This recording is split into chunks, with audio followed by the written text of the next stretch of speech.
The protagonist awakens inside a coffin, his body stiff and disoriented. He struggles to comprehend his surroundings, trying to piece together what's happening. The first memory that comes to mind is of him playing a game. He recalls defeating the final boss after 2 days of effort, but then everything becomes a blur. The air inside the coffin becomes suffocating. Panicking, he starts pounding on the lid, desperate for a way out. A nearby voice suddenly speaks, asking why he's in such a hurry. The hero feels something cold touching him, and he's unsure what it is. To his shock, he sees a girl sitting on top of him and cries out. She seems offended that he called her a thing. The girl asks if he's forgotten his wife. The young man is taken aback by her words but chooses to focus on finding a way out. The thought that this could be a prank crosses his mind.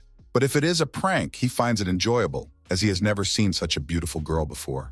The girl mentions that despite being busy, her husband needs rest. She adds that she desires her husband. Without warning, she kisses him. A mysterious glow envelops them, strangely familiar to the protagonist. Outside the coffin, an unknown figure stands guard, preventing anyone from approaching. It's Lei Shi, a senior student of Kungtung High School, assigned to exhume Chen Wujin. Chen Wujin's parents defend the coffin, pleading for understanding as they mourn their son's loss. Despite their pleas, Lei Shi taunts Wujin's father, stating that he's too weak to stop him. With a roar, Lei Shi swings his sword, which is engulfed in spiritual energy.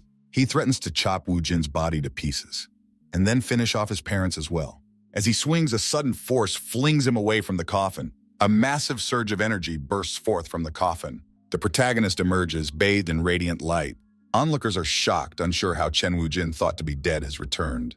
Wujin climbs out, barely able to stay upright, feeling weak after the kiss. A wave of nausea washes over him. Someone calls out his name, making Wujin turn around, confused. His mother rushes forward, embracing him tightly. His parents are bewildered, questioning how he returned from the afterlife. In panic, the young man recoils, yelling for everyone to keep their distance. He realizes he's conscious and everything around him feels too real. The surroundings look exactly like the game he once played. Cultivation of Immortality. He remembers that the game's protagonist kills Wu Jin, which is now his current identity. The hero feels a surge of despair. He's become the villain he once defeated in the game. To those around him, Chen's behavior appears strange, as if he's not himself. Sensing an opportunity, one student attempts to attack Wu Jin again. However, his sword collides with a barrier of spiritual power. The hero instinctively defends himself, annoyed at being distracted. Wu Jin's anger flares as he recalls the types of spells from the game. He casts a spiritualist spell, channeling the power of all things and souls of the dead. A huge surge of energy blasts the attacking student, sending him flying. The remaining students decide to launch a coordinated assault against Chen. Recognizing them as mere game characters, Chen decides to eliminate them with ease. With a shout, he strikes the ground, summoning a glowing pentagram that radiates an eerie aura. The warriors are flung back just like the first attacker. Wu Jin yells for them to tell their master to calm down. As the attackers scatter, others begin removing the fallen bodies. Wu Jin's parents are anxious, unsure of what to do next, as he has killed many followers of the clan who won't let this go easily. Wu Jin's mother wipes away a tear, saying the most important thing is that their son is alive. However, she also notes that something about him has changed since his awakening. The hero himself feels a strange detachment from his character. Before this rebirth, he was just a regular homebody who hadn't even managed to finish university. In his previous life, he never trained in martial arts, and now it seems that every time he makes a move, he ends up getting slashed by a sword. He is outraged, wondering how the game could betray one of its most devoted players like this. A soft feminine voice suddenly asks him not to say such unpleasant things, interrupting his shouting.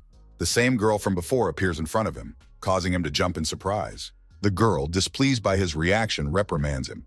He explains that her sudden appearances are terrifying.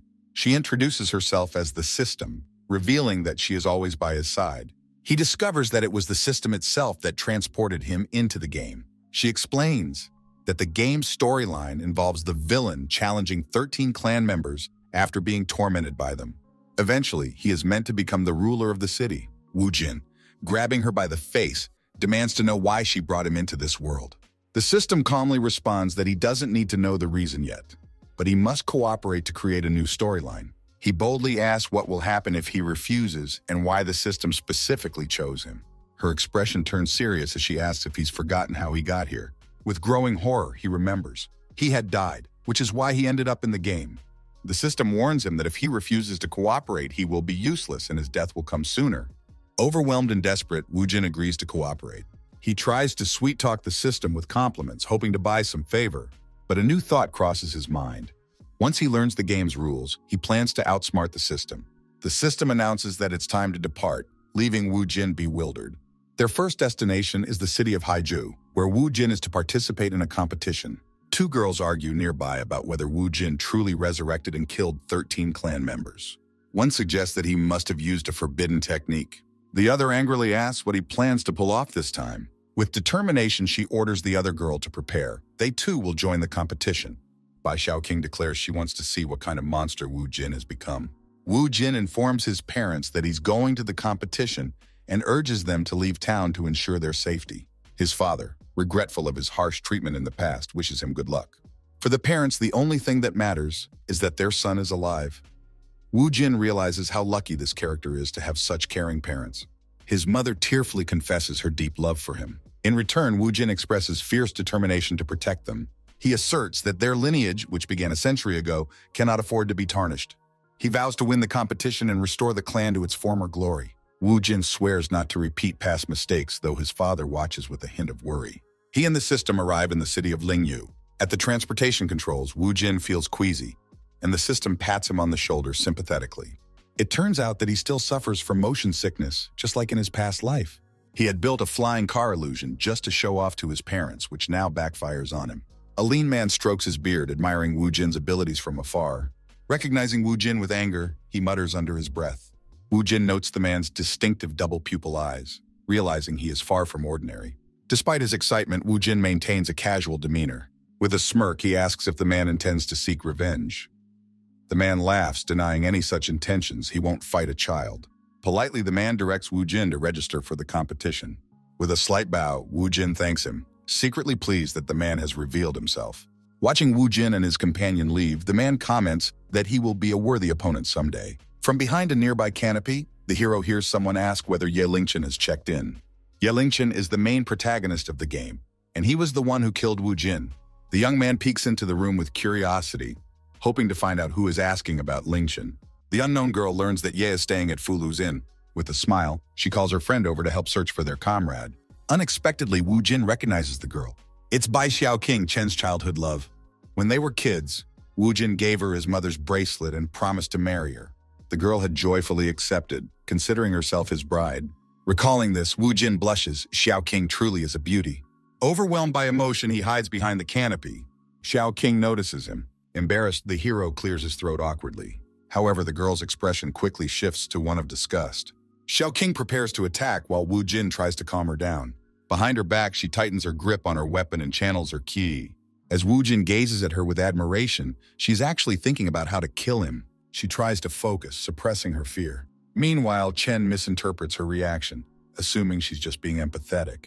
Naively, he believes she is simply shocked by her fiancé's unexpected return from the dead. The system finds his assumption laughable. Wu Jin waves cheerfully, announcing that he's back. Xiaoqing recoils. She yells his name, getting into a fighting stance before swinging her weapon. Confused, the boy catches the whip with an unsure expression. The girl's eyes are ablaze with anger, suspecting that Chen is plotting something. Wu Jin finally understands that she is actually trying to kill him, yet he merely smiles and says that he's surprised. She's meeting her fiancé after such a long separation and already trying to beat him up. Indignantly, she retorts that their engagement ended the moment he used black magic. Stunned, Chen listens to her barrage of insults. As Xiaoqing threatens to destroy him, Wu Jin lets go of the whip and sarcastically invites her to try. He recalls that Wu Jin, the character, had truly loved Xiaoqing, but she seems to have forgotten all the good he did for her. Years ago, Xiaoqing had fallen seriously ill, and her cold was nearly incurable. That was when Chen had resorted to black magic for the first time to save her. Upon discovering this, many disciples insulted him and called for his expulsion from the clan. His spiritual power became tainted due to this act, but Xiaoqing had promised she would never abandon him. The hero is disheartened that after everything, Xiaoqing now sees him as a devil. He moves closer to her face, causing the girl to frown in resentment. Wu Jin gazes at her thoughtfully, ignoring her reaction. He wonders to himself, was it all just a deception? Overwhelmed by confusion in his proximity, Xiaoqing blushes deeply. Her heart races wildly. He really is the devil, she thinks. Feeling uncomfortable, she turns away and clutches her head. Her maid, alarmed, rushes over and asks what is wrong with her mistress. Xiaoqing faints, but Wu Jin quickly catches her.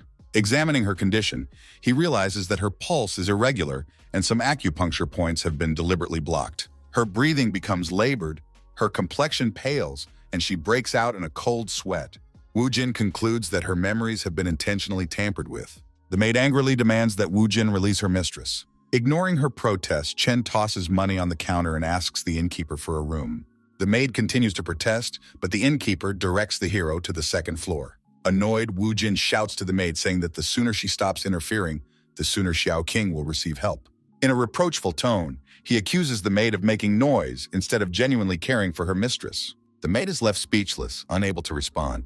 She reaches out her hands, mumbling incoherently. The system tries to distract her by offering some meat, but it fails. In her mind, she wishes it were Woo Jin who was ill instead of her mistress. She shouts curses at him in frustration. The door slams shut with a loud bang. She barges into the room, angrily declaring that Woo Jin cannot just do whatever he pleases. Her rant is interrupted by a sudden shriek. Embarrassed, Woo Jin asks her why she's shouting, as Xiao King is lying across his lap with no outer clothes on. Meanwhile, outside the inn, a young boy points out that the gentleman's jasper pendant is glowing.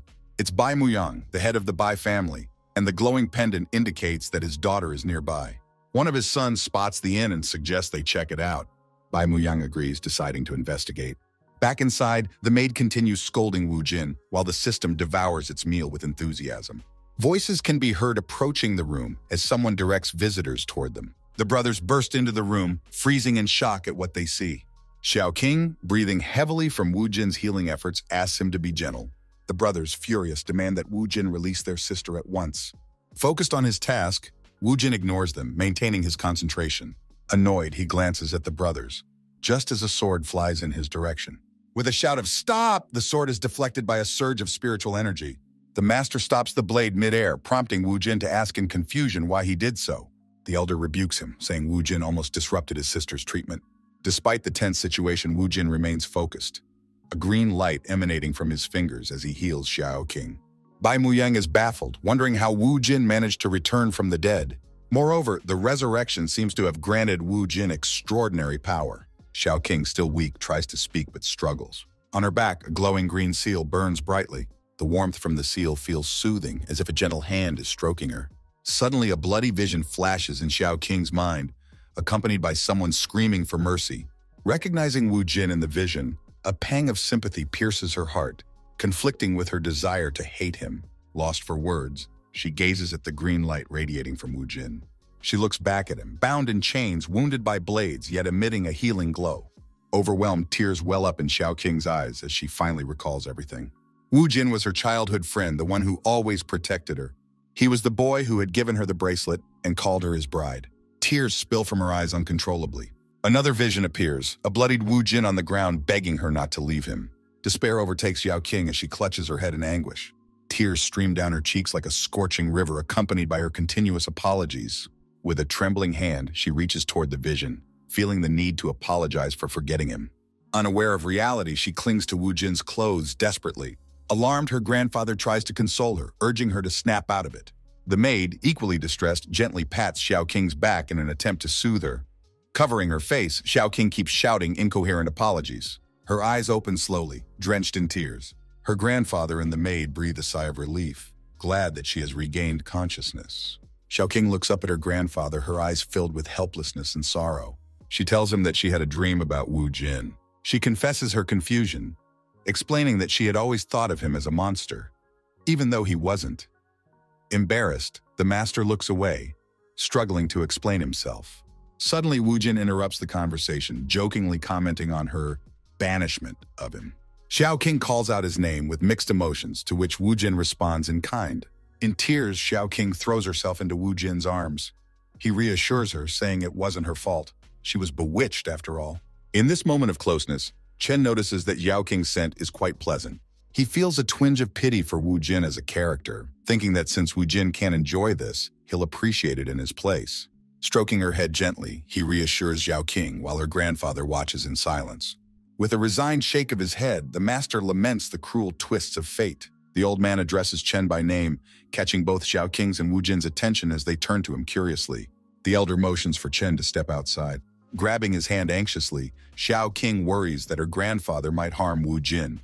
He gently reassures her, that it will just be a conversation. The master bristles at being called their grandfather. Muyang turns and heads toward the exit, leaving Wu Jin no choice but to follow. As he walks behind the old man, Wu Jin notices that Muyang's fist, hidden behind his back, is pulsing with energy. Outside, the wind rustles through the treetops in the secluded forest.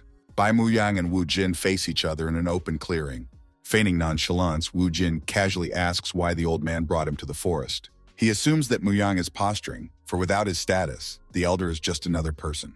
Clearing his throat, the old man asks if Wu Jin knows what this forest represents. His gaze darkens as he explains that it's a graveyard. He continues, stating that the upcoming competition is the fairest test. But not all participants play by the rules, he adds sadly. He warns that hypocrites often resort to foul play. Muyang says this forest is where such people eliminate their rivals. He declares that such opponents never feel guilt or shame. His fist, now blazing with energy, tenses Wu Jin. The elder admits that for Xiaoking's sake, he is willing to become one of those villains today. Muyang releases a powerful aura, signaling the start of a duel, and challenges Wu Jin to show his strength. He declares that if Wu Jin wins, he will allow him to be with Xiaoking. The spell Great Mirror Lake envelops Wu Jin. Wu Jin recalls the Bai family's lost teachings as the spell takes hold. It turns out that Muyang had used this technique on Wu Jin many times before, which had terrified him. With a smirk, Wu Jin comments that he's not the same villain from the game, so he's confident he can handle it. His arm ignites with flames. A dark, ominous aura forms around him, and a massive, glowing scarlet skull appears behind him. With a fierce shout, Wu Jin thrusts his power forward.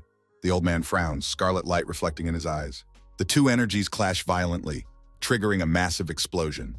People in the city notice the dissipating energy. They recognize the blue aura as the Bai family's spiritual power, but the source of the red one is a mystery. Such power isn't something an ordinary person can control. Xiaoking tries to push her way through the crowd, desperate to see what's happening. Alarmed, she races toward the explosion, with the maid following close behind. Bai Muyang is taken aback by Wu Jin's unexpected abilities. Graciously, Wu Jin bows to the master, thanking him for the opportunity to prove himself. Muyang doubts whether this is truly the same Wu Jin. His demeanor and aura have completely changed. Fiercely, he demands to know how Wu Jin acquired such strength. His attention is suddenly diverted when Xiaoqing calls out to him. Out of breath, Xiaoqing declares that she won't allow her grandfather to treat Wu Jin this way. The girl gazes at her grandfather with anticipation. The onlookers are shocked by the unfolding events. Wu Jin abruptly removes his outer garment. He drapes his red hanfu over Xiaoqing's shoulders, worried that she might catch a cold. Xiaoqing blushes at his concern. With a playful smirk, he glances at the others, already considering Xiaoqing as his wife, and not wanting anyone else to see her like this. With a sigh, Xiaoqing's grandfather admits defeat. Clutching Chen's hanfu, Xiaoqing stares at her grandfather in astonishment. She suddenly erupts in frustration, criticizing her grandfather's behavior, pointing out that his skill level far surpasses Wu Jin's. Despite his slight embarrassment, the grandfather concedes, acknowledging Xiaoqing's right to be upset. After all, Wu Jin isn't an ordinary person. Despite his young age, he has mastered complex techniques that even a master like him couldn't counter. Chen humbly bows, downplaying his abilities, and says that the master simply let him win. The old man mentally calls Wu Jin a devil, recognizing his deceptive humility. Turning away, he reveals that when the clans planned to kill Wu Jin, he kept his distance only for Xiaoqing's sake. After Chen's death, he feared the trauma would break Xiaoqing, so he sealed her memories. The girl is shocked by this revelation. Since Wu Jin managed to lift the memory block, the elder believes it must be God's will. He instructs Wu Jin to extend his hands. As compensation for standing by during the chaos, the old man decides to pass down Chen's family technique to Wu Jin. The master explains that there is immense spiritual energy within Wu Jin, but it is chaotic and unrefined. Wu Jin is stunned by the unexpected gift, his jaw dropping as he is enveloped in a blue aura. With Bai Muyang's encouragement, Wu Jin concentrates, trying to absorb the energy. The elder notes Wu Jin's remarkable talent, while Xiaoqing watches him in admiration. The system taps Wu Jin's shoulder playfully, declaring that it likes Chen precisely for this reason. She gives him a squeeze, praising him as the best player, which irritates Wu Jin as she always appears out of nowhere. Xiaoqing calls Wu Jin's name, making him realize trouble is brewing. Meanwhile, the system chuckles. Jealousy sparks in Xiaoqing's eyes as she glares at the system. With a sudden burst of frustration, she exclaims, "Why didn't I see it before?" The system twirls a strand of its hair, observing the situation with amusement. Wu Jin becomes concerned about Xiaoqing's reaction, his expression darkening. But things quickly shift. Xiaoqing suddenly smiles warmly at the system, realizing it might have saved Wu Jin. Both Xiao King and the system look puzzled and displeased at each other's expressions. Xiao King grabs the system's hand enthusiastically, marveling at its strange techniques, appearing and disappearing as it pleases. The system seems uncomfortable. The maid leans close to her mistress and whispers that the system might be a romantic rival, but Xiao King dismisses the thought. Tucking a strand of hair behind her ear, Xiao King confidently asserts that she knows Wu Jin has always preferred younger girls like herself. The system fumes, feeling insulted by Xiao King's indirect comment about her age. She starts mumbling about her efforts in creating textures and models, confusing Xiao King even more. Chen awkwardly tries to calm things down by offering to take a punch himself. Annoyed, Bai Muyang steps forward and pulls everyone apart. He firmly declares that such squabbling is disgraceful. Amidst the distraction, the master is the only one to notice that others have entered the forest. One of the newcomers identifies the Bai family's presence. It's Wang Tenglong from the Beast Lord clan. He apologizes for not recognizing them earlier. Bai Muyang warns them not to enter the forest before the competition. With a laugh, Wang mocks the old man, calling him hypocritical for coming here himself while forbidding others. The Bai brothers sense the provocation but are restrained by their master. Muyang reminds them that he once won the championship, subtly implying that he doesn't see the clan as a threat. Wang Tenglong spreads his arms and laughs smugly, with his entire clan following suit. He taunts the Bai clan for staying on the sidelines while other clans dealt with Chen Wu Jin. The elder listens quietly. Wu Jin suddenly interrupts, reminding Wang that he was the one who revealed his hiding place during the chase. Wang, startled, asks in fear who Wu Jin is. Chen smirks, mocking Wang for failing to recognize him. The entire clan is shocked to see Wu Jin alive. With a sinister grin, Wu Jin confirms his survival. In a fit of rage, he calls Wang pathetic, saying he's only fit to be a subordinate since he lacks noble lineage. With a dark scowl, Wu Jin sarcastically praises Tenglong for betraying him for a place in the clan. The spellcaster is furious, but one of his subordinates urges caution, warning that Wu Jin has grown stronger since his resurrection. The subordinate reminds Tenglong that they have a scheduled meeting with the Waning Moon clan for negotiations.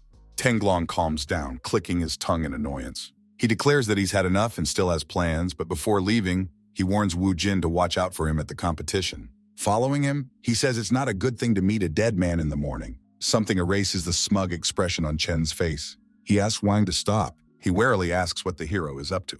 An angry red aura gathers around Wu Jin. He asks where the caster got the green bell on his belt. The hero's sharp gaze gives the man chills. Xiao King notices the bell as well. She asks what the caster did to Qing Zhao's sister to whom it belonged. With a nasty smirk, he suggests the girl guess for herself what happened if her favorite thing is now in his possession. Chen clenches his fists, filling them with energy, one glowing with yellow light, the other darkening to black. The clan recognizes the lightning spark spell. They don't understand how he can control it. As he gains power, he shouts that the clan has finally pissed him off. After all, Qing Zhao was his favorite character. Black lightning abruptly leaps between the crowns of the trees. One of the clan members startles, barely concealing his own fear. Tenglong calls Chen a sucker, reassuring him that there was nothing to be afraid of. The clan man tensely observes that Wu Jin's strength is too great. Watching the boy's aura burning with anger, Master Muyang ponders how bad it will be if he hurts someone, because then the boy will be excluded from the competition. Turning to his granddaughter, the old man asks her to enlighten her lover. Xiao King wonders how to approach Wu Jin. With her arms crossed, she refuses. She makes her position clear. She is against the competition, so she will not help. She turns away from her grandfather, turning her gaze back to Wu Jin as she admires his technique. The old man only sighs with humility. Chen's strength causes strong gusts of wind. Tree branches break and fly in all directions. The glowing energy of the opponents collide. The master can only hope that someone can separate them before something irreparable happens. With disdain, Tenglong declares that if Wu Jin wants a fight so badly, he'll get it. Behind him, a golden castle of spiritual energy shines behind him, but even he can barely withstand the onslaught of the young man's onslaught. Wu Jin recognizes a spiritual spell with an expanded meaning. The expansion is based on the meaning of the character, but this only spurs the guy to use more force. He takes a stand. A wave of worry comes over Wang's face. Chen releases a large and powerful wave of energy. The clan begins to feel hopeless, many accepting defeat and fearing death. Tenglong grits his teeth, but he does not give up. He lets out a counter wave of his power in parallel, wishing Wu Jin death. But the hero's energy has no problem breaking through the man's defenses. But suddenly, Chen's energy dragon is intercepted by another. The blue and scarlet energy intertwine with each other. Everyone, Wu Jin included, freezes in surprise. The guy didn't like being interrupted just a step away from victory. He glares furtively at the man who interrupted their fight. The man is shrouded in a blue aura and wearing a mask, but someone in the crowd still recognizes him, calling him a hero of the past. This is Hallian Lanshan, an elder of the Green Wave clan, the same elder whom Chen met at the registration site.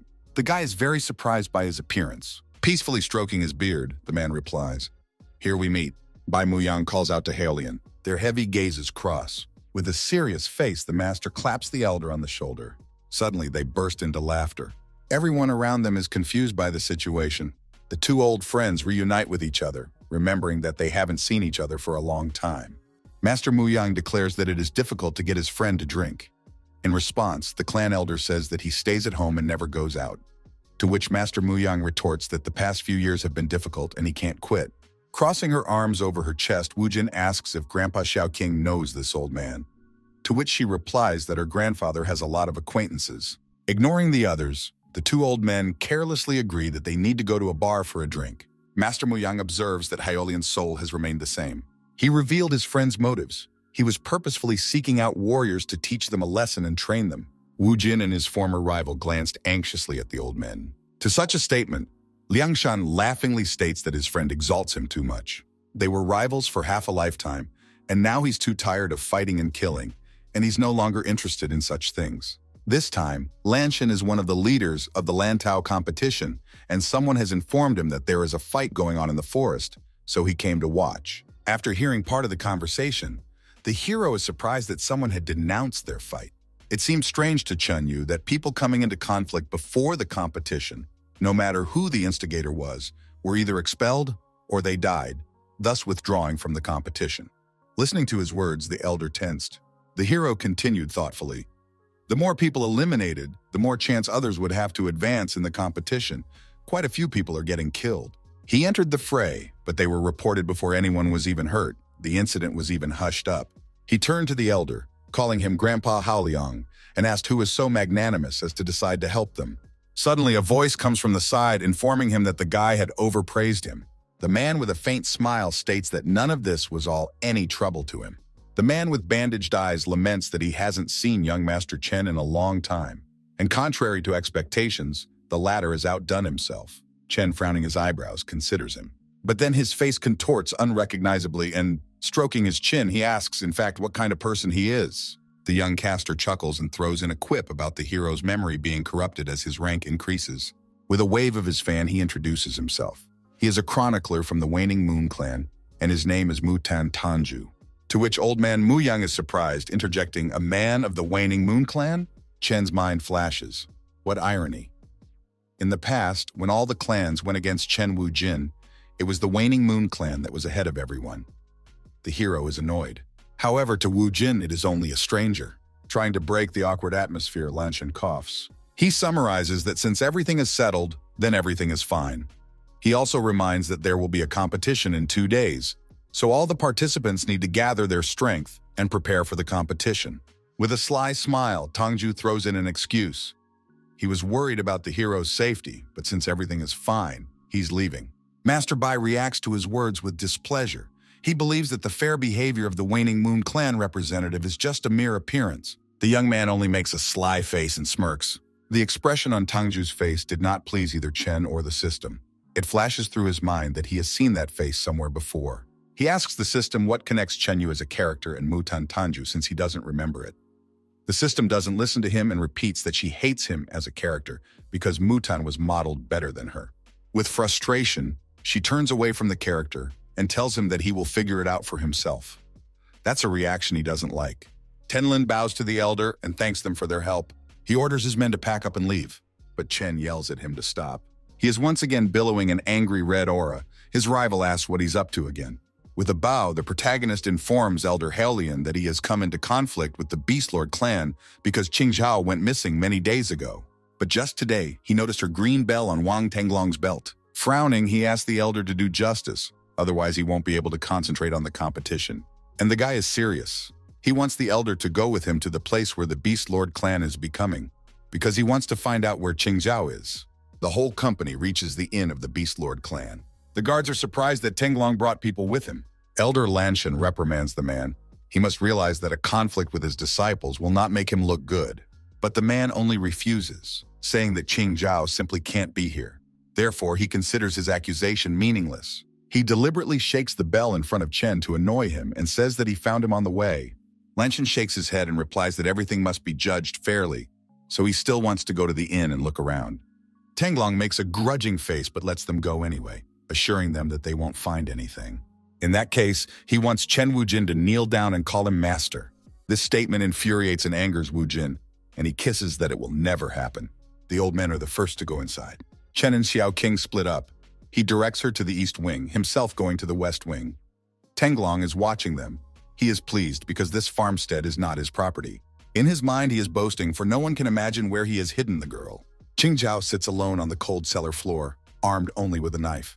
She doesn't feel very well, grabbing her stomach with her hand. The girl is very hungry and looks bad. Suddenly, the handle of the basement door turns. Noticing this, Qing Zhao tenses up. The formidable man walks in and asks if the girl has changed her mind about the proposal because once she agrees to his boss's terms, he will feed her immediately. He teases her and tries to seduce her with the smell of food, but the girl only clutches the handle of the knife with a trembling hand. She puts it to her neck and begs him to stay away, threatening to slit her throat. The man throws the bowl of food to the ground with anger, showering her with curses. He yells that sooner or later she'll get hungry, and he'll wait to see how long she has enough. The man's partner asks why he's causing trouble since this girl is already difficult enough. He moves closer and whispers, suggesting he use poison. But the man just waves her off. He tells her that the girl is learning the technique of wood healing and her powers are incredible, so no poison will take her. All they have to do now is wait until she's so hungry that she loses all her strength. That's when they can easily deal with her. It's a pleasure for the villain to see her in such a state. The girl drops the dagger without strength and tries to cheer herself up. There are tears in her eyes. There is no way she will obey this man. After all, he betrayed Wu Jin. Meanwhile, Chen and his company have searched the entire courtyard, but they haven't found anyone. Wu Jin doesn't understand how this is possible. After all, he can clearly feel Qing Zhao's faint breathing through the bell. His train of thought is interrupted by Tenglong's cheeky face. He suggests the guy kneel down and call him master. The people gather in the courtyard with interest. They push each other around and try with interest to see who is arguing. Tenglong teases Wu Jin. Has he really decided to back down? At this question, the guy's gaze darkens. With his chin up, the man says that the guy should keep his word. Mentally, he rejoices that the hero will embarrass himself in front of so many people. Chen's mood changes dramatically. Once it's like this, there's no turning back. But he is in no hurry to fulfill the man's request. He asks if he will return the green bell because it belongs to their clan. Elder Lanshan intervenes in their dialogue, says that this is the right thing to do, and demands that Wu Jin return the bell. Tenglong squints unhappily at the elder. He tosses the bell to the hero. The latter notices that the bell begins to glow brighter. The closer he gets to Qing Zhao, the more he reacts. It becomes clear to him that Qing Zhao is definitely here. Tenglong continues to enjoy what's going on, again mocking Chen. It makes him angry. He asks once more if he kidnapped Qing Zhao, and he better answer honestly, or he'll regret it. Realizing that the man has no intention of confessing, Wu Jin activates his spiritual power. He warns that he originally didn't want to complicate things, but now he has changed his mind. His entire body is engulfed in a golden glow. He directs the energy towards the courtyard. Outside, gawkers recognize a mysterious technique, the art of spiritual search.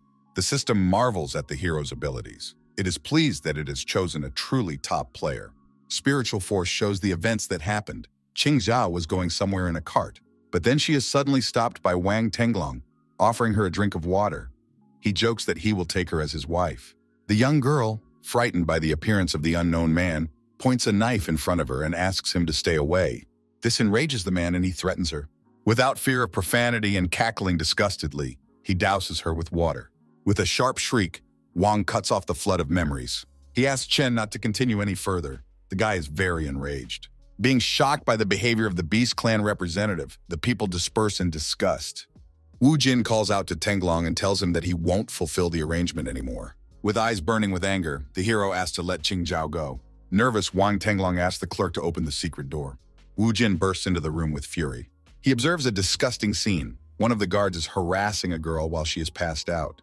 Full of burning rage, Wu Jin punches the man, putting all of his aura into his fist. With such force, the man flies off and hits the wall like a sack of potatoes.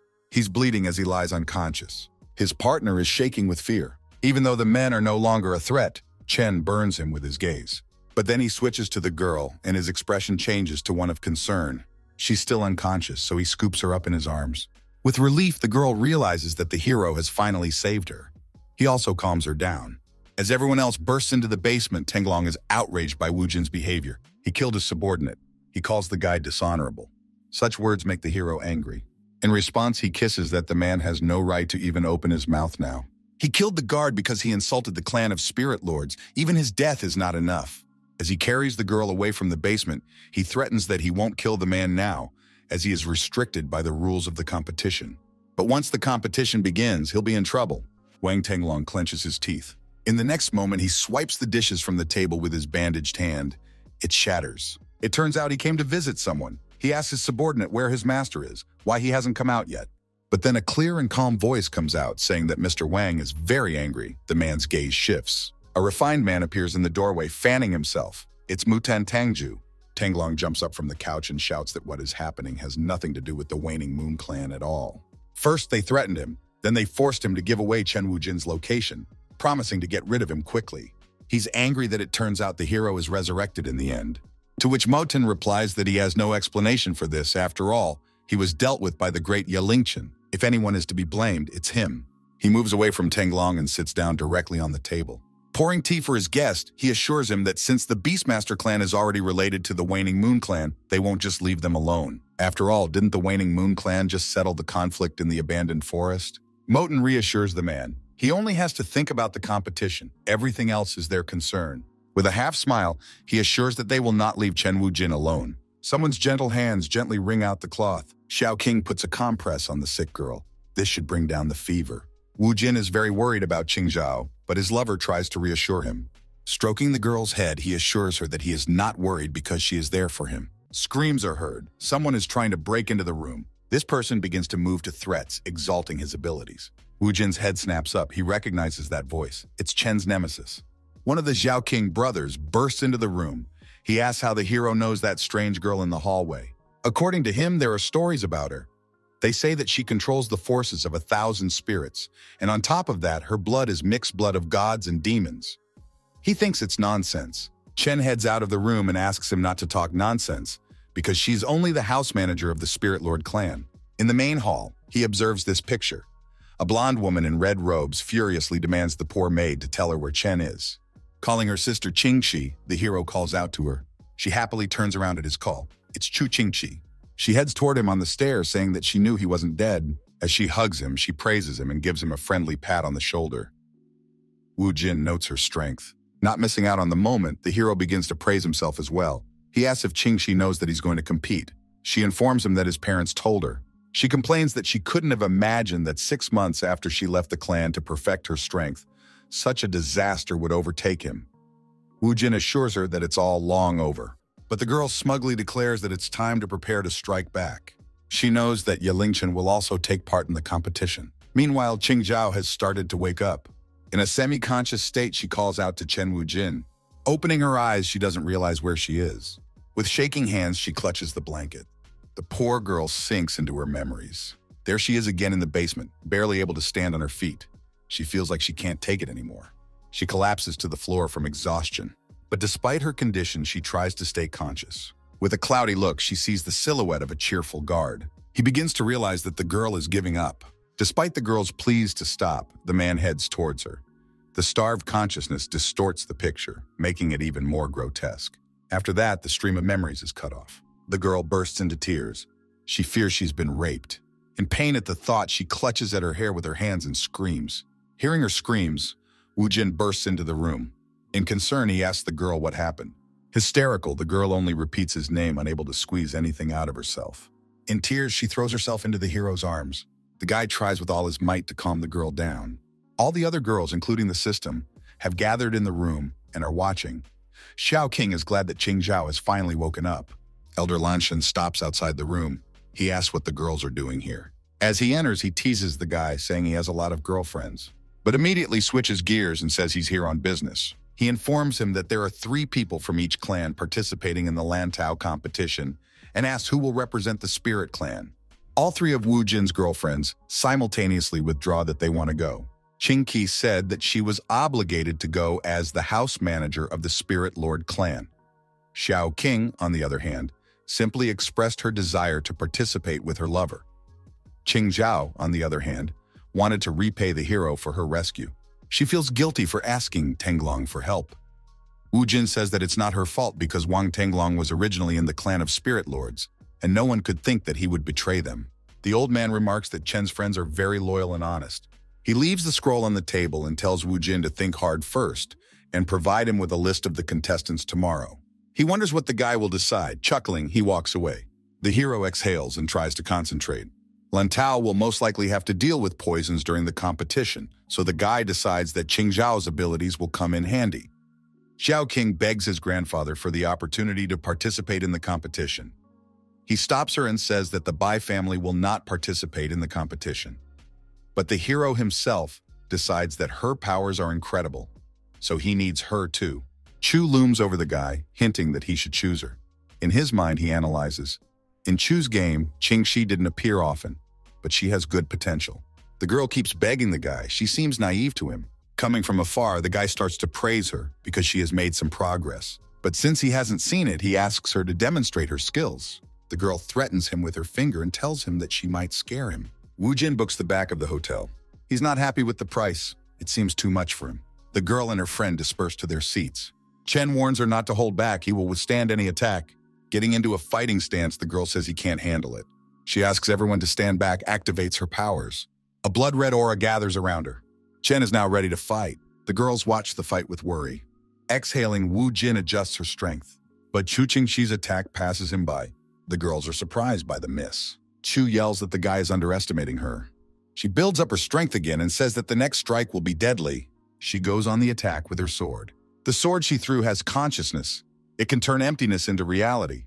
Bai Muyang appears. He thinks it's not enough. After all, although Chu Qingxi has developed her own technique, she has not reached perfection. She is still lacking in strength. Chu Qingxi's attack cannot break through Chen Wu Jin's defense barrier. Therefore, he declares that she has no chance to participate in the competition. The girl is annoyed. The girl is not satisfied with such a verdict. She balks and says that this attempt doesn't count. In her defense, she states that she's afraid she might hurt Wu Jin, so she's holding back. She asks for another round to show her full power. Xiao King interrupts her monologue, saying that if she likes to play, she should be able to lose as well. This infuriates Chu Qingxi. She says that she will not lose this time. That's when a realization comes to her mind. Chen challenged her to a fight on purpose so that she would lose and not compete. The guy tries to calm her down. He admits that it's true, and he doesn't want her to compete. He has a more serious matter for her, and he wants to entrust it to Qingxi specifically. After all, the fate of the Spirit Lord clan will depend on the girl. The girl is afraid of such a responsibility. This time, the fight will not only be fought during the competition, even more danger will await outside the competition field. People like the Beastmaster clan and the like will not miss a chance to do something inappropriate during the Lantau event. For the participants, these competitions are undoubtedly extremely dangerous. That's why the guy needs a trustworthy person outside the competition to control the situation from the outside. He grabs Qingxi's hands. As he gets closer, he says that he is entrusting this case to her. She will definitely be able to handle the crimes and atrocities of the competitors. The girl, however, is no longer sure of this. But the guy does not back down, and she still agrees. Chen beats his fist in his chest. He confidently pronounces the oath of the Lords of Spirits. The girl looks at him with rapt attention. Then she confidently repeats after him. Sistema, on the other hand, is as awkward as possible watching this. She feels Spanish shame for them, calling them idiots. The people are crowded in the square. Chen hands Haoliang the list of contestants. In response, the old man wishes them luck and victory. The hero thanks him for his guidance. The gong strikes. He lights up with spiritual energy. Old man Lanshan makes a speech. He officially opens the competition. The people and the competitors themselves shout in delight. Xiao King rejoices with everyone. She believes that they are bound to be the winners. Chen watches her with loving eyes. The system supports the general mood, but Wu Jin chases her away because she's not on the list of contestants. She says she will follow her husband to the ends of the earth. The hero is uncomfortable with this statement and doesn't know how to react. A man standing nearby points up and attracts Chen's attention. It's finally starting. The contestants are introduced to the rules. In the first round of the Lantau competition, the contestants will need to get out of the mysterious place. Every 3 people from the clan will go through a portal to end up in the right place. The MM will have a time limit of 7 days to complete the task. Xiao King pokes his finger at the sky in surprise. A cloud of energy gathers above the arena. It is obviously a portal. In Wu Jin's hands, a shining golden plaque floats. He looks at it with interest. Each participant receives one. They are told, once they get to the competition site, they need to keep it carefully. If they lose it, they can be considered to have lost. Their task is this: protect their nameplates and take them away from others. One nameplate brings 1 point, however. If a team loses one of their members, they have 5 points calculated. Elder Lanshan opens the competition. All players prepare to go through the portal. The heroes remain unharmed thanks to Chen's powers. The protagonist warns everyone. They can resort to various methods to achieve their goal, but if they want to harm anyone, he will be merciless to them. With the help of his powers, the protagonist forms a cushion so that the landing will be neat and everyone will be left unharmed. Xiao King looks around with interest. She senses a very strong energy on the island. Qing Zhao assumes that there will not only be battles here, but also some sort of inspections. Chen smugly declares for her not to worry, because with his power, they will be done quickly. Elder Haolian is watching. He comments on the guy's words, saying that Chen Wujin is rather arrogant. One of the observers is caught by his words. It's Haolian Guiqiang, the brother of Elder Lanshan. It turns out that there are several people watching. One of them remarks that there are quite a few interesting people who have appeared in recent years, and Chen Wujin is one of them. There's no telling what he might pull. During the competition, it is common practice to bet on players. Lots of people watch the participants with interest and bet on them. Someone in the crowd remembers that Ye Lingchen was not among the participants. Everyone turns their gazes to the screens with the players and, unfortunately, they don't notice him. Meanwhile, on the island, an unknown man screams in fear, someone's shadow looming over him. It's a huge tiger. It's so big that the man seems like a gnat in comparison. The man tries to run away from the animal in fear. A familiar hand picks up his sign. It's Wang Tenglong and his team. From the looks of it, they have already collected many plaques. Since they have enough spiritual beasts with them this time, one of the spellcasters suggests to finish off Chen Wujin. Tenglong sends one of his animals to scout the location of the Spirit Lord team. It is a hawk of enormous size. No one will be able to escape its gaze. Once he discovers their location, he will kill Wujin immediately. Xiao King is the first to notice the bird hovering over them. Eventually, the hero has no trouble dealing with it, and they decide to cook it for lunch. Wujin praises Qing Zhao's abilities. Hers turned out very tasty. The girl worries that they might break some rules, but she is assured otherwise. After all, the Beast Lord clan considers spirit beasts as pets, and who would refuse a free lunch? Someone calls the guy cruel. He glances unhappily towards the source of the voice. An unknown person sits in a tree and says that Chen is really lucky. The unknown person jumps down from the branch to the ground. He asks, "What kind of monster are you, Chen Wujin?" The young man's face is hidden by a cloth, but even so, he looks spectacular. Aloud, he wonders how the hero came back from the other world. It seems that Wu Jin has started to recognize him. Is this really the main character, Ye Lingchen? But why is his sensation not the same as in the game? Saying the name of Chen's nemesis, Xiao King confirms his fears. The guy feels like he's finished, and this situation is hopeless. After calling Wu Jin a bastard, he asks Xiao King why she's around him. Did he really force her? The hero remembers that both characters are the main characters of the game. He grabs his forehead. Qing Zhao feels like he's getting sick. Grabbing the girl's hand, Lingchen tries to pull Xiao King away. Looking at this, Wu Jin explodes. He orders not to touch the girl and prepares a spell, but his beloved can fend for herself. She aims her snake forward. Chen is surprised that she can manage without him. The other protagonist is also surprised. He didn't expect the girl to attack him. Jumping back in shock, he asks Xiao King what she's doing. The girl is very angry with him. Directing another spell towards Lingchen, she yells at him to stay away from her. While defending himself, the guy notices that the girl has remained just as impulsive. The protagonist of the game channels spiritual power into his pout and fends off the attack. As he builds up his strength, he decides that he must teach the girl a lesson. What price can be paid if one acts rashly? A surge of red energy emanates from Lingchen. Meanwhile, the girl's tense reaction is watched in shock by what the spectators watching the competition. They finally get to see the one they have been waiting for so long, Ye Lingchen. The people rejoice at the appearance of everyone's favorite and pray that he finally kills Chen Wujin.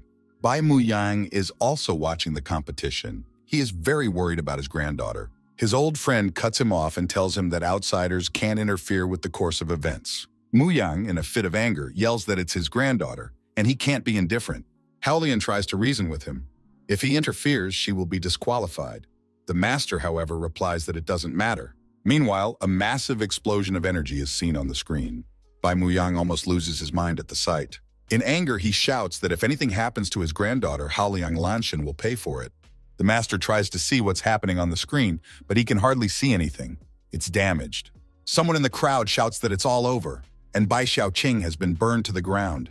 With a chuckle, Wu Jin says that it's not that easy to get rid of them. Still, he was able to rectify the situation. He surrounded the girl with a powerful stream of strength, repelling the blow. He feels like Ye Lingchen is looking down on him again, underestimating him. With anger, the guy says that Lingchen shouldn't have done that to his girlfriend. The audience is delighted by Chen Wujin's action. It turns out that he can block spiritualist fire. Everyone wonders what kind of magic he's practicing. Lingchen notices that there are some changes with the hero after all.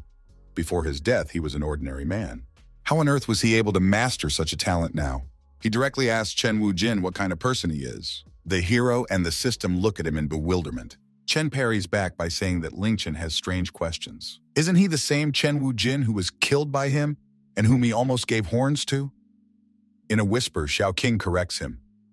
In truth, he was the one who tried to give him horns. Still on guard, Yi declares that although he's overly suspicious, Chen is still the same bastard. If anything, let him prepare to lose to him again. Covering his ears with his palms, Xiaoqing explains that the young man used the song of the Dark Sea. It could destroy a person's state of mind. Ye Lingchen is so strong that his supernatural power has penetrated beyond the screens. The viewers are starting to go crazy.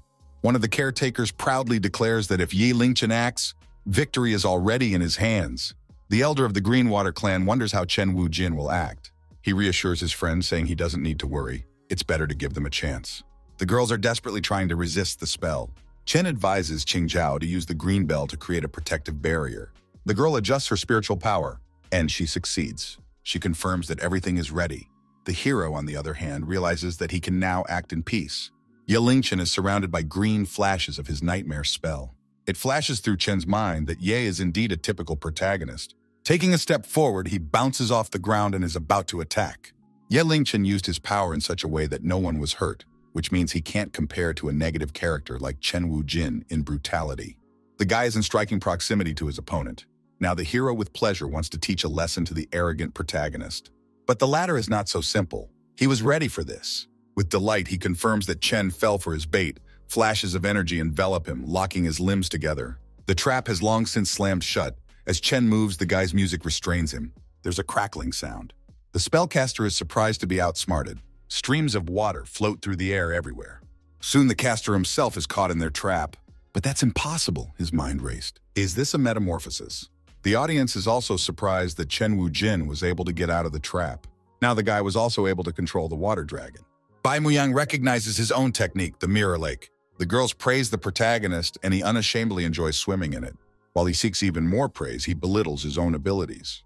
Now the caster is imprisoned in a bubble of water.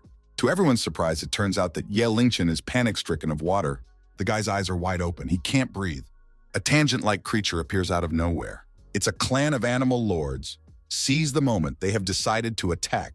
Wang Tenglong draws an auxiliary seal in the air. The beast bursts the water bubble that Chen Wujin created. The spellcaster is wounded by this unexpected release, blood running down the corners of his lips. He tries to defend himself with a barrier of spiritual power.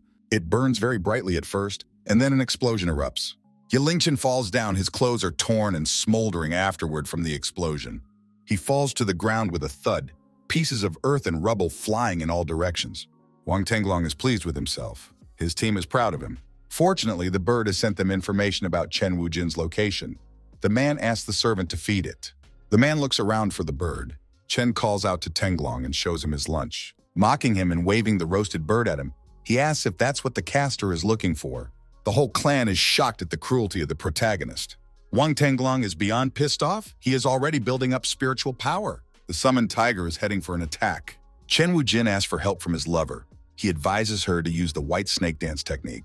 But Xiaoqing does not understand him, and the hero remembers that the current Xiaoqing has not yet learned this technique. It's about time to push her to do so. The hero resolutely takes up the task. Chen gently takes the girl's hands and says he will teach her. Wu Jin casts a spell and asks her to repeat after him. The girl concentrates and repeats after him. Her snake dramatically increases in size and attacks the animal. The girl and her friend joyfully guide her. But here's the problem. The snake is too small in relation to the tiger. Therefore, the one throws her off without any problems. The team is upset by the failed attempt. The tiger prepares to attack. He's already rushing forward.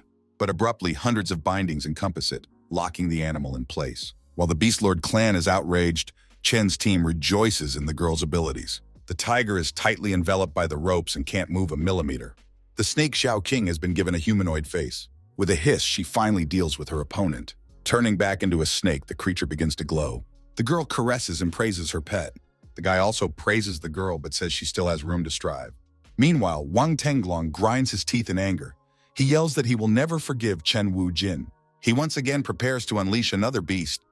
There is an evil aura around him. This time, it's not just one, it's a whole group of maximally dangerous beasts. Chen Wu-jin seems to be in trouble. The audience is very worried about his fate because there are a lot of wild beasts out there. They're going to kill him. Xiaoqing counts the beasts. There are at least a couple dozen of them. And they have jade tablets around their necks. Wang Tenglong could only take these beasts with him on the condition that they also had the tablets. But Chen Wu-jin's death is worth it. The girl is shocked since there are so many animals. But this is only to the team's delight. Jade is very expensive nowadays, and Chen Wu-jin will have no problem handling everything. Looking at their reactions, Wang Tenglong is angry. He shouts, "Don't you dare underestimate me," and orders the animals to tear the Spirit Lord team apart. Chen Wu-jin is preparing for battle. He turns to the girls and asks them to follow him closely, because this is a great opportunity to learn something new. Suddenly, a shout is heard. "Everyone freeze!" A huge stream of energy is coming from the side. It quickly dispenses with the beasts. It's Yi Lingchen. The aura of his sword extends for miles around. The Beast Lord clan's pets explode. The hero then directs his wind spell at the clan itself as well. The people panic, being swept away by the storm. The team watches in shock. And then Chen Wu-jin notices something that makes his eyes widen. Yi Lingchen turns out to be a woman. Not realizing that she has revealed herself, the spellcaster continues to hurl threats at Chen Wu-jin. The latter finds no words and continues to stare at her. This reaction makes the girl uncomfortable. In shock, she sees her clothes and realizes what is happening. In embarrassment, Yi Lingchen tries to cover herself. The girl feels embarrassed and tries to chase everyone away. The Beast Lord clan is finally swept away by the currents of air. The spellcaster's jade tablets fall from the sky and hail. The team happily collects them. Chen Wu-jin exclaims, "It's a piece of cake!" But then Yi Lingchen calls out to him. No matter how many plates he collects, he will be defeated. The girl puts the piper to her mouth. A vibration so strong that the ground begins to crack. The boy is frightened, but the girl assures him that she has not had time to do anything yet. From afar, a veil of dust can be seen approaching. Some man runs in their direction and advises them to run away too. It turns out that the group of people are being chased by a demonic wolf. It's a huge creature with black fur and 3 eyes, and it smells blood. The wild beast is just unrealistically huge. He crushes the man with his paw without any problems. People in panic try to run away from him, while the animal tears them apart. The Waning Moon clan is also present here. The spellcasters are trying to come up with some sort of plan. One of them creates a spell. It seems to him that the beast can be easily dealt with. Out of nowhere, plants sprout up everywhere. But the wolf manages to bounce off in time and is not hit. The man is shocked. His spell didn't work. It only agitated the animal. The wolf lets out a powerful guttural growl, giving off vibrations all around. The spectators also watch as the animal overturns trees and crushes everything in its path in pursuit of its prey. Bai Muyang is tense. How could this animal hurt the people at the tournament? Elder Lanshan replies that it seems to be God's will. For centuries, the beasts of this island had rested underground until the Beastmaster clan revealed a multitude of monsters to the world. The beast blood that sprinkled the earth awakened the demon wolf. Unfortunately, the Waning Moon clan's caster was unable to escape the animal. It tore him apart with excessive ferocity. And then the inevitable happened. The animal meets the team of spirit lords head-on. But Chen Wu-jin is calm. He prepares a spell.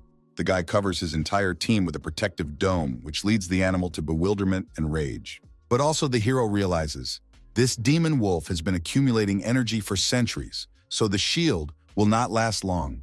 They must find its weakness and strike first. Yi Lingchen bravely rushes forward, holding the puffball on her head. The girl's threadbare clothes are barely holding on to her, which introduces her severe discomfort. She won't be able to fight. Chen Wu-jin gives her his outer garments. He says that if it is not necessary, let the girl just stay here with him. He doesn't feel like letting her go alone. He asks Qing Zhao and Xiaoqing to keep an eye on the shield. After cutting his hand, the guy prepares to bait the wolf with his blood. He leaps outside the barrier. The animal readily opens its mouth. Chen runs deeper into the forest, dragging the wolf with him. The animal doesn't seem too sure of its feet. Probably because of its many years of being a beast, it doesn't remember what it's like to be human at all. But as long as it's a beast, it should be treated like one. The hero uses net spells. He's going to tame the wild animal. The audience, without taking their eyes off, are watching the screens. They are shocked that Chen can use a blood spell. The people watching don't remain cold-blooded either. Some of the judges even rise from their seats. After all, the guy is so talented that he can turn a blood spell into a sword. Finally, luck is on the hero's side. The beast is caught in the net. In his direction is directed a sword of spiritual energy. Someone notes that the spirit of this sword is very strong. The cornered wolf is furious. Its eyes are blazing red. Chen Wujin's facial expression changes. He notices that the wolf's eyes, which were once furious, now have tears flowing from them. But why? Directing a spell, the guy mentally asks the wolf to open his heart. Chen Wujin delves into the beast's memories of when he was just a young boy. His friend addresses him as Shadow Mastiff. The kid seems quite cheerful, as if he and that beast have nothing in common. His friend shares some great news. He has found a gentleman in need of his protection. Starting tomorrow, he will be able to follow him and explore distant lands. They are both unusually happy about this news. But Mastiff's mood shifts abruptly. Although he is happy for his friend, he himself has not yet had a lord, and he does not know when it will happen. His friend tries to reassure him. After all, they are of the Demon Wolf clan, and they are destined to protect only one lord for the rest of their lives. Fateful encounters don't come so soon, and he'll have to wait. The lad pats the younger one on the head fondly. Time passed, and Mastiff kept waiting. The head of the clan notices that he has grown up. Therefore, according to the clan's rules, he must leave these parts and sleep underground. Wolf resists the idea, to which the clan leader parries that he just doesn't want to accept the rules. The Mastiff fights back desperately, but is told he is too weak. A demon wolf like him is incapable of anything. He should have been eliminated a long time ago.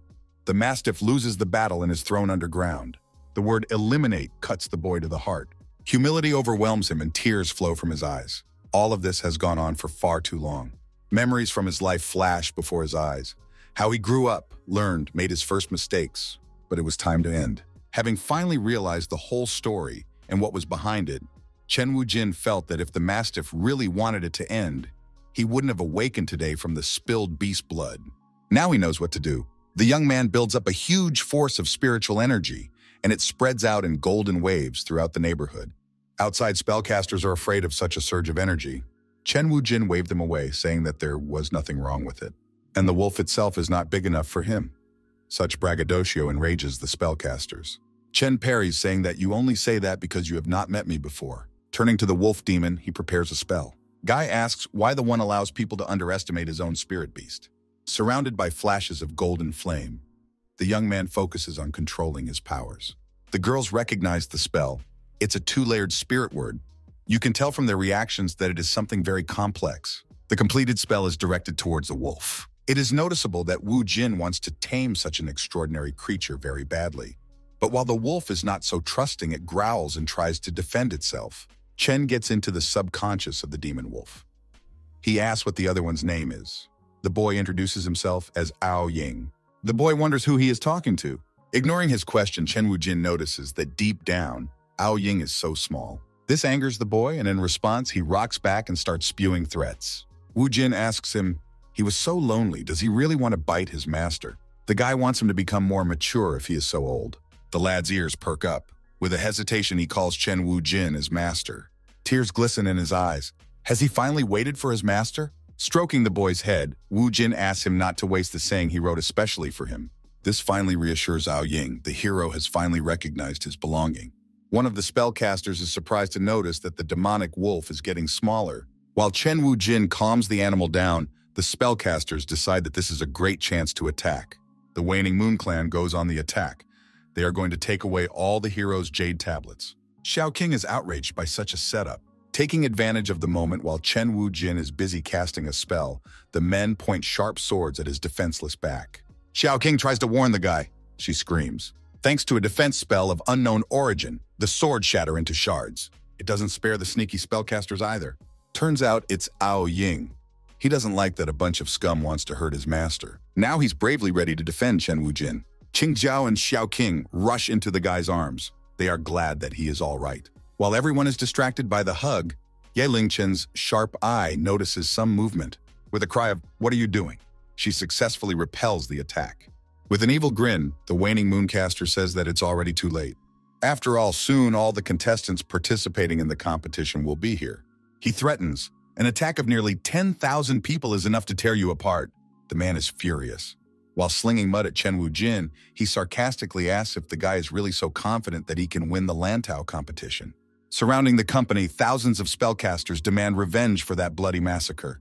To the surprise of the embittered spellcaster, Chen Wujin reacts in the complete opposite way. These words make him ecstatic. He chuckles contentedly. He finally has a chance to train his team. Utilizing his spiritual power, the guy summons tanks of the tiger species. The spellcasters scatter in fear from the machines they don't understand. They wonder, what is it? After all, they have never seen such a thing before. Some ridicule the protagonist, saying that a few pieces of iron will not protect him in any way. The hero proudly assures them otherwise. He insinuates that the men were poorly educated and skipped classes in their spiritual schools. This causes resentment. They begin to pour threats against Chen Wujin. This is when the guy presses the red button with the skull on it. The tanks come into motion and start firing. People don't realize what's happening and start scattering around.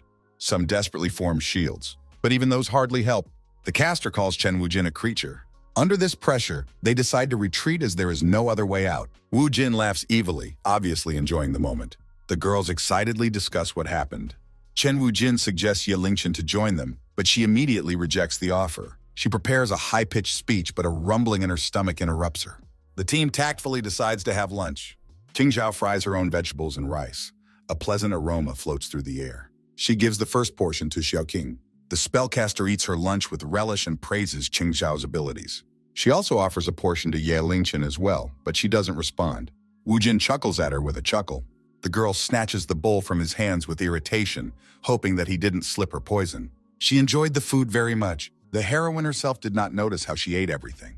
She mentally notes that Chen is strange, but she reassures herself that he's not doing anything out of line right now. Meanwhile, some of the spellcasters are starting to come to their senses on the battlefield. One of the waning Moon Clan spellcasters is about to contact the Hall Master. He clutches his jade tablet with anger. There's a gloomy aura around him. It is time for Chen Wujin to die. Somewhere in the forest, Mutan is feeding his birds. There are many of them, and they catch his eye with their extraordinary coloring. Something catches his eye as he's about to throw them another piece of meat. It is the defeated caster of the Waning Moon Clan. He calls Moten, the master of the hall. The man is indignant. That boy Chen Wujin is much stronger than I thought. Even Wang Tenglong was left beaten. But the chronicler isn't surprised. He didn't expect them to be able to do anything from the beginning. Petting his pet, he decides it's time to let them out into the wild. His handyman recognizes the Xuanchuan bird. This bird has the ability to transcend all boundaries and reach all sorts of fantastic places, Moten corrects. Moreover, they are used for more than that. He opens the cage wide. With their ravenous teeth bared, the birds head towards their goal. Meanwhile, in the clearing where Chen Wujin's team was once surrounded, many spellcasters lament that they cannot defeat him. The red-haired girl interrupts them. Since everyone is down, there is no need for an alliance. The caster calls her Hall Master. This is Gong Yao. She clarifies her position. There won't be only one winner in the first round anyway, so they need to rely on their own abilities. She orders her assistants to leave. The men shout after her, trying to stop her, but all to no avail. Gong Yao's assistants ask what they should do next. The spellcaster summarizes, "Let the two dogs fight, see how they take their losses, and we'll pick up the signs in the process." The girl takes note of her wisdom. Gong Yao reminds everyone else that they should not forget how the other clans now treat them. The Spring Wind clan, saying that they only use charm techniques. This attitude makes the girl angry. This time, she wants to make sure to get a result in the competition so they won't be underestimated anymore. One of Mutan's birds finally makes it to the clearing. Gong Yao's short-sighted team revels in her. One of the girls enthusiastically supports the Hall Master's campaign speech. The others join in as well. Just because they are beautiful, their efforts should not be ignored. Suddenly, a bird sinks its sharp teeth into Gong Yao's arm. The girl is surrounded by a pink aura of unknown origin. She becomes very hot. Out of nowhere, hordes of birds start attacking the girls from all corners. They bite the girls mercilessly. Meanwhile, at the cave where Wu Jin and his friends are staying, there is a sharp cry. No! It's Xiaoqing. She's struggling in her sleep. It looks like she's having a nightmare. Noticing this, Chen Wujin calms her down. In a half-sleep, they make out. In his mind, the hero is thinking how happy he is to beat Chen Wujin. But a sharp cry for help pulls him out of his train of thought. It seemed to be a woman's voice. With a cry of please, the girl clings to Chen Wujin's arm. It is Gong Yao. One can see that her condition is not good. Qingzhao wakes up to smell a strange odor. Xiaoqing smells it too. It seems very cloying and disgusting to her. The girls are worried because they can't find Chen Wu-jin. Xiao King calls out his name in a ringing voice. She cries out once more, this time in surprise. Chen Wu-jin's weak hand tries to reach her. It seems that the Spring Wind Clan girl's consciousness has been taken over by some spell. Without realizing the reality, they have clung to the hero's body. Gong Yao stuck to the guy, cannot get off. He notices that she is very strong. Chen looks closely and sees tears in her eyes. He guesses that something is wrong. The boy casts a spell. He finds out it's the poison of the Xuan bird. No wonder, anyone bitten by the Xuan bird will have their internal skill passively activated, and the birds will be able to control them. This realization makes Chen Wu-jin worried. But the guy realizes that the girl's meridians are very weak right now. If he forcibly tries to release them using the spiritual method, they simply won't be able to withstand it. Chen Wu-jin's girlfriends are watching in disgust. The guy purposely starts to provoke them by pretending that he is enjoying the whole thing. He asks what they think. Perhaps he should reluctantly accept them all. The girls resent this provocative question. Xiao King, as his fiancée, is very angry with this question. Qing Zhao agrees with her completely. Angered by this situation, Chen Wu-jin's lover grabs her friend's shoulder. With great force, she pushes Qing Zhao towards their friend and a group of girls. She crashes into them. Gong Yao feels very bad from the collision. Her breathing is heavy. This behavior has made her angry. Not realizing what she is doing, she casts her own spell on everyone around her. The girls' sanity had become clouded, and now they too were not feeling well, as if all their strength had gone. Qing Zhao watches anxiously, breaking her arms. Chen Wu-jin grabs her wrist. He is also having a hard time enduring this spell. But the guy knows that Qing Zhao's blood has a healing effect, so he bites her while tasting her blood. Of course, because Qing Zhao's blood is invulnerable to all poisons. Jin pulls his lips away from her neck. He's back in formation. The girl is only too happy to help her friend. The stupefied Gong Yao, seeing this picture, becomes furious and feels intense jealousy. On emotion, she sends the hero a curse in the form of many hands. The young man's hand is inflamed with radiance. He prepares a spell. Dozens of hands torment him, but his own hand reaches forward.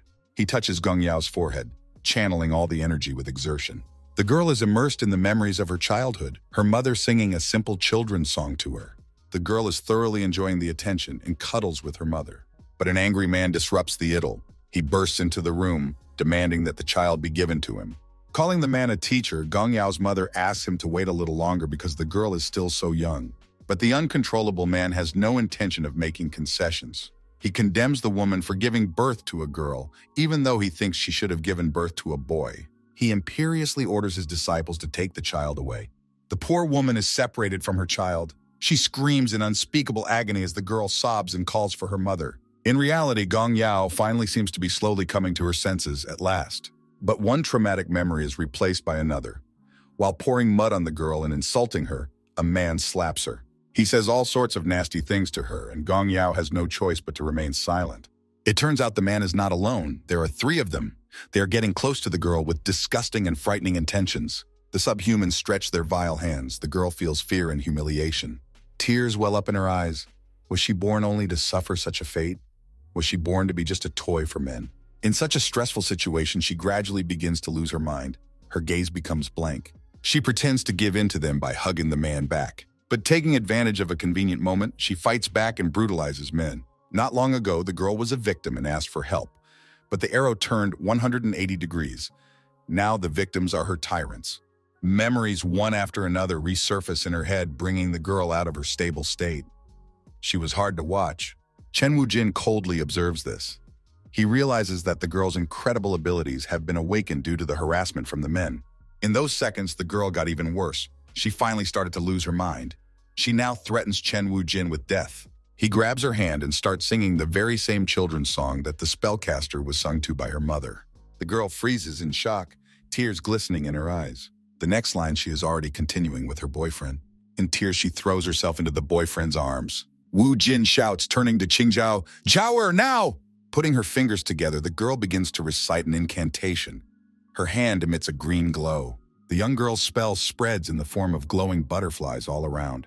Chen Wu-jin also channels his power into the magic pentagram. He holds Gong Yao in his arms, infusing spiritual energy into her. Qing Zhao's butterflies do their job perfectly. With a light touch of their wings, they bring the poison victims back to an adequate state. The girls gradually regain their senses. With a return spell, she collects all the poison back to herself. The talented spellcaster shatters the clot of energy so that it won't reach anyone else. The spell was hard on the girl. It took quite a bit of energy from her. She wipes the sweat off her forehead. Chen Wujin supports her by her shoulders so that she doesn't fall. He asks if the girl is all right. She assures him that she is fine, just waiting for the poison to dissipate. What can't be said about Ye Lingchen and Xiao Qing's condition? They can hardly stand on their feet. Gong Yao's spell has sucked all the juices out of them. Xiao Qing is once again wary of Gong Yao. She is wary of the red-haired spellcaster and asks her not to come any closer. Chen Wujin assures her lover that everything is fine now. The Spring Wind Clan spellcaster is embarrassed and thanks the hero for saving her. She claims that she can no longer be his enemy because he saved the people of her clan. As a return favor, the Spring Wind Clan will refuse to participate in this competition. The clan girls try to reason with Gong Yao, but she interrupts them, waving her hand. She's made her decision, and they'd better keep quiet. Chen accepts her suggestion, saying it's appropriate. The girl asks what they're going to do next. Chen Wujin goes back to the already tried and true plan. He suggests that the girls from the Spring Wind Clan join them, assuring that there will then be a place for them in the top 3. But the girl is wary of such a generous offer. She asks why the boy is helping her. Wujin explains that he admires her courage and ability to survive in desperate situations as well as her resilience, as she would rather die than give up. The guy closes with a joke. He'd rather help a pretty girl than some ugly man. The guy gives a thumbs up with a smile, saying that everything is cool. The girl gives into the atmosphere and relaxes, in which case his obedience is the best courtesy for her. The end of this hard day, the sun is setting over the horizon. The team rests and admires the sunset.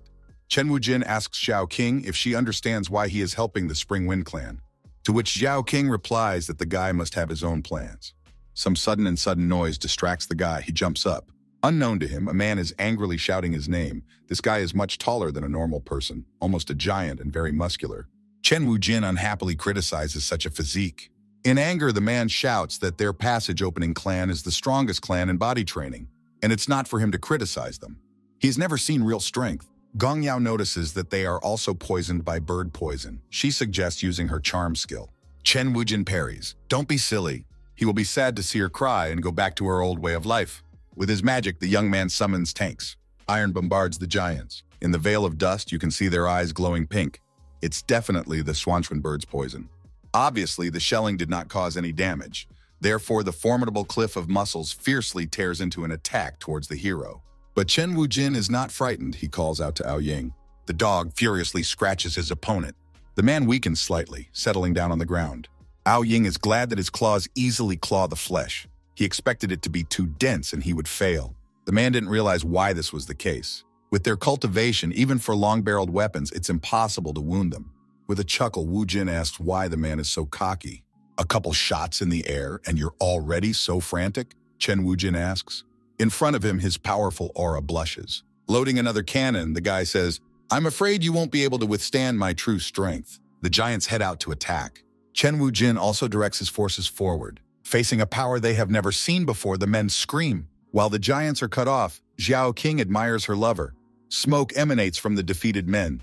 Someone unknown prepares a spell, his hand glowing with a golden radiance. Ye Lingchen's keen eye detects movement.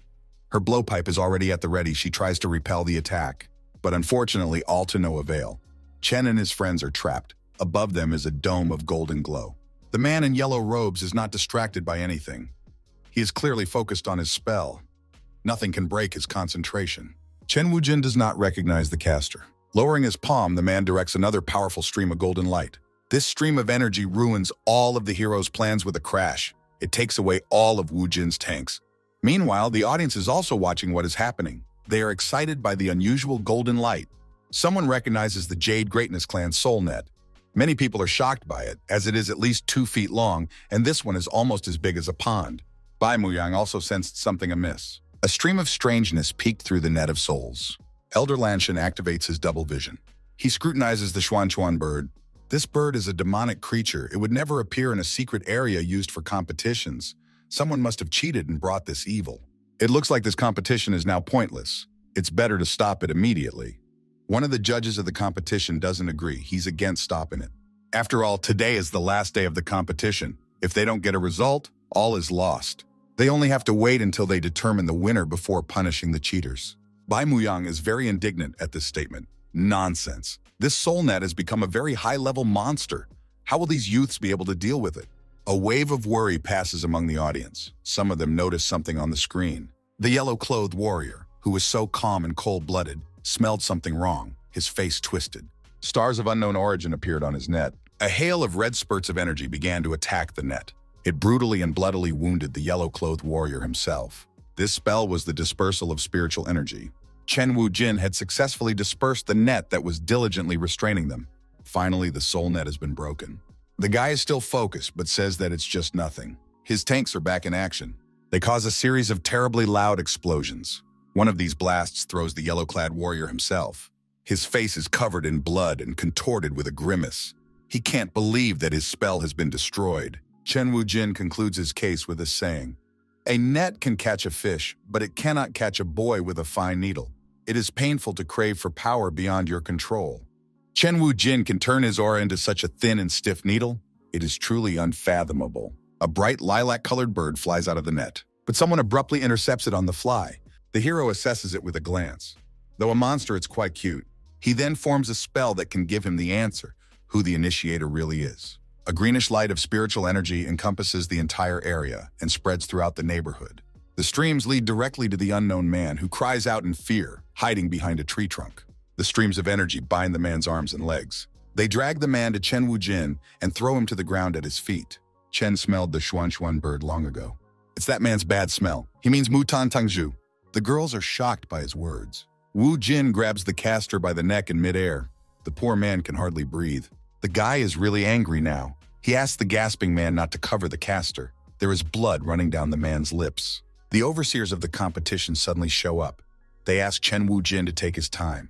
The hero lets the poor man go and greets Elder Haoliang. The judges look at each other thoughtfully. One of them activates spiritual energy. With that, he summons the gong, strikes it, and announces that the first round of the Lantau competition is over. The judges demand that all contestants leave the secret area and return to the main field to learn the results of the competition. Lanshan turns to the guy. "Friend Wu-jin, you have to prepare for the next round, so leave this man to us." Chen readily agrees and kicks the bound man towards the referee. The audience screen goes cracking. Within seconds, it develops into shards. Portals full of golden glow form in the air. The judges and all the participants pass through them, including Chen Wu-jin and his team. One of the judges asks the participants to show all the available jade tablets. The top 10 in the number of jade tablets will be allowed to go to the next round. Many contestants are upset as they have to leave since they didn't get anything. A lot of spectators wonder how can there be so many contestants who gain nothing. This is the first time in the history of the Lantau competition. They are angered that there are also a few people from other clans. Peering at Gong Yao from afar, Wu-jin cheers her on and points a finger up. The girl displays a large number of plaques. The Spring Wind clan did well this time. The top 10 is secured for them. Yilingchen displays huge stacks of plaques, even bigger than the others. One of the judges turns to Chen Wu-jin. They have counted the plaques of the others. Only Chen Wu-jin and his team remain. The elder turns around thoughtfully at the call. A young man of interesting appearance waves to the other, drawing attention to himself. He has been forgotten about. No one knows who he is. From his clothing, we can assume he is from the Azure Wave clan. He explains that he only joined the clan 2 days ago and didn't expect to make it in time for the Lantau competition. The blonde man is asked to show his jade tablets. Through the portal, a whole mountain of tablets falls out, which is simply unreal to count. People are shocked because it's even more than Yilingchen's. While the spectators are praising the caster, he is happily basking in the glow of attention. Yilingchen feels embarrassed. The elder repeatedly asks Chen Wu-jin to show him the plaques. The newcomer of the clan is already rejoicing in his previous victory. He is sure that Chen has less. The hero doesn't miss the opportunity to boast like he's a rooster in a henhouse either. He says he's afraid of taking up too much space. He asks Ao Ying to produce the signs. The kid dumps a huge mountain of plaques out of a canvas bag. The audience is once again surprised at the sheer number of jade tablets. They fill the entire space. Apparently, Wu-jin's friend has won first place after all, Elder Lanshan summarized. In that case, Wu-jin will now have priority in choosing the other 2 clans to join forces with him in the next round. The hero agrees without resistance. He grabs the unknown contestants by the hands and joyfully lifts them up. It's Yilingchen and Gong Yao. Someone asks, "Did you make a mistake?" Chen makes a disgruntled face. It's the same caster from the Azure Wave clan. He asks, "I'm ranked 2nd, so obviously you'll have the best chance of winning with me, right?" The guy smugly points a finger in his direction. Moving closer with a smile, he pressingly asks again, But Chen Wu-jin flatly refuses, shaking his head. Isn't it obvious? The guy doesn't want to take the spellcaster into his team for a strange reason. He's not a beauty. All those around him do not understand this way of thinking, so they do not find anything to say. Because of the stupidity of the words of their associate, the heroines feel Spanish shame. They try to quickly slip out of sight so as not to embarrass themselves. Meanwhile, the caster is not happy that Chen Wu-jin rejected him. Realizing that the show is over, the audience begins to disperse. One of the elders stays behind to chat and points out the guy's amazing skills. He convinces him that it's just luck. The elder advises him not to belittle himself. He says that the warrior reminds him of an old friend from his clan. That man was so extraordinarily talented that he never suffered defeat, and he made a vow when he left the Azure Wave clan that he would never go out into the world again, unless someone strong enough to rival him could be found. Listening to this monologue, the boy cringes like he's eaten a lemon. The elder asks him if he thinks Chen Wu-jin could be the one chosen by the heavens, to which the young spellcaster laughs. How would he know? Stretching, he turns around and leaves. He's tired and wants to get some sleep. The caster cheerfully says goodbye to the elder. He wasn't the only one the young caster reminded. Apparently, their mutual friend, Elder Hallian, remembered him too. To which the judge replies that they can't be sure yet, but that man is unpredictable, so we can only wait to see how things turn out. The elders have a task. Now, the most important thing for them is how to punish Kumujo. The old men sat in chairs in the spacious room. A man they already know is on his knees, begging for mercy. He bangs his forehead on the floor, bruises forming on his forehead. Bai Muyang says that confessing will mitigate his punishment. He asks who guided the man, but the caster doesn't give a clear answer. His eyes are wide open, and his lips are muttering something incomprehensible. Picturing a blindfold, Elder Lanchin asks if it was a blind man. Realizing that his situation is hopeless, the man confirms his words. Still not satisfied, the elder directs a stream of magic that injures the caster. The man falls off his feet and shakes, a new wound forming. The old man says that no one must know about this. He orders the caster to return and tells his master to wait for news from them and not to be in too much of a hurry. Limping, the wounded man leaves. An elder is displeased that Mountain is still in too much of a hurry. The other declares that it doesn't matter. He is also trying to test Chen Wu-jin's skill. Only this time he'll have to suffer a bit with his unfinished business. Somewhere else stands an extremely beautiful tower surrounded by sakura blossoms. In one of its rooms, Moten practices playing the erhu. To his annoyance, one of the strings breaks. He is interrupted, the patriarch calls out. The chronicler carries a vat of water. Someone calls him by an affectionate form of his name, which makes the man flinch. It is a half-naked man behind a canopy. His silhouette is caught behind the translucent fabrics. Worry creeps across Moten's face, and he frowns his eyebrows. As he washes the man's feet, the man reprimands him. Reluctantly, the caster states that he was reckless. Speaking in a trembling voice, he pleads for clemency. The patriarch interjects with a chuckle. Reckless? Is Hallmaster Zhao sure that this was not intentional? The spellcaster immediately replies servilely that he dares not. The man orders him to stand up. With anger, he grabs his servant by the neck and squeezes it. He revels in his power. From behind the canopy of the canopy, his face is visible. It is the patriarch of the Vanishing Moon clan, Sang Dan. He thinks that the Hallmaster is very wise and resourceful, so it seems to him that he simply does not respect the patriarch. Fighting his inability to breathe, the caster squeezes out. The patriarch saved my life, gave me power. If Shujuo's death is necessary for the patriarch, he will always obey him. Thrilled by such a speech, the man lets the young caster go. He clutches his throat and tries to catch his breath. Affectionately stroking the blind man, the patriarch warns him that this is the first and last time. He grabs the young man by the neck and pulls him sharply to him. Enjoying the servant's fear and tears, the patriarch says that the master of the hall needs to be taught a lesson, will be punished. He takes the young lad by the waist, rolls him onto the bed, and piles on top of him. A chilling scream echoes throughout the courtyard. There's a heavy thunder and it's raining. The drops drum on the shingles. Barely covered by his outer garments, Moten walks across the courtyard, leaving bloody footprints behind him. Soaking wet and shivering from the cold, he wanders on shaky legs into his dwelling. He collapses on the bed. The young man looks terrible. There are terrible bruises and bruises all over his body. Wet clothes stuck to his body, and the bandage slipped off his eyes. Jiandan has already mutilated his eyes, and now he is humiliating him to this day. The man's tears are replaced by rage, and he mutters to himself that he will never forgive. Chen Wu-jin, he must not let him down. The next day, the second round of the Lantau competition begins. This round is a group match. The lots determine the opponents of each member of the group, and the group with the most wins enters the third round. Lingchen is practicing a spell on his blowpipe. Gong Yao is practicing archery. Their opponents are defeated in seconds. This leaves their associate in shock. He says he will avenge them. Suddenly, Chen Wujin appears from behind him. A dark and gloomy aura surrounds the hero. He nonchalantly says that he's ready to fight. His opponent immediately surrenders. The guy praises him for the rod present. Seeing that Gong Yao's abilities have improved and her training is yielding results, Chen Wujin praises her. A disgruntled Xiao Qing comments on this, saying that if she had to fight, she would be better. Qingjiao feels the same way because of herself. Chu Xin is here as well. She's nonchalantly resting under the canopy, watching the action. The girls are mocking their comrade in arms in their thoughts. The second winner of the previous round enters the dialogue. He says that he didn't expect that Chen Wujin could be a mentor.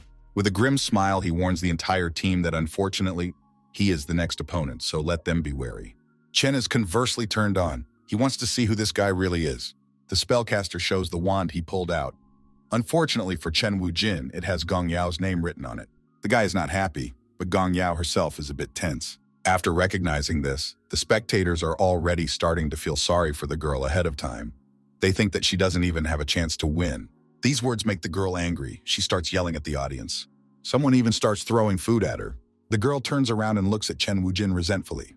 In response, the guy tries to calm her down and verbally boost her morale. He says that she is gorgeous, but his action only aggravated the already bad situation. The audience starts shouting, saying that the girl has managed to get this far only thanks to Chen Wujin.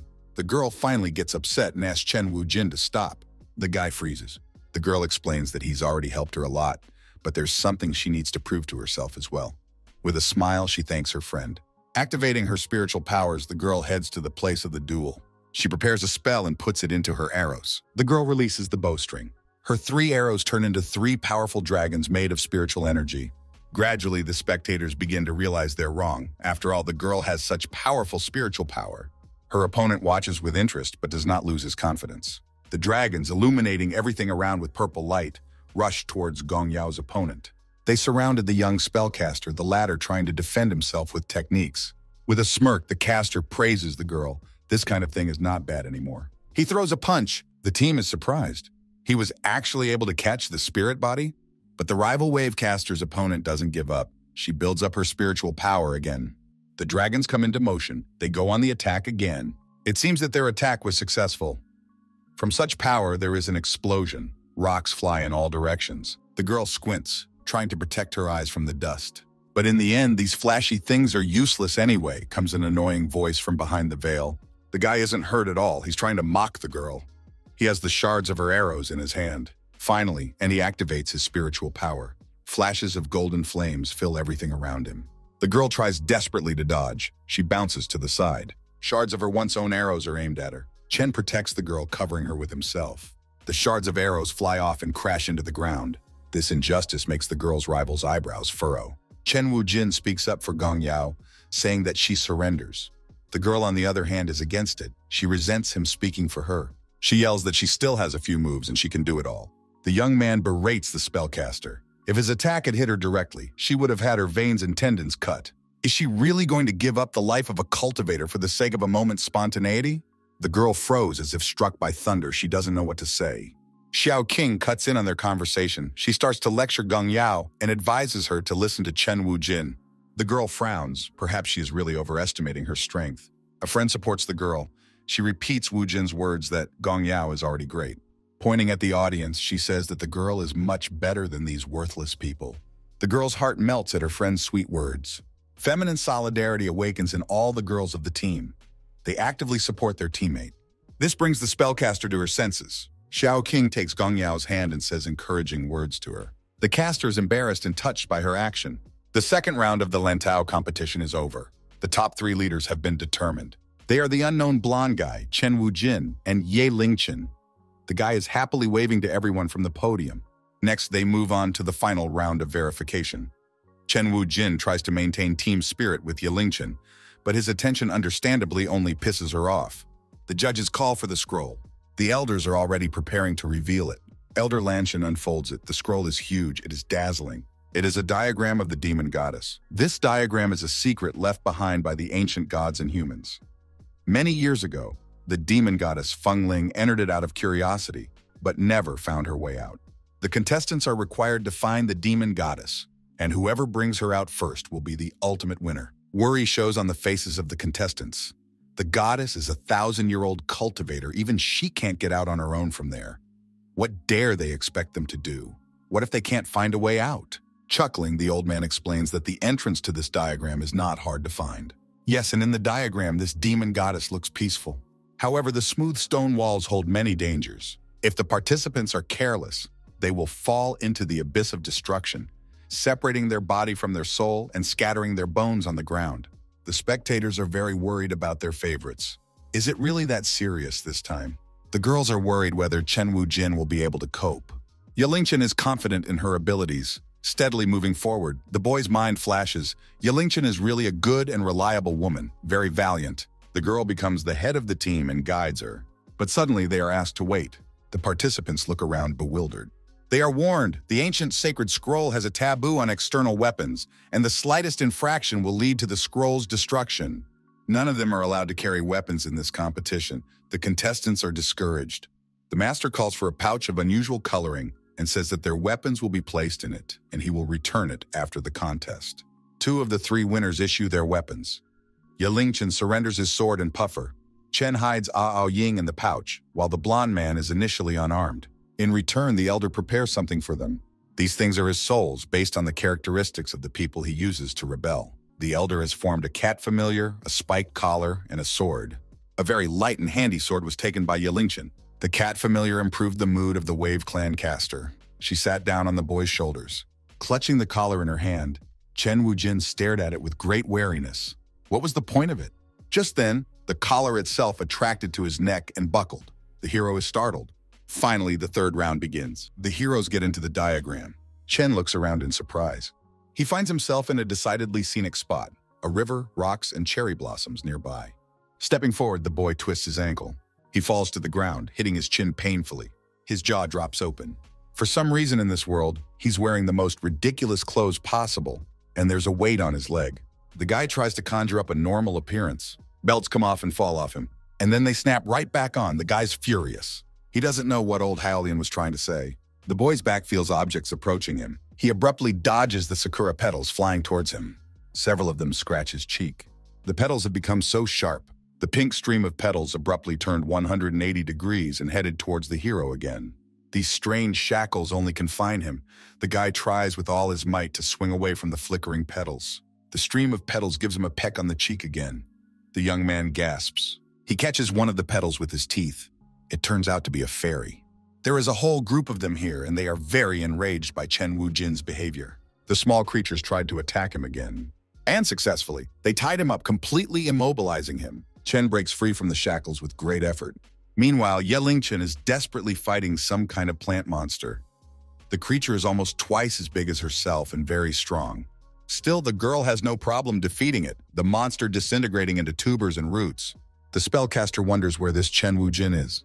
Here, the swamp behind her begins to bubble up, air bubbles forming on the surface. An even larger ogre climbs out of the water. The girl is worried. What should she do? Clenching her teeth, she desperately tries to fight.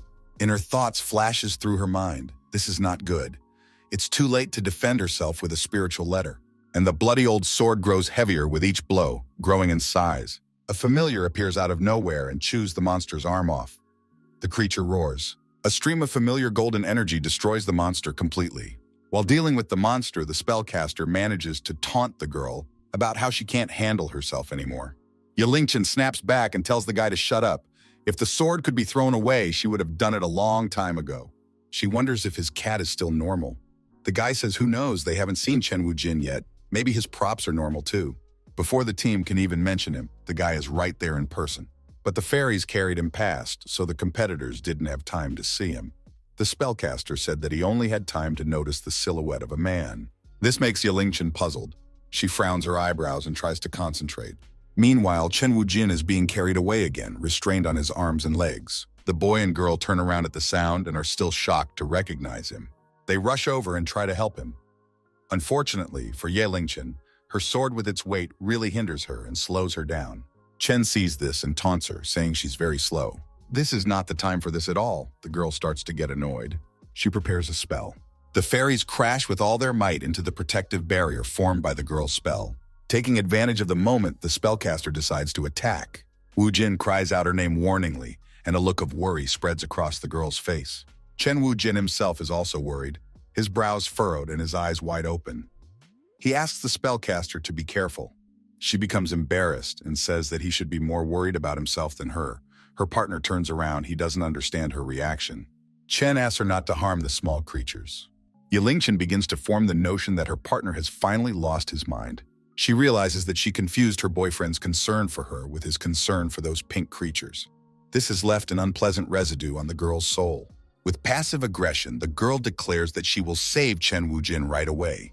The hero asks the fairies to untie him. Using spiritual power, she swings a heavy sword and directs a stream of spiritual energy towards Chen Wujin. A terrifying mask of enormous size looms over the guy. With a scream, the hero flies from the force of the furious woman's spell. The protagonist's fiddling and screams attract the attention of the very demon goddess who is encased in the diagram. The blonde man is wary, while Ye Lingchen tries to warn his friend not to move. The uncomprehending Chen Wujin has no idea who is standing behind him. He runs into the woman. The impact damages his neck vertebrae, and he tries to help himself with magic. His head is a mess. The guy turns around to see what he crashed into. The goddess is simply enormous in size. She's several times bigger than normal humans. She sits down comfortably on her throne in the trunk of a tree. The demoness explains, all the creatures in this picture should honorably call her mother. The fairies, apparently her servants, nod in agreement. Then she looks down at Chen Wujin with interest. Bringing him closer to her, she asks if he is her food. She sticks out her long tongue and says with a huff that she hasn't tasted such delicious young meat yet. Wujin stares at her ugly long tongue with fear. Outraged by his inaction, Ye Lingchen asks why he still doesn't resist. Does he really want her to drain him dry? Do you think I don't want to? With a trembling voice, the boy stretches out. That damn collar squeezes him as he tries to resist. There are long spikes spreading all over the guy's strange costume. They are growing bigger and bigger. Poking Chen Wujin on the cheek, the demon goddess reassures him. Don't waste your strength. This weapon was deliberately created by the old miser Haolian Lanshan to balance you out. The guy's reaction pleases her. She enjoys his fear and discomfort. The woman licks her lips and says that it would be dignified for him to die obediently after all. But here the caster of the Azure Wave clan disagrees, and he directs the pet to attack. The cat flickers back and forth in front of the goddess's eyes, annoying her. Clamming up, she finally releases Chen Wujin from her grasp. Taking advantage of the moment, he started to run away. But the demoness still didn't realize what she had done. She tries to swing away from the animal. The blonde is surprised that his weapon does not match his soul, and indeed the aura and color scheme of the hero and his pet match. The cat licks itself contentedly, peering at its master. It jumps towards the woman again, the giantess trying to chase her away. Hiding behind a thick tree trunk, the goddess wails, I hate cats the most, to infinity. All three of them watch this picture, but Ye Lingchen is annoyed by it. The girl asks the guy to stop and let her cat finally do the trick. The guy, on the other hand, doesn't understand what she wants him to do. Playing dumb, he waves her off, saying it's just a kitten. Wu Jin frowns at this farce and repeats after him, it's just a kitten. Suddenly, he gets an idea. When Senior Haolian handed them the specially made items, it was as if they were opposing their vision. A memory with Ye Lingchen's heavy sword comes to his mind. Only he didn't have too many warnings regarding the cat kitty's spirituality. The boy, pondering, watches the caster encouraging his pet. So if the collar is treated as nothing more than a piece of iron, frowning, the guy concentrates all his spiritual powers. He heats the collar to its extreme temperature. The collar that shackled him lights up with a red light. Chen Wujin then activates the spell he learned from Bai Mu Yang. It is the supreme goodness of the Sea of Tranquility, Ye Lingchen recognizes. The effect of the collar wears off, and the clothes gradually fall back on. The collar falls off the young youth's slender neck and shatters into pieces. Chen rejoices at this successful completion of his problem. Ye Lingchen doesn't understand anything. Did he really crack the artifact? Meanwhile, the previously cheerful cat is no longer having so much fun. She is struck by the demoness's liana. The goddess is beyond angry. I've put up with you for a long time. Do you really think a cat can do anything to me? Patting the pet on the head, the guy tries to comfort her. The goddess activates her powers. Apparently, it's impossible not to teach you a lesson. She calls the team arrogant pigs. A dark clubbing aura quickly approaches the protagonists. Holding the cat on his shoulder, the blonde activates a spell. While the clubbing energy is drawn into his net, Ye Lingchen is not standing still either. She tries to activate her spell as well. A bright red aura forms from her hand, but something is not right. It comes to the girl's attention that her sword is taking away her spiritual power. As the girl is unable to defend herself, the clubbing energy reaches her. In fear, the spellcaster tries to block the spell with her hand. Chen Wujin finally enters the battle. He protects the girl with a clear sweep of his hand. Now he tries to deal with her sword. As the sword blade depends on his sharpening, he mercilessly cleaves it. The woman rejoices at her sudden release. Suddenly, however, her eyes cloud over and her body weakens. The sword has extracted too much spiritual power. Chen picks up the girl in his arms. Advising Ye Lingchen to put her hands on his neck, the guy replenishes her spiritual power. Despite his spiritual defense barrier, the goddess's cloying spell tries to sneak through it. The hero strengthens his spell, and the golden one dispels the purple darkness. Watching Chen Wujin and Ye Lingchen, the goddess grudgingly realizes that her plan has failed. Her face twists in a horrible grimace. She screams in rage that they're just two pitiful dishes in her stomach. They do seek death. The air around her explodes with a pop after activating her spiritual power. But suddenly she falls to her knees and starts muttering something to herself. The guy asks what's wrong with her. Chen Wujin dares to negotiate. He starts from afar. It seems that after being in this picture for a long time, it is also very hard for you. Both the grass and the trees, everything here is sustained with spiritual power. In the background, the pink-haired fairies are gradually withering away. The goddess is stubborn. She only refuses. Chen Wujin sighs and starts again. He says that she doesn't need to be so hostile to them. If they want to get out, they should figure out a way together. The goddess reacts harshly to his words. She yells that she's not going to leave. Gradually, the woman begins to lose her temper and shouts incomprehensible things to the heroes. From her words, we can understand that Elder Haolian Lanshan has been tormenting her year after year. A strong demonic field is clubbed throughout the clearing. The goddess is going to kill them. She will leave no one alive. The heroes try to protect themselves from the effects of her aura. But then, the woman, to the surprise of the heroes, disappears from sight. The heroes are confused. Is this it? The earth becomes unstable and shakes. They do not understand what is happening. Ye Lingchen suggests climbing the cliff, but Chen Wujin is against her idea. Now the whole picture is in motion and it could fall apart at any moment. Now only the three of them can keep it stable. If only. This kind of shaking makes the caster start to feel nauseous. Outraged by the blonde man's weakness, the hero exclaims, "Why this very moment?" Supporting him on his shoulder, Wujin realizes that everything now depends only on him. Everything around them is shaking. The earth is cracking into slabs. Those are diverging in different directions. Chen is scared out of his wits. After all, right out of the ground in front of them crawls out of the earth golem. The creature mutters something to itself. When the giant came completely out of the ground, the heroes found themselves right on his head. Fortunately, it turned out to be fairly flat.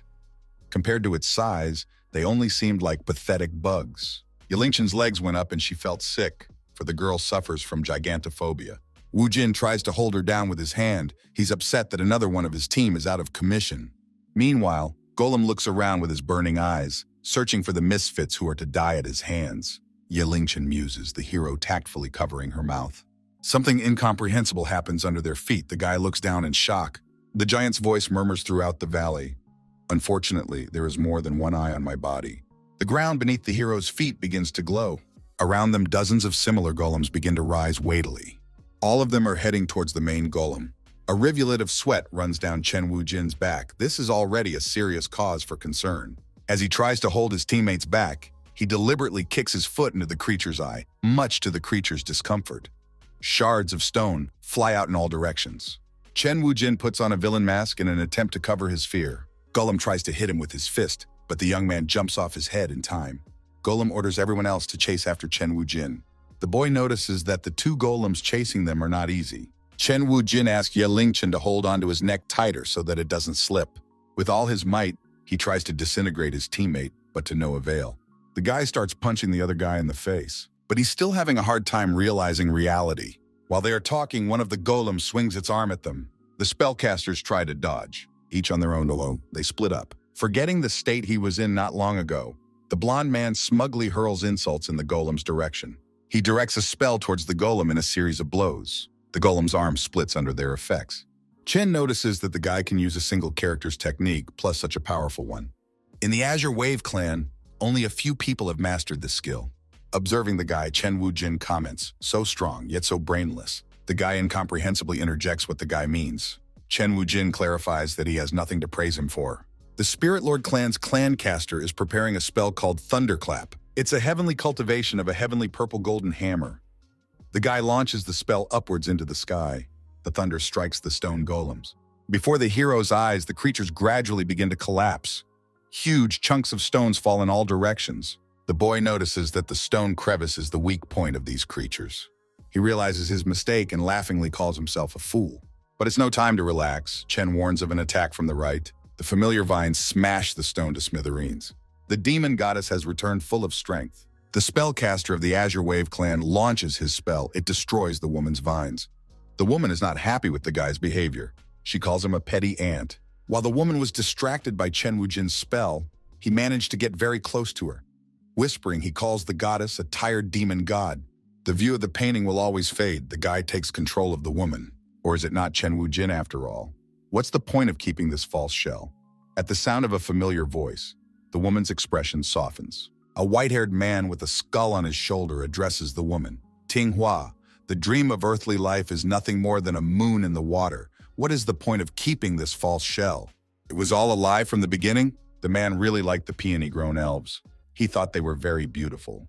It all started when this godlike man entered Tinghua's life. Holding out his hand, he called the little creature very charming. But the elf didn't like the fact that he was going to touch her, so she fought back. The spellcaster had picked up on the fact that she had a temper. As long as his soul didn't return to the void, he wouldn't be so lonely together with such a small creature. He forms a spell to help the elf grow quickly. But it seems something went wrong. She grew too big. He gives the girl a name. You are now a flower demon born on Tin Pan. From now on, your name is Tinhua. He still needs to live in the mountains for a while.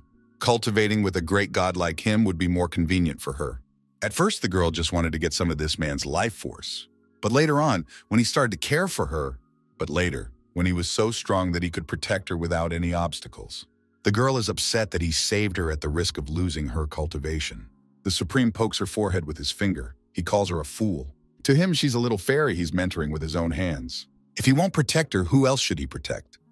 The woman thought she and he could go on like this forever. One afternoon, she rested with him while the caster drew the very diagram of the demon goddess. The woman lay contentedly on his thigh. The young man said that like this, drawing such wonderful scenery, he felt very relaxed. Then she was the happiest being on earth. However, the charmer decided to leave. The girl did not like it because he leaves her alone. She will have to wait so long. But the man paid no attention to her lamentations. He bid her farewell affectionately. Tinghua, you have really grown up. My spells can no longer trap you. I wish I could teach you a few more tricks, but unfortunately, I don't have time left. Tinghua, the dream of earthly life is nothing more than a moon in the water. What's the point of keeping this false shell? And he disappeared. Right now, the woman has something to reply to those words. Even if it is a false shell, she still loved her with all her heart. The boy listens with a skeptical look on his face. She will never, ever let anyone destroy her. Tears flow from the woman's eyes. Chen Wujin is almost moved by her story. He summarizes, what a poor demon god. When men are done having fun, he abandoned you, leaving you alone in pain for so many years. The team listens to his retelling with attentive faces. They all conclude that the woman's lover is a peerless bastard. After hearing these words, the goddess slaps Chen Wujin. Yelingchen is enraged by her action, but the guy gestures to calm her down. The goddess screams that he's defaming the Supreme. He didn't lie, he said he would return in 10,000 years. But the young man doesn't believe her words. With a sigh, he tries again to explain to her that her lover set her up. The woman still does not believe him. She parries that the Supreme does not look like the frivolous libertine that the hero himself is in her eyes. With a blank stare, the woman continues to speak, rather trying to convince herself. He is special to her after all. He chose her out of so many elves and spent his spiritual power on her to help her transform. Chen Wujin interjects, spending spiritual power? You mean he prepares a spell? Directing his spiritual power at the first elf he saw, he enlarged that elf to the size of a human. Anyone who knows the technique can do it easily. The woman can't believe her eyes. The realization that her lover has deceived and used her has knocked the ground out from under her feet. Rolling his eyes, the hero says that it seems to be time for her to come to her senses. Some of the words he said she doesn't believe. Knowing this, Chen Wujin creates a spell that summons the remnants of Qinghong's soul for her to speak to him. Like a mirage, the image of her beloved man appears in front of the woman. Tears come to her eyes again. The man blinks in an attempt to regain consciousness. He strokes the woman's temple while she still tries to believe in her happiness. After all, she was able to see him again. With a smile, the man says he never thought he would see her again. He mistakenly calls her by another man's name and the woman freezes. As the man awkwardly tries to recall her name, the goddess is confronted head-on with harsh reality. She recalls her name. The Supreme One remembers his with disdain. "I'm sorry, it was 1,000 years ago. I don't remember much." He tries to justify himself. The girl is still unable to believe it. How can it be? He just picked up and forgot about her. Isn't that normal? Collected too many elves in my life, inevitably confused. The man does not see a problem with his attitude at all. As a supreme being, everything he has created will have some remnants of his own soul left. Though it is a residual soul, it does represent him. The Supreme One, for appearance's sake, tries to comfort a woman who is suffering from a broken heart. He notices that the landscape picture he painted seems to still maintain its color. It comes to him. The woman has used her spiritual power to maintain its color, and after all, it was hard work. He strokes her head. The caster asks her to leave and live her own life, as the painting will soon disappear with him. History repeats itself. The man disappears again. The girl tearfully asks him not to leave. She tries to grasp the shards of his scattering soul. She has waited for him for thousands of years. Is it possible? As soon as the supreme soul scattered in the light, the picture began to collapse. Huge layers of earth began to rise into the air, flying all over the space. But the woman doesn't care about the world around her. She is absorbed in her own suffering. Yelingchen says that this painting will soon disappear. Chen Wujin says that when the world in the painting disappears, the door will be easy to find. This is what he is going to do.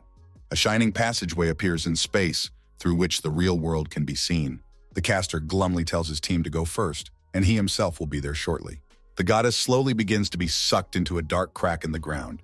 But she is still as immersed as ever, for everything she has lived is being destroyed, and it is killing her. This 1,000-year-old obsession is nothing more than a joke. Tears are rolling from her eyes. Chen Wujin bravely jumps into the crevice with the intention of helping the woman. He grabs her arm. He declares that if she lives and dies for a man, then being a demon goddess is already too much for her. This brings the goddess to her senses. She is angry. How dare he humiliate her? Chen holds the woman with all her might. Her eyes go wide. "It's not like that," he says. "She is beautiful." The woman is embarrassed by his words. Smiling encouragingly, the guy tries his best to support the goddess. She can't believe she was touched by what he just said. Chen asks her to come out with him.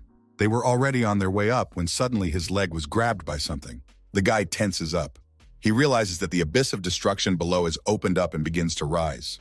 The tentacles of the abyss are pulling Wujin down with all their might. Both the caster and the goddess are rapidly approaching the bottom. Clinging to each other, they scream in fear. Chen Wujin shouts to the woman to come up first. He calls out to his partner, who has yet to get out. Throwing the woman to the edge of the crack with his spiritual power, he asks his partner to lead her out of there. Chen Wujin uses another spell, activating his spiritual meridians. It seemed like the tentacles of the abyss were retreating, but that wasn't the case. Despite the guy's confidence that he would have no problem getting out of the abyss, the tentacles are drawn back and encompass him even more tightly. Almost completely immobilized, he finally realizes that magic is useless. The darkness of the bottom is approaching him faster and faster. Ye Lingchen desperately rushes forward, wanting to save Chen Wujin. But the blonde man stops her, saying that if she goes, she will die. In his mind flashes, the winner is not yet determined to let Chen Wujin die like this. He pushes the goddess away and orders the girls to leave this place immediately. Meanwhile, Chen Wujin has finally resigned himself to the fact that it's all over. Suddenly, he hears someone calling his name. Judging from the silhouette, it seems to be Ye Lingchen. Gladly, he opens his arms and shouts that he is here. Grabbing the girl by the chin and squeezing her eyes shut, he brings his face closer with the intention of a kiss. But the guy senses something amiss after all and opens his eyes. Nose to nose, he meets the caster's face creased in disgust. The boy pushes the uncomprehending young man away from him.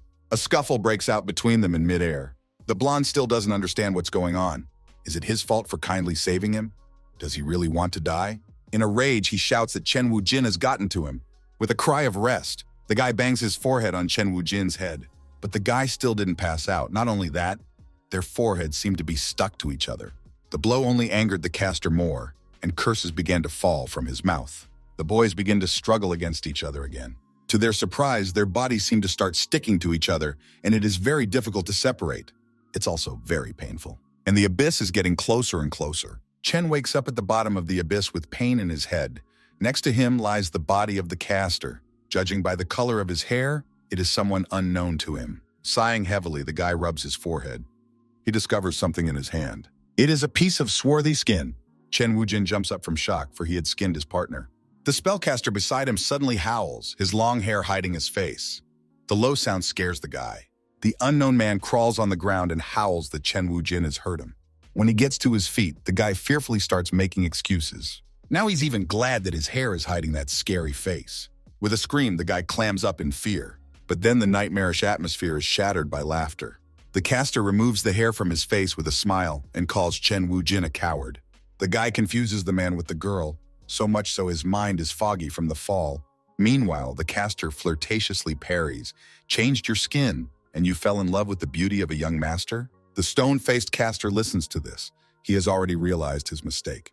The owner of the new look clucks. Unfortunately, he is not someone he can reach out to. To which Chen Wujin asks, "Aren't you Huafei from the Azure Wave clan?" The black-haired caster wonders how Chen Wujin knows his true identity. The latter starts to mutter something unhappily about the game. The spellcaster, with a misunderstood face, interjects what he means. Grabbing his hair and ignoring his question, Chen Wujin continues to mutter. He can't believe that he's going to die with the character he hates the most in the game.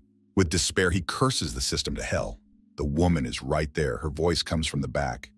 She calls Chen Wujin the most pathetic person she has ever brought in. The guy is once again surprised that she appears out of nowhere, and the girl once again clarifies that she's always inside him. The guy gets violently emotional and starts arguing with the system. In passing, he calls her useless. These words strongly hurt the girl. It was she who unlocked the power in his body. Without it, he would not have been able to cope with anything. The guy continues to yell at her with impunity. Huafei interrupts their quarrel with strange behavior. Chen Wujin asks what's wrong with him. He says he wanted to get the system's attention this way. The woman laughs at Chen Wujin because he doesn't like her, but there are plenty of people willing to suck up to her.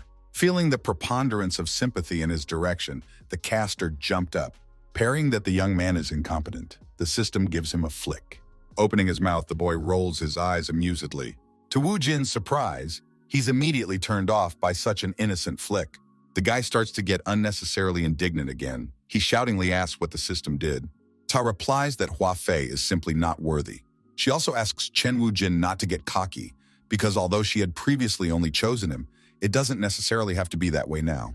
Chen Wujin frowns his eyebrows and looks at her incomprehensibly. The woman smirks. He'll find out soon enough. She changes the subject, asking what he thinks this place is. A voice comes from the darkness, someone approaching. As Chen Wujin sees this person, his eyes pop up to his forehead. The guy doesn't understand how to react to the people who came. Showing a whole group of his clones, the system asks how they are to him. Chen Wujin is startled, and she senses it, a smile of smugness spreading on her face. The spellcaster doesn't give a hint. He narcissistically declares that it's even for the best. The system resents his cold-bloodedness because, in her opinion, there are so many Chen Wujin who are just as good as him. He simply can't help but have a sense of danger.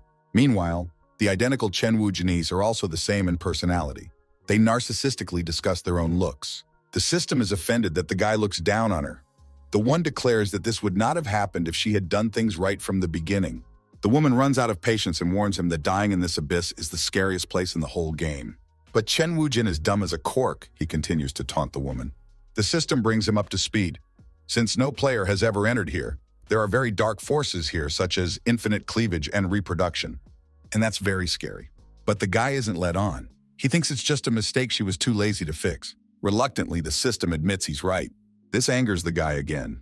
Looking down at the caster in the blackout, the guy asks why he can't split. The system explains that it's only a treat for players. It again turns the topic to the fact that his own numbers are only growing. Therefore, he must fight for the opportunity to work with her again. In response, with a condescending look, the protagonist states that killing each other over anything is rather pointless, so he won't do it. Naturally, his clones would have the same point of view, so they agree with him. Everything in the system's chest quivered with rage. Scowling an angry face, the woman declares that if a winner is not chosen soon, they will all die. The caster clones also see no point in her words, for in a power struggle, they will kill each other anyway. If they work together, they can get out. The system's nerves give out and she starts laughing with a dash of insanity. Looking furtively, she says that she was wrong about Chen Wujin. All this time, the caster didn't care about her. It's unfortunate that he's treating her like this. She starts listing the names of his girlfriends. They are waiting for him up there. It is at this point that she pierces through the thick armor of the caster. The clones also along with him begin to stir. Still, the system's manipulations worked. The guys start fighting each other. The system watches the fight with an unreadable expression on its face. They finally start fighting, but she's not happy at all. Chen Wujin watches the whole pun and tries to dodge the ricocheting spells. What's happening really disgusts him. Why is everyone hitting him? The clones have turned against their original. If they kill him, they kill him first. The situation starts to escalate, and because of this, the system starts to worry. She misfires guys. Everything is supposed to be a fair competition, and this is considered cheating. Chen smiles silently. He realizes that the woman already chose him a long time ago. Those words confuse the system. It's punctured. The guy says he recognizes her with a clear heart. However, the clones standing on the sidelines listening to all this are not happy with this resolution of the conflict. Without further ado, they are going to kill the hero. Chen Wujin desperately tries to stop them, but still the peace-loving trait stops them. They realize they don't want to do it. Chen Wujin tries to distract them. He says, they are good, but they are missing something.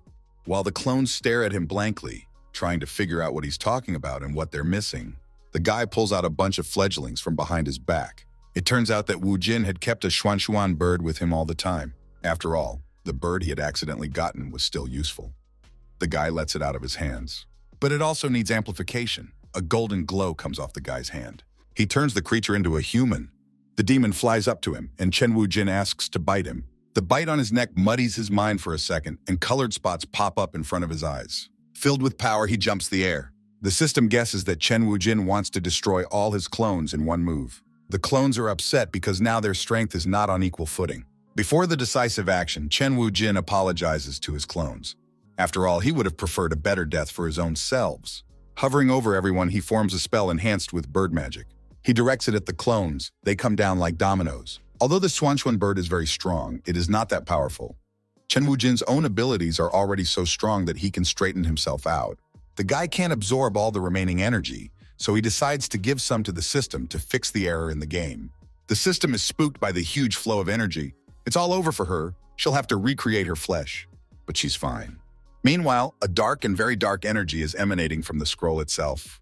The audience is very worried about their favorites. What if they die? Ye Lingchen and the goddess managed to get out of there after all. Xiao King is furious as to why the girl went out alone without Chen Wujin. What if her lover can't get out? Ye Lingchen explains that Wujin jumped into the crevice. The judges excitedly ask, did the blonde guy jump in there too? Ye Lingchen blames it all on Elder Lanshan. If only he hadn't moved their spiritual power. Forgetting respect and rationality, the woman grabs the old man by the pecs and yells at him. This behavior angers the old man. He asks her not to be too impertinent. His brother clarifies, this is only part of the ordeal. My third brother is not at fault here. But the spellcaster doesn't care about his words. She grinds her teeth in anger. Finally, she lets go of the old man's robes. Turning her gaze to the scroll flying in the air, the girl says that since Chen Wujin saved her, she doesn't want to be indebted to him. She wants to go in again and save him. The goddess approaches her and says that if she wants to save him, the girl should take her with her. The miasmas in this picture have been suppressed by her for years. There is still fear in them. The elders try with all their might to stop them, for the contest is over. Who says it's over? Comes a voice. Everyone turns around in shock. The voice is too familiar and cocky. Chen Wujin was finally able to get out of the unfortunate scroll. The girls happily run to greet him. Chen is happy to see them too. But the guy is not greeted with hugs, but slaps from both sides. The girls were very worried and anxious about him, now calling out at him for it. Chen Wujin is a little upset by this reaction, but he still dares to hug the girls with a smile. He is happy to see them again. Qing Zhao is the first to turn around at someone's groan. Wafei has finally woken up. The boy rubs his long-suffering head. The girls ask what kind of person it is. Xiao King is still angry that her lover put himself at such risk. The guy tries to explain they got it all wrong. He puts his arm around Hao Fei's shoulders with a smile. The boy mumbles something in justification, but then a long, familiar scent touches his nostrils. Mutan Tangju speaks up and Chen Wujin turns around to look at him. At the sight of the chronicler, the guy jumps up like a jumper, his eyes going wide and his expression becoming silly. The purple-robed caster looks flawless again. He laments, does the incense of the highest quality seem so stinky to young master Chen Wujin? With his fingers, he tries to cover his smile, saying that he is very sad. The elders majestically approach the waning Moon Clan caster, Chen Wujin's team observing all of this. Azure Wave Clan Master asks, the Lantau competition is over. What is the reason for Hall Master Zhao's uninvited visit? Could it be that the Vanishing Moon clan does not agree with the result of the competition and wishes to receive guidance? Supporting his chin with his hand, Muten states that Senior Hylian's words are so significant. With a slight smile, he turns to the world's #1 swordmaster, that is Yelingchen. He informs that her victory today was well-deserved. Folding his hands, the young master informs that today he is here to extend an invitation from his patriarch. Their patriarch has long admired young master Wu Jin. He holds out a paper invitation. Chen Wu Jin's face becomes dumbfounded again, raising his eyebrows and opening his mouth. He stares in surprise at the invitation held out to him. Bai Muyang bursts into the conversation. He believes that the Vanishing Moon clan is also not a righteous sect, so he thinks that Chen Wu Jin should skip dinner. Xiao King, of course, agrees with him. Grandpa is right. She reports that in her eyes this man looks indecent. Perhaps their patriarch is no better. The girl continues talking as if Tangju is not even here. The young man tries to suppress his anger. He still continues to hold out the invitation. Elder Lanshan agrees with those around him. He tries to instruct Chen Wu Jin on the right path. However, he reports, they have become influential in recent years. It is not good to refuse them. Xiao King loses his temper again and lashes out at the old man. This is the second time in a day that the young girl has received from him. Chen Wu Jin tries to calm his lover down. The guy asks Mr. Zhao, is the invitation just for him or does it extend to someone else? Realizing what he's getting at, Xiao King tries to talk him out of it. Though grudgingly, the young man still allows everyone else to go as well. In response, Wu Jin mutters some nonsense that no one is able to understand. Mutan is also among these people, politely informing him that he really can't guess his intention. Chen Wu Jin reports that if they want him to come, it's easy enough to arrange. But they must promise him one condition. They must send out invitations widely and invite disciples from all the clans to the banquet. To make it clear that he, Chen Wu Jin, was not only alive, but had become the chief guest in their Vanishing Moon clan. After finishing his thought, the fellow folds his arms on his chest with pride and arrogance. He is extremely pleased with himself. When the charming caster returned to his courtyard, he reported the demand to his patriarch, causing his master to laugh. Mutan Tangju is not happy with this demand. He calls Chen Wu Jin insolent and says that he has gone too far. The man, propping his head up with his hand and covering his eyes, calls the caster a fool with a chuckle. Reaching forward, he grabs the young man by his robes and pulls him to him. The close contact is uncomfortable for the caster. His patriarch continues. Chen Wu Jin is using us to assert his influence. He strokes his servant's chin, then gives the caster goosebumps. Grabbing Mutan's neck imperiously, the man finishes. But that doesn't mean he can step on the clansmen's heads at will. Bringing his lips close to the caster's sensitive ear, the patriarch says that he and Chen Wu Jin are quite similar. With awkwardness and fear, the caster pushes the man away from him and mutters something to himself. Leaning back and looking at the young man with a hungry gaze, the patriarch flirtatiously states that he doesn't think Tangju is as rebellious. Grimacing, the caster anxiously excuses himself from the meeting. He's not feeling well today. The man allows him to rest tonight. He asks Lin Tan how long she's going to hide there. A girl in blue robes comes out from around the corner. As she approaches, she addresses Mutan Tangju, calling him so formal even after all this time. The young caster greets the girl. The spellcaster steps closer to the patriarch and reaches out with a cranky tone that she feels her brother is not happy to see her. Loosely seated, the man declares, when he is compared to someone as sweet and beautiful as you, he naturally becomes uncomfortable. The guy anxiously watches the couple while the girl flirtatiously giggles and squeezes against the man. The young man makes a bow and bids farewell to the patriarch. You can see that he is very concerned, his eyebrows drawn together. As Mutan's figure recedes, the man burns his back with his gaze. The girl continues to complain about the young caster while the man's face darkens. With fury, he shoves the girl away from him. Looking down at the girl with disgust, he growls that it is not for her to say anything about him or Moten. In a remarkably arranged room sit 3 elders. One of them asks the third brother why he lost his temper today, despite always being the most reserved. After taking a sip of sake, the brother explains, although I was 80% confident in this case, as we approach the conclusion of the inevitable, I am getting nervous. One of his brothers tries to quell his worries. After all, Zhao Shuozhou is a capable man. There must be a way to convince Qian Dan to agree to Chen Wu Jin's terms. The other brother notices that the latter has been calling Chen Wu Jin younger brother lately. Does he really feel compassion for this child? Elder Lanshan, who has taken a drink of alcohol, assures that this is not just a joke. In such a situation, the Vanishing Moon clan can no longer be contained. Considering the influence of the 3 of them, if they take action to eradicate the newcomers, It will be said of them that they are only intimidating others with their power. If a demon committed unrighteous deeds, eradicating it with someone else's name and authority was the best way. In the elders' minds, the evil image of Che Wu Zinya pops up. The younger brother praises the elder brother. After all, the elder brother is far-sighted, teamed up with Zhao Shuzhou, which made Chen Wuzin hostile to the Vanishing Moon clan from the beginning. But the latter assures that it is all of little importance. It's just that Chen Wujin is so meticulous and deep-thinking that it would be difficult to keep him at bay. After all, they have failed before. Someone's voice interrupts the elder's speech. It is Hua Fei, and he respectfully greets the elders. They don't recognize him, which makes him angry. In their memories, he used to have yellow hair. But if you only look at his face, one nose and two eyes, he does look like him, Elder Haolian says sarcastically. One of the elders asks Halfie why he's back now if he swore to leave the Azure Wave clan 10,000 years ago. The guy scratches his chin and says with contrived resentment that those words are insensitive. Long ago, the three old ones used him. Now he doesn't want them to set up a simpleton again. Despite his cute face, the guy looks quite threatening while saying those words. Later, humming, the guy walks out of the house. Talking to himself out loud, he says, Chen Wu Jin, I told you I would definitely save your life someday. The weakened and beaten elders grudgingly grunt that Hua Feiwu has become even more vicious than 10,000 years ago. Confidently bursting into the courtyard with a shout, Hua Feiwei tells Chen Wu Jin not to go to the banquet of the Vanishing Moon clan. This is all a lie. But the picture before him brings a look of surprise mixed with embarrassment on his face. At this moment, Chen Wu Jin was just bragging to his interlocutor about the mansion.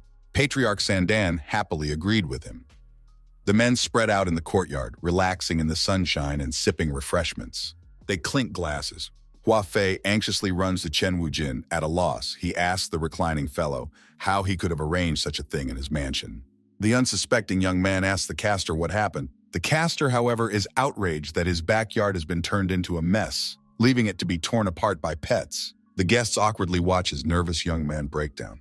Pointing a finger at himself, Patriarch Tsangdan asks if he shouldn't have asked him first why he's here. But the guy is unwavering. At the moment, he absolutely doesn't care about the people present. He's more concerned about his own mansion. But then he turns to Wu Jin. I didn't know you were close to the Patriarch of the Vanishing Moon clan. Frowning, the guy reminds him that he was indebted to him. Gleefully hugging the Patriarch, Chen Wu Jin rambles that they just met and he didn't think they would get along so well. Such closeness also made the Patriarch blush. The guy's screams are so loud that they can be heard by passersby on the street. Tomorrow, Chen Wu Jin is going to announce that the two of them have the best relationship among the clans. It would seem that the news is very encouraging, but the men's faces are gloomy. The shouting had taken its toll. Within a few hours, the news was all over the city. People were talking about it on every street. The elders realized that their plans had gone awry. How could these two devils come together?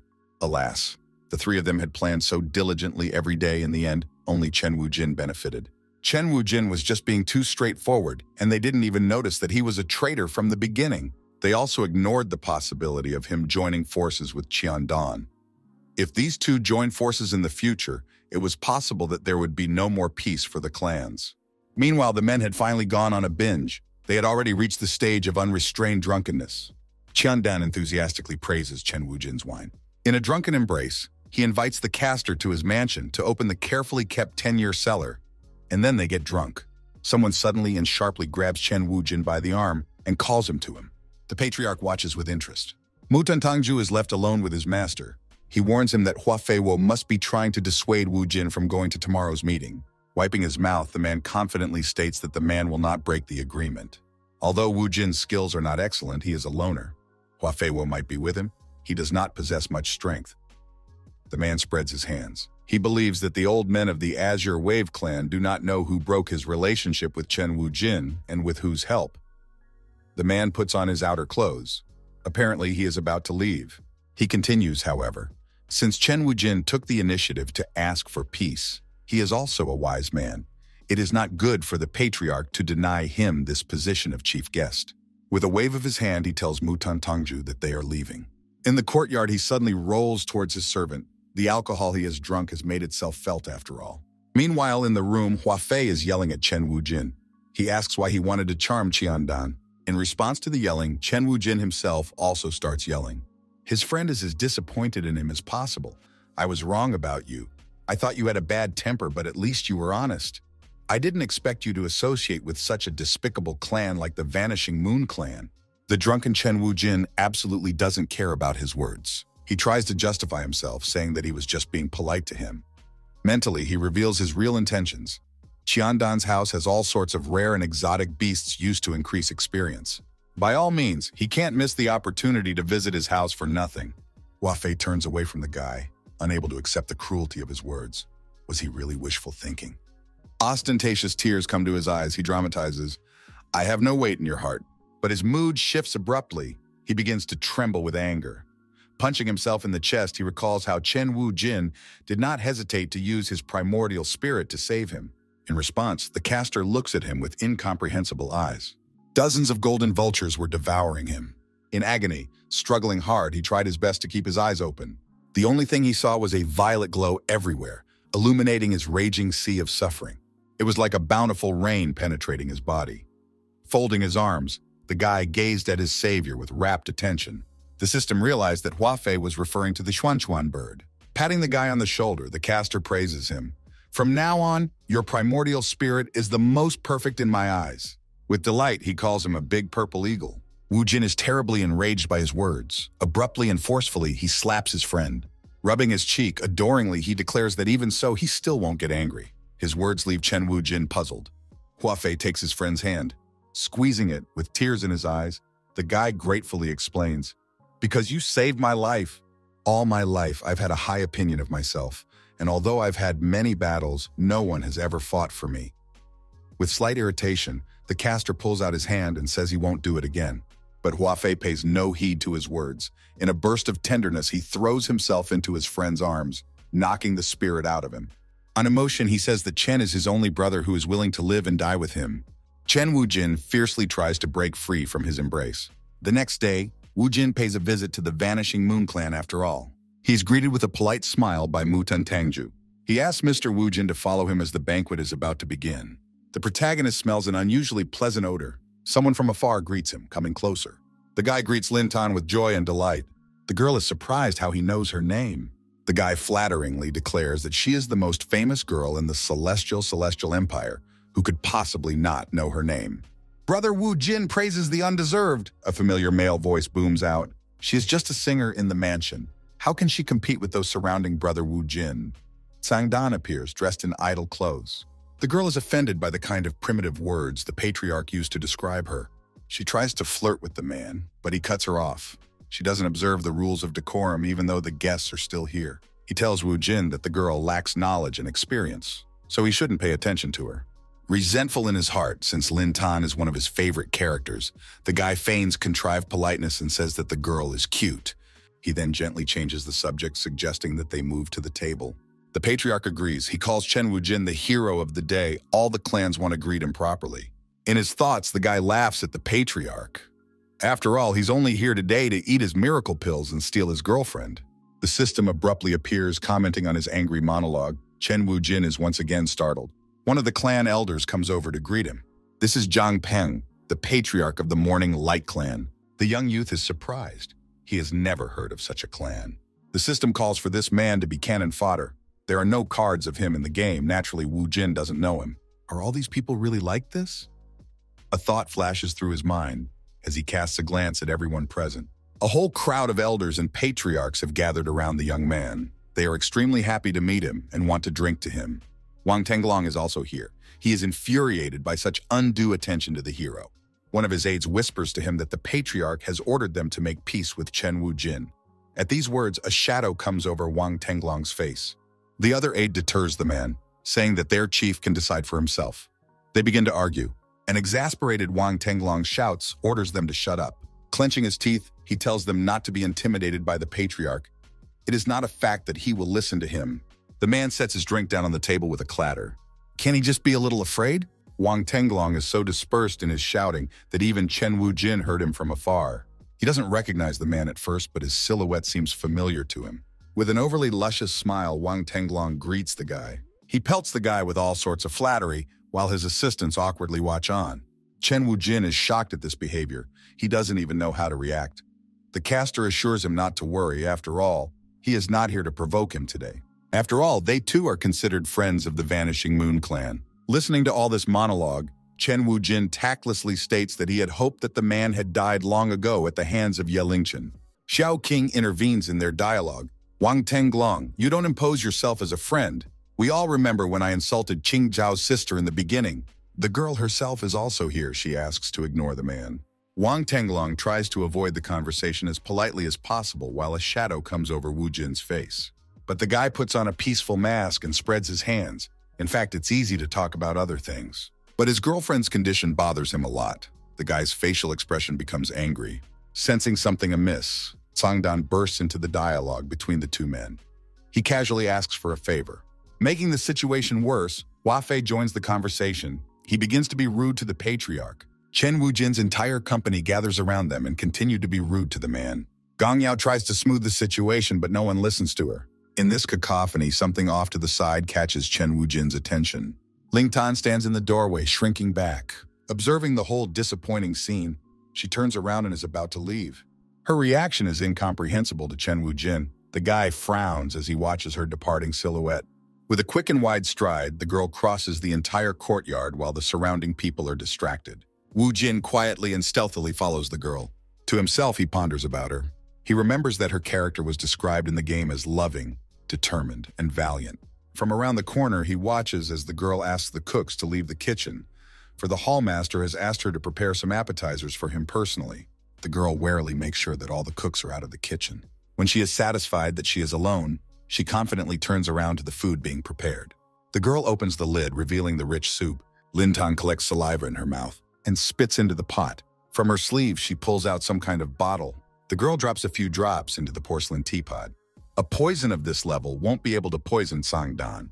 Chen Wujin's voice interrupts the whole process. The girl flinches.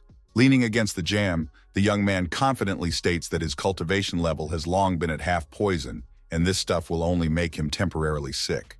Freezing, the stone-faced girl listens to him. She clutches the vial in her hand with force, thinking about what she should do.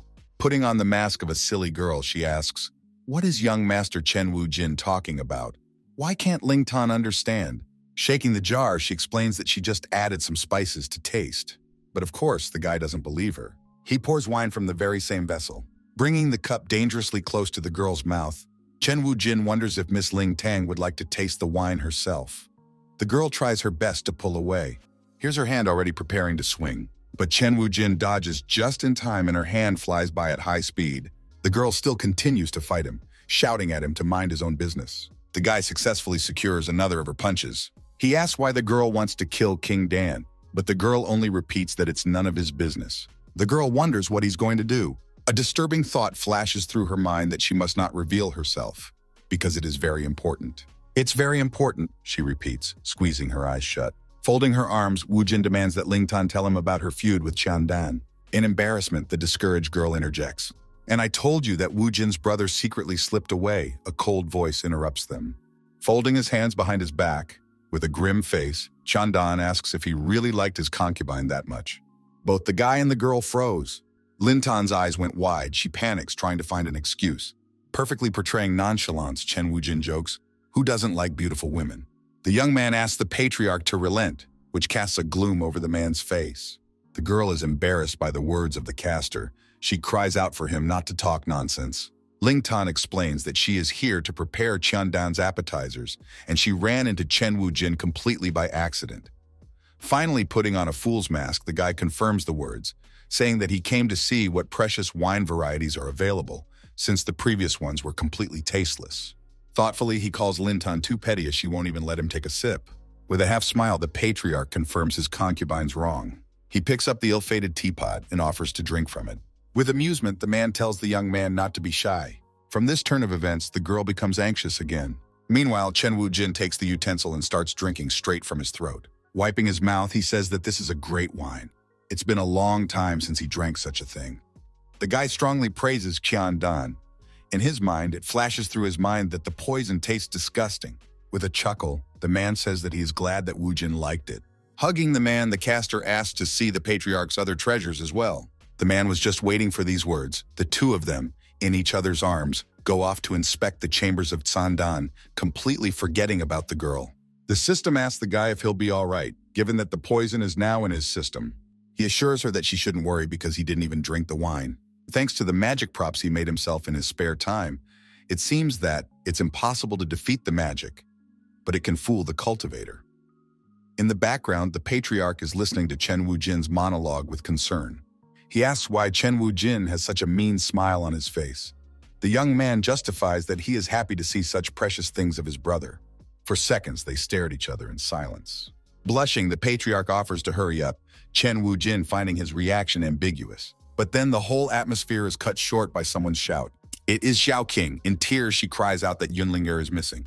In an anxious state, she rushes into the arms of her lover. Meanwhile, the boyfriend can't remember who Yunling is. He remembers that it is the girl's snake, so he suggests that she use her spiritual power. Just then, a screaming man bursts into the courtyard. In a panic, he screams that the snake spirit is biting people. The man kept screaming and running around the yard. Not realizing what she was doing in the wake of panic, Xiao King clutched at the stranger's clothes and demandingly started asking what happened to Yunling Er. The man didn't realize who she was talking about and only continued to mutter something about a snake. Gesticulating emotionally, he told her that the snake turned into a woman and bit him. These words caused Chen Wu-jin to be perplexed. The thought seemed to be close at hand, but he was still unable to grasp it. Yelingchen anxiously called out to the guy who was thinking and couldn't hear her. Xiao King, on the other hand, is outraged that the man insulted her pet, so she slaps him mercilessly. The girl is preparing for another blow when her friend calls out to her, hoping to stop the spellcaster. Her lover tries to calm the girl down. He tries to talk sense into her, because now the most important thing for them is to find her pet. But the girl doesn't calm down. She cries into Wu Jin's shoulder. Her Yunlinger is a polite spirit animal. She never bites rashly. How could this man say such a thing about her? Now the young man is now viciously interrogating the man with questions about where he saw the snake. Meanwhile, a group of spellcasters roam the courtyard looking for Yunlinger, shouting her name in all directions. The man says she was behind the ornamental garden. Why can't they see her anywhere? With his side vision, Chen notices a glow from behind a large stone, almost human-sized. He manages to catch a piece of the snake's tail with his side vision. The decorative stones are made of high-quality spirit stones. How could she get in there? But when the mistress approaches it, her pet attacks her. Chen Wu-jin protects his lover by covering her with his sleeve. The girl is shocked, tears glistening in her eyes. She is very concerned about the fate of her pet. After analyzing this kind of reaction, Chen Wu-jin explains, Xiao King, Yunling must be annoyed and furious. He wants to see for himself first. The guy carefully approaches the stone. But the snake's animal instincts didn't let the snake down. It deftly grasps the guy by the waist. The snake's body is so hot that it burns through his clothes. Anxiously, the guy forms a spell. Fortunately, it works and the snake lets him go. To get the animal to relax, the guy freezes for a while and doesn't move. He asks Yunling if she's feeling better and if he can come over. He approaches the stone again. At that moment, a hand abruptly pops out of it, millimeters away from Shadow Wu-jin's face. Such a sudden movement made the boy's soul go into a tizzy. But reflexes did not fail. He manages to grab the hand. Chen Wu-jin can barely hold on to the clawed limb, for it is very strong. With tension, the guy prepares another spell, but he doesn't have time to use it. The hand breaks free and returns to the stone. The guy concentrates his strength. A blood-red aura gathers around him. He puts all the concentration of his power into the stone, hitting it flat on the palm of his hand. Under this pressure, the stone shatters into pieces. The protagonist smirks smugly. With a cry of "Got you!" Chen Wu-jin leaps forward. There is a veil of dust around him, reducing his visibility. He tries to see who is in front of him. Suddenly, the caster bumps his head on something. He scratches his head in bewilderment. The boy apologizes for the collision. He mistook the raccoon spirit for his lover's pet. Then he notices a snake's tail under the creature's arm. Obviously, the raccoon creature is under a lot of stress, so it attacks Chen Wu-jin. Out of surprise, the guy rolls on the ground, dragging the spirit behind him. After pinning the creature to the ground, the guy looks around for Yunlinger. "It's so hard to take on a human form," the girl's familiar voice rang out. Her hands are tied. The snake spirit is immobilized. She is very uncomfortable. She was unable to fully transform into a human, leaving the snake tail behind. Deciding what he should do, the guy prepares a spell. To avoid the awkwardness, the guy puts on the spirit of a raccoon. Then he turns to Xiao King's pet itself and asks if that person did something to her while she was in human form. In response, the creature only hisses. Chen Wu-jin wants to check her condition. After examining her, he says that her body is good, healthy, and there are no problems with it. The snake spirit continues to stare at him with anger. The character keeps pawing her tail and complaining about the man for abusing her. The spirit is obviously angry that Chen Wu-jin still hasn't untied her. While he is in his thoughts, the girl burns him with an angry glare. With a full swing, she charged at his face with her tail. Xiao King turns around to hear her lover cry out. Seeing this whole scene, she became worried about the guy and rushed towards him. In the blurred state, the guy accidentally crashed into the caster while she tried to hold him down. The pet snake is still giving voice. Of course, the mistress responds to it first. The girl runs to her non-visible pet. There are tears in her eyes. She hugs Yunling forcefully and begs her not to leave her. Spirit succumbs to her mistress's mood. With tears in her eyes, she apologizes to her. Watching the happy ending to this whole situation, the patriarch brings in the man who caused all the commotion. On the ground with his hands tied, he shouts that he has been falsely accused, and unjustly so. Chen Wu-jin angrily states that whether he was falsely accused or not is not for him to decide. He turns to Yunling and asks if it's true that the man injured her. Xiao King indignantly shouts that there is no need for words in this situation, as her pet is a well-mannered spirit beast. The spirit beast happily agrees and explains, "I only transformed and couldn't stand the cold, so I wanted to drink its blood." From such a statement, everyone froze, unable to find words. This situation finally blew the roof off the man. He hit the tears and began to enumerate. "I told you I was falsely accused.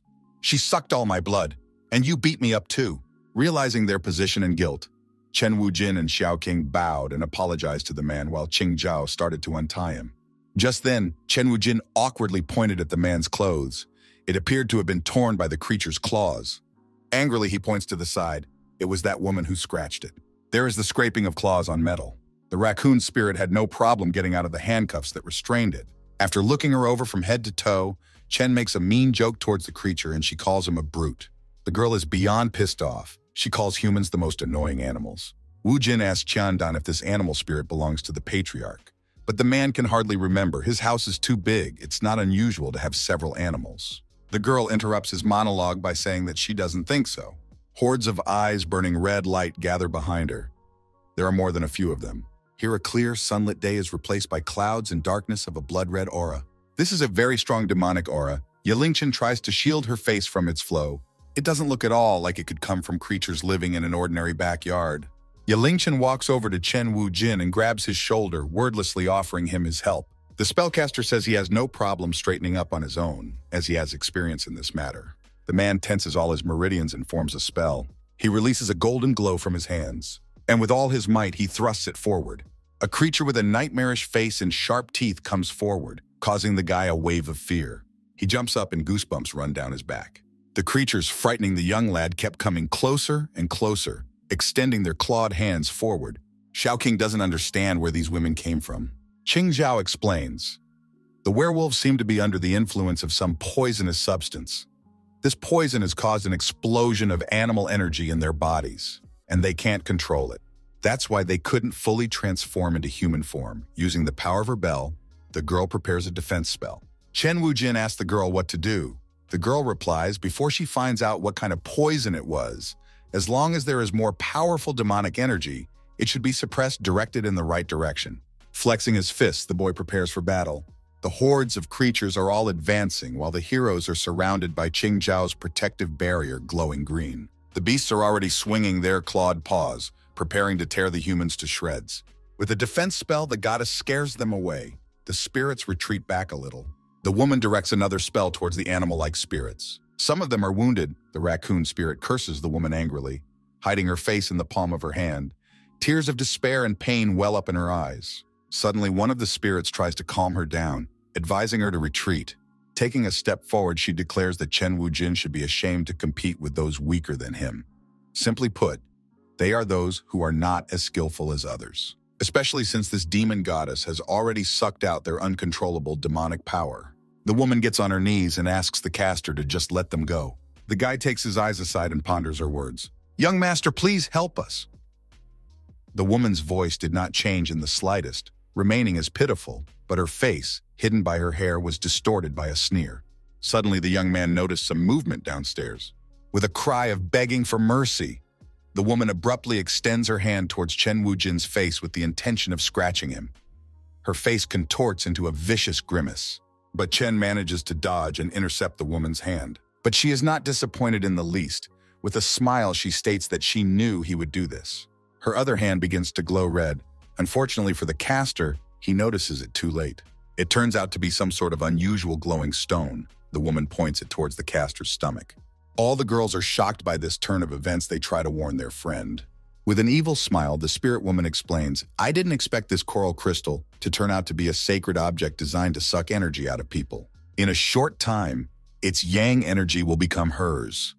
The caster's body is encompassed by a yellow glow emanating from the unusual stone. In response to her words, Chen Wujin starts laughing with a strange note of madness. The spirit does not understand his reaction, so it unnecessarily tenses up and freezes. Chen Wujin laughingly clarifies that no one will be able to pierce his dantian. The radiance, spreading out in waves, gradually begins to dazzle the woman. A burst of force waves her away, and the woman rolls over, hitting her back on the ground. Even if the hero wanted to give her his power, it should be possible to bear it. Securing her hands, the guy where she got that crystal. After a certain period of time, the woman leads him to one of the buildings. There on a pedestal stands an extremely beautiful red crystal in the shape of a coral. Chen Wujin is surprised, for his spiritual power is very pure. With anger, the patriarch Chen Dan asks the woman, "So the red crystal in your hand was broken off from my coral?" In a panic, she starts to justify herself. In fact, she didn't pick it. This shard of coral was thrown away by someone. That evening, she went in to eat, as usual. At that moment, the woman was still in the form of an animal. From the window, she saw the brightest red glow. It caught her attention and distracted her from eating. A piece of stone flew right out of the window and collided with the animal. After that, a spell enveloped her entire body, making every exposed nerve burn, and she couldn't see a human silhouette. After explaining the whole situation, the woman tearfully asked the young spellcaster to spare her family. Chen Wujin turns to the patriarch, who assures him that everything is fine. While the patriarch was channeling his spiritual power into the crystal, Chen Wujin asked him if he would accidentally investigate the remaining spiritual energy left behind by the thief that night. Without interrupting the flow of spiritual energy, the man admitted that his searching technique was extremely poor, and he didn't hold out such high hopes. It's just that this coral is a rare treasure, and he promised it to the clansmen so they could admire it, but now it's a defective item. It is noticeable that the man is very upset by this fact. It's inevitable that people will think his vanishing moon clan is just a frog at the bottom of a well and cause laughter. It's embarrassing enough for a guy to listen to such revelations. Blushing slightly, the patriarch continues. In fact, by injecting a large amount of spiritual power into it, it can be restored, but my spiritual energy is too dark to merge with the light spiritual power of the coral. Brother Wu Zin's techniques are powerful. Spiritual energy is deep. Surely you can restore this excellent coral. Placing his hand on the guy's shoulder, Qian Dan asks him for a favor. He feels a little awkward saying this, and he can't know for sure if the young caster would be willing to help him with this. In response, the guy feigns nonchalance, putting his hand behind his head as he promises to help. In his mind, however, he's angry, hurling insults at the man and resenting that he wants to take advantage of him and use his spiritual energy instead of his own. With an unpleasant expression, Chen Wujin says that unfortunately his body has long been empty. In his head, he insults the man for his orientation with a nasty grin on his lips. But Qiandan accepts his friend's refusal with a polite smile while the caster shamelessly continues to play the sick man. Suddenly, the caster's face changes drastically. It becomes more malicious. He frowns his eyebrows and lowers the corners of his lips. Throwing his arm forward, the patriarch abruptly grabs his subordinate by the neck. Lifting the girl into the air, he tells her that the main culprit must right her own wrong. Listening to the woman's lamentations that she had nothing to do with it, Chen Wujin, so partial to women, asks the patriarch to stop. The poor girl hangs in the air, her legs starting to twitch from lack of oxygen. Without taking his eyes off the concubine's face, Qiandan openly confesses to his friend that he is not straight. Hence, he does not fall for women. It was just that this spellcaster he trusted more or less. The man still wouldn't let the girl's neck out of his hands. She's the only one he handed the paper talisman that removes the protection from the door of his room. The man pulls the very same ill-fated talisman from the victim's clothing, saying it's not stealing the one charged with guarding it. In shock, the girl interjects, "Didn't he say it was a regular talisman?" The man laughs, for it was all his plan to get her hooked. Watching this whole scene, the thought that the man is vile flashes through Chen Wujin's mind. The patriarch mercilessly yells at the woman. He wants to know what she stole the coral for. With tears on her cheeks, the girl, barely breathing, whispers that if the patriarch doesn't believe her, let him kill her then. Chen Wujin intervenes in their conversation again. He believes that the circumstances are not yet clear, so it is unfair to punish Miss Ling Tang so freely. Barely listening to him, the patriarch throws a disgruntled glance at her with a sneer. It's obvious that the man doesn't care about the status of their relationship anymore, so he's not afraid to tell the truth. With a cruel expression on his face, he kisses that he disapproves of Wu Jin's attitude towards women. But still he lets the girl out of his arms. Curled up on the ground, the girl tries to catch her breath, but a convulsive cough prevents her from doing so. If you want to investigate, investigate carefully. A crystal with unusual glowing dots appears in the man's hand. It's a shield and it's covered in carefully engraved runes. As someone enters or exits, this rune sticks to their skin and will not be able to be washed off. And since the hero believes she is innocent, it means her body must be clean. The girl tearfully refuses to take off her clothes because it's sheer humiliation.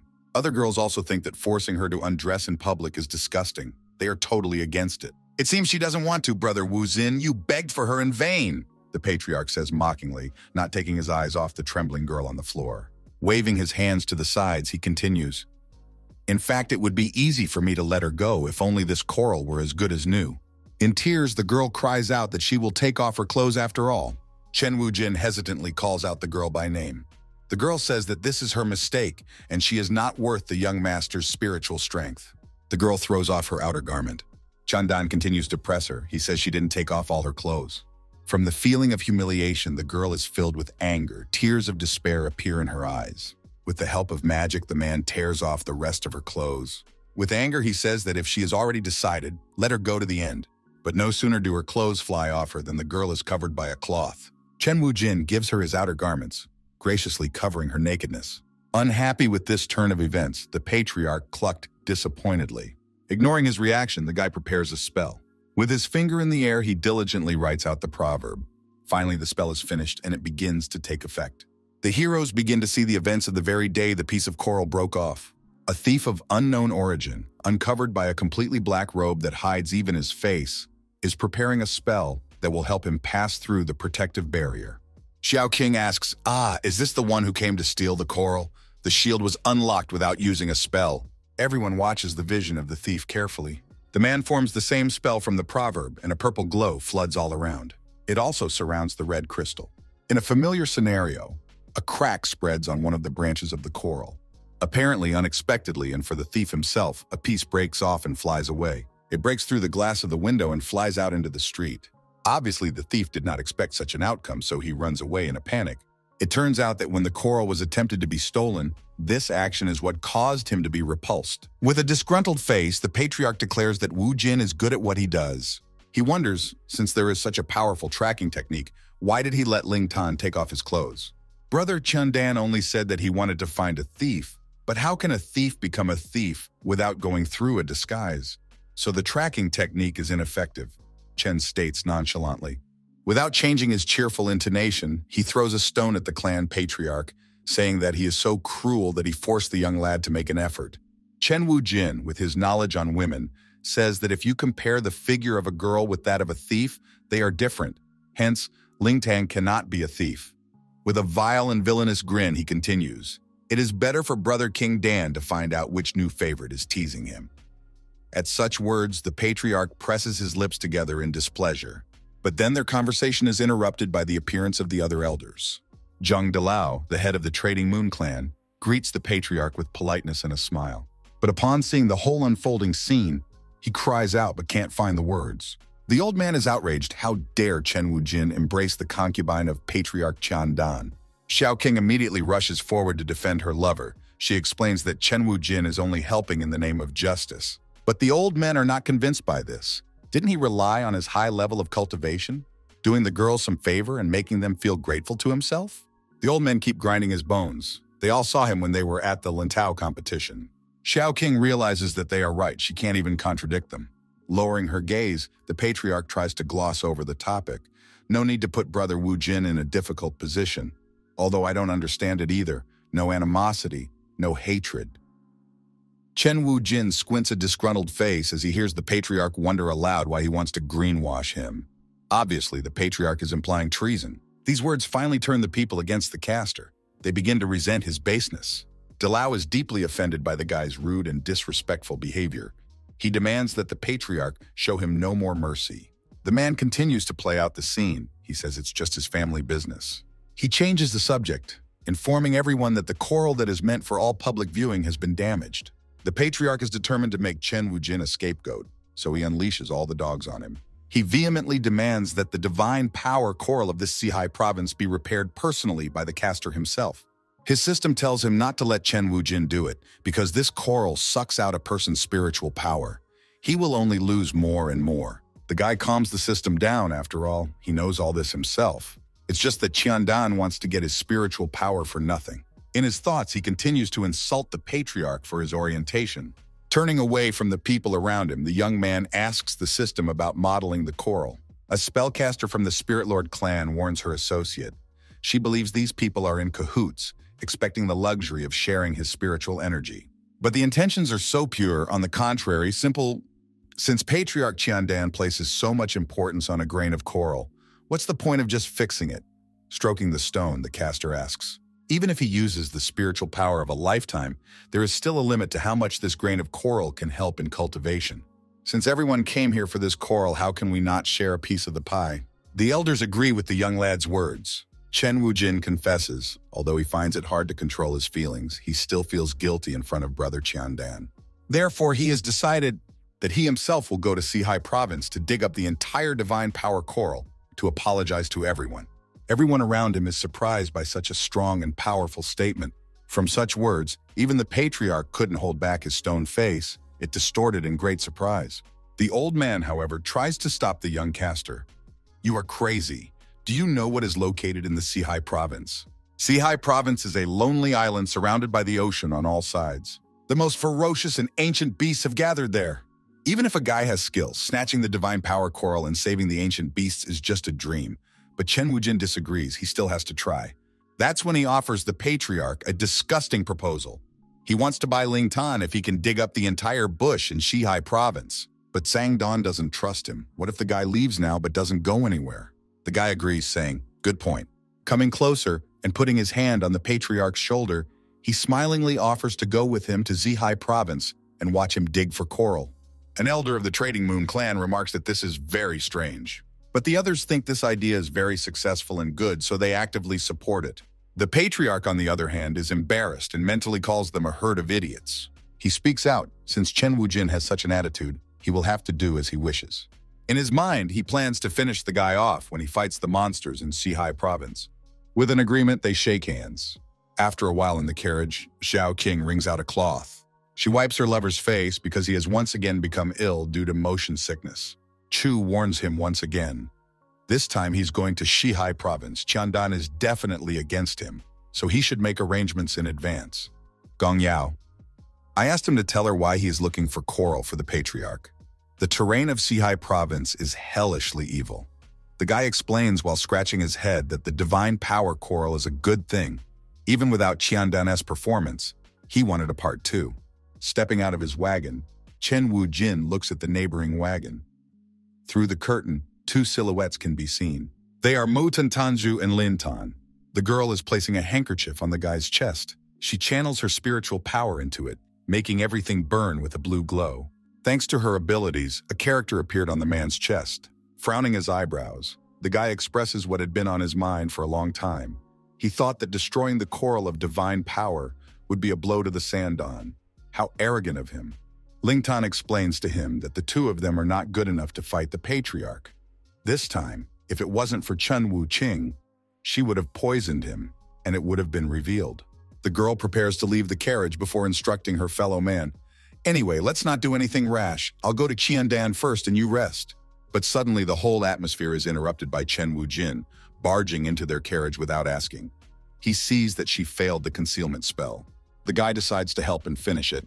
He channels his spiritual power into the young caster's chest. With a slight bow, Mutan Tangju thanks him. Moving dangerously close to the guy's face, Chen Wujin strokes his chin and asks him to let him talk to the girl alone. He throws the guy out of his wagon and roughly pushes him into his own. Embarrassed by being surrounded by so many girls, Mutan awkwardly apologizes. But Xiao Qing greets him with a friendly hello. He's politely offered a seat next to them. Meanwhile, the patriarch's concubine is very indignant at Chen Wujin's rude behavior. The guy abruptly and roughly grabs her by the wrist and starts pressing her against the wall. He demands that she be honest with him. The girl is startled by his behavior, but the guy pays no attention. The girl turns away, unable to look at his face, and says, "Why doesn't he just break her wrist?" Realizing his disgusting behavior, the guy removes his hand and tries to apologize. The girl is still in pain. She's going to lose her wrist. The guy tries to justify that in his eyes she looked worried, so he wanted to help her. But the girl interrupts him and says it's none of his business, which is pure truth. She realizes that Chen Wu-jin was only helping her out of self-interest. It was only a little help from a womanizer. She has a blood feud with Qiandan. This is not a game that can be easily gotten out of. She removes the carriage's canopy, hinting that it's time for him to leave, and angrily tells him not to interfere. Am I not making myself clear? Chen Wuzi still won't let go of the girl. The guy loudly and openly declares that he wants her as if it's no big deal. From such a statement, the girl is not confused, but on the contrary, angry, and smacked the guy in the face. With anger, she said that this is not normal. There are so many women in his environment. Chen Wu-jin, on the other hand, doesn't see her actions as problematic. Or you can go and find a man who will treat you better than me. I will obey him. The guy is trying to make a joke, but the girl doesn't fall for his jokes. She is outraged that he doesn't even allow the idea that she might want to be on her own. In response, the guy starts acting childish and hanging around her neck. This is when the carriage comes to a stop. Chen Wu-jin notices this. The girl decides to take the opportunity to avoid the uncomfortable situation and is about to leave. She pulls the canopy back and walks away with a quick step. But then she returns and reports that someone is blocking the road. The young caster is alarmed by this statement, for it should not be so. He peeks out from behind the curtain to see what has happened. The wagons were following each other, but some silhouettes have blocked the road so they can't go any further. They were blocked by a group of humanoid creatures. Judging from their weapons and behavior, they are brigands. Passing through Shenzi Prefecture, how dare you not inform the great crocodile Lord Chuan? The chief asks them with a growl. But none of the travelers have heard of the crocodile lord. Is a gang of some brigands trying to extort something from them. One of the elders assures the patriarch, such a not fully transformed petty minion is not worth paying attention to. One of the humanoid crocodiles interrupts him and starts insulting him. The man is extremely pissed off by this attitude. Sang Dan tries to take the situation into his own hands. He assures that there is no need to be so hostile. To him, the toll is not an issue. The one-eyed creature approves of his attitude. Chandan seems more accommodating to him. Seeing that they are passing through here for the first time and don't know the rules, he will accept the Golden Dan Realm's spiritual power from them. Such a payment did not please the patriarch, he interjects. Do they really want spiritual power? The other men are infuriated by such a demand. It seems to them to be a clear intent to kill. Enraged, they call the creatures an insidious organization, calling the whole situation absurd. But here is the status of the Chuan crocodile. Great Lord sounds familiar to Chen Wu-jin. He remembered that in the game, it was just an NPC, a mascot created to simply show the way. Since when did he have subordinates? The guy decided to assess the situation, so he carefully peeks out from behind the canopy. He immediately faces the system with a point-blank stare. It did exactly the same thing. The guy jumps into his wagon to talk to the woman. The woman doesn't understand how this happened. She whispers, "It's not because you're getting stronger and more capable. The program will automatically match you up with equal opponents." Watching Chen Wu-jin making out with the woman, Ling Tan is once again convinced that the guy is really a womanizer. She wouldn't want him to treat her like that. At the same moment, an axe flies a few dozen meters away from them. This startles Chandan's horse, and it gets up on its haunches. The man gracefully jumps off it. The army of crocodiles are about to aim their spears at him. With all their might, they hurl them at the target. "A guest from afar is a guest from afar, and there is no reason to send him back," declares the patriarch. Since they want such a heavy gift, the man reaches for his belt. He draws his sword sharply from its sheath. With a special talent, while still in the air, he successfully interrupts and shatters all the spears while remaining completely unharmed. With the help of his spiritual power, he directs the spearheads of his opponent's spears. The crocodile commander-in-chief orders him to dodge. Having activated his spiritual power, the enemies roll on the ground. The crocodile quite states the fact that the patriarch is skillful. But the crocodiles have other abilities. They build up their spiritual power. From their throats, they shoot out crows. In response, the patriarch deals with the birds with spiritual power as well. But the crocodile rather chuckles as he has anticipated the man's action. A pampered man like you pays attention to beauty even in his movements. Something unimaginable is happening to the ravens, and the sight makes the patriarch's face contort in surprise. Poison has gotten on his clothes. Afterward, the birds die and begin to strive towards the ground. The spellcasters scatter in fear, for the birds are poisonous and they do not want them to touch them. At this moment, Chen Wu-jin bursts into the battlefield. He adjusts his spiritual power. Meanwhile, in the air, the patriarch is entangled by the flowers. They disgust him. The spellcaster's face contorts with tension as he tries to resist from behind all his strength. The man recognizes his friend's strength and turns to Wu Jin on the ground. Using a spell, the guy summons Ao Ying. The wolf with burning eyes immediately falls for the first bird he sees. The crocodile doesn't understand how this is possible. The patriarch is already worried about the animal's condition. It turns out that Chen Wu Jin has not fed his pet all this time, so he's terribly hungry. Huafei also peeks out of the portal. Chen clutches him by the pecs and yells at him, "Didn't you say you would never come to Sihai Province with me?" Huafei is not happy that Wu Jin is going to leave with Patriarch Qiandan. While the guys were bickering, the caster's pet was attacking the crocodiles. He gnawed the creature's shoulder with extreme ferocity. The animal is screaming in pain and shock. The pet was so hungry that it devoured his flesh. This agitated and frightened his opponents very much. Having summoned spiritual powers, they are about to be completely transformed. The entire army is surrounded by a red aura. It flashes through Chen Wu Jin's mind. This crocodile spirit looks like cannon fodder, but it has a lot of skills. Meanwhile, the creatures have turned into full-fledged crocodiles. Ao Ying convinces his master that he'll have no problem dealing with them. The kid pulls out a pouch from behind his sinus. Looking at it, he remembers his brother. In his memories, the boy goes back to the moment when his brother told him that he had found a master. His hostess was a delicate celestial woman. Looking at his brother's lusciously dreamy face, Ao Yin makes a face. His brother informs him that his biggest concern right now is Ao Ying.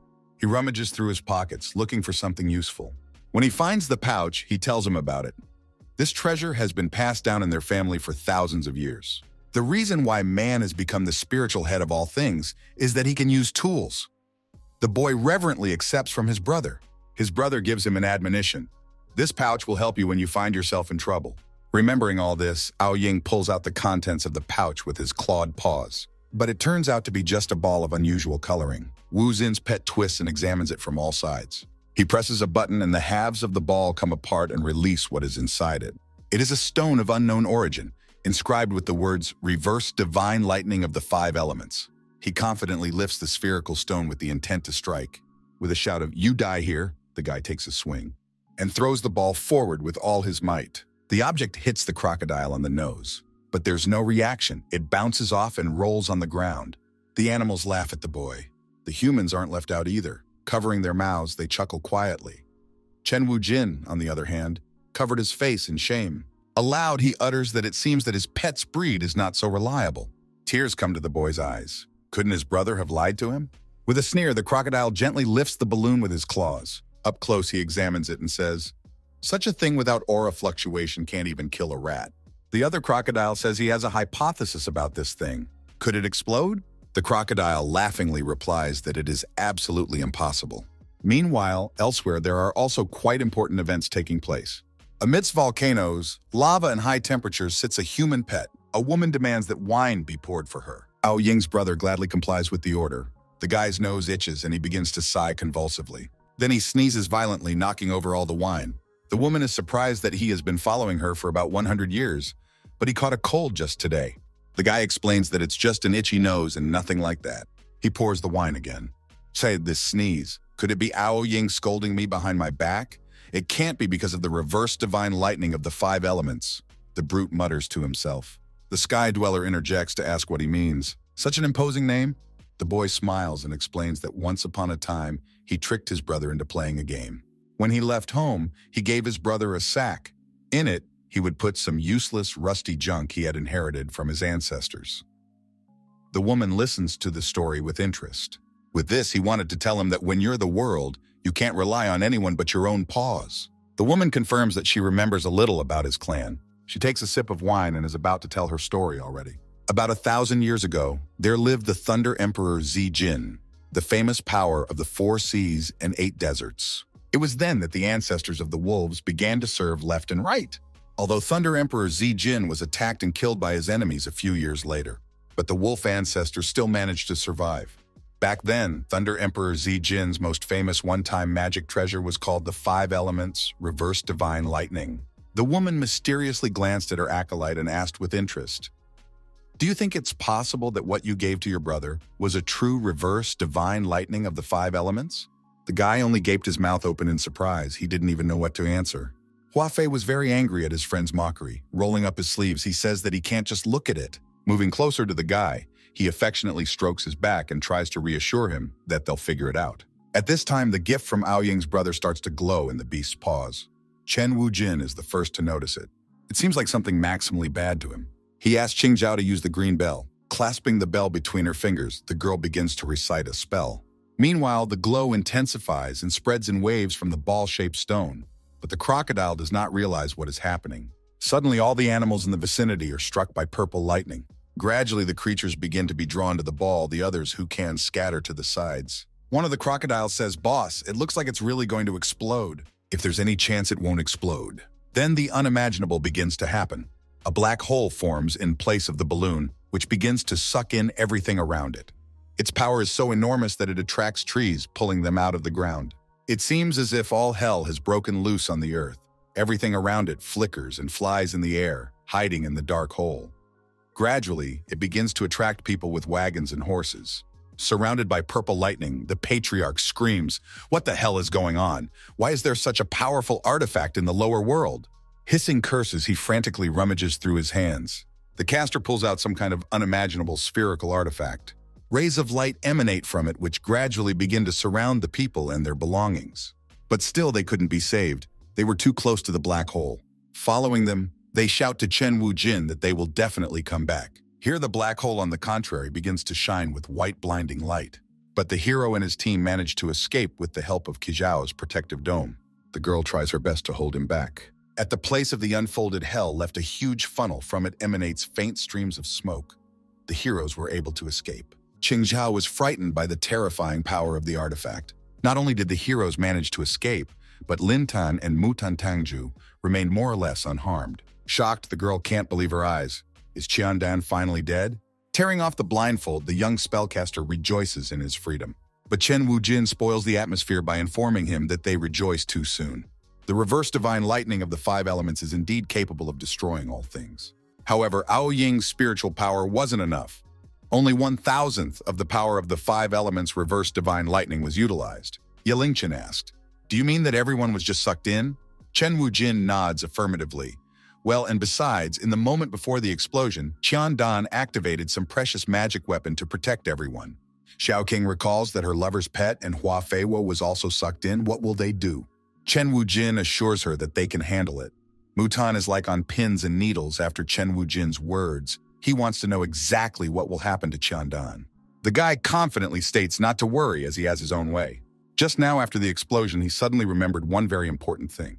The Shenzi prefecture is known as an 800-mile-long poisonous swamp with countless poisonous insects and demonic beasts.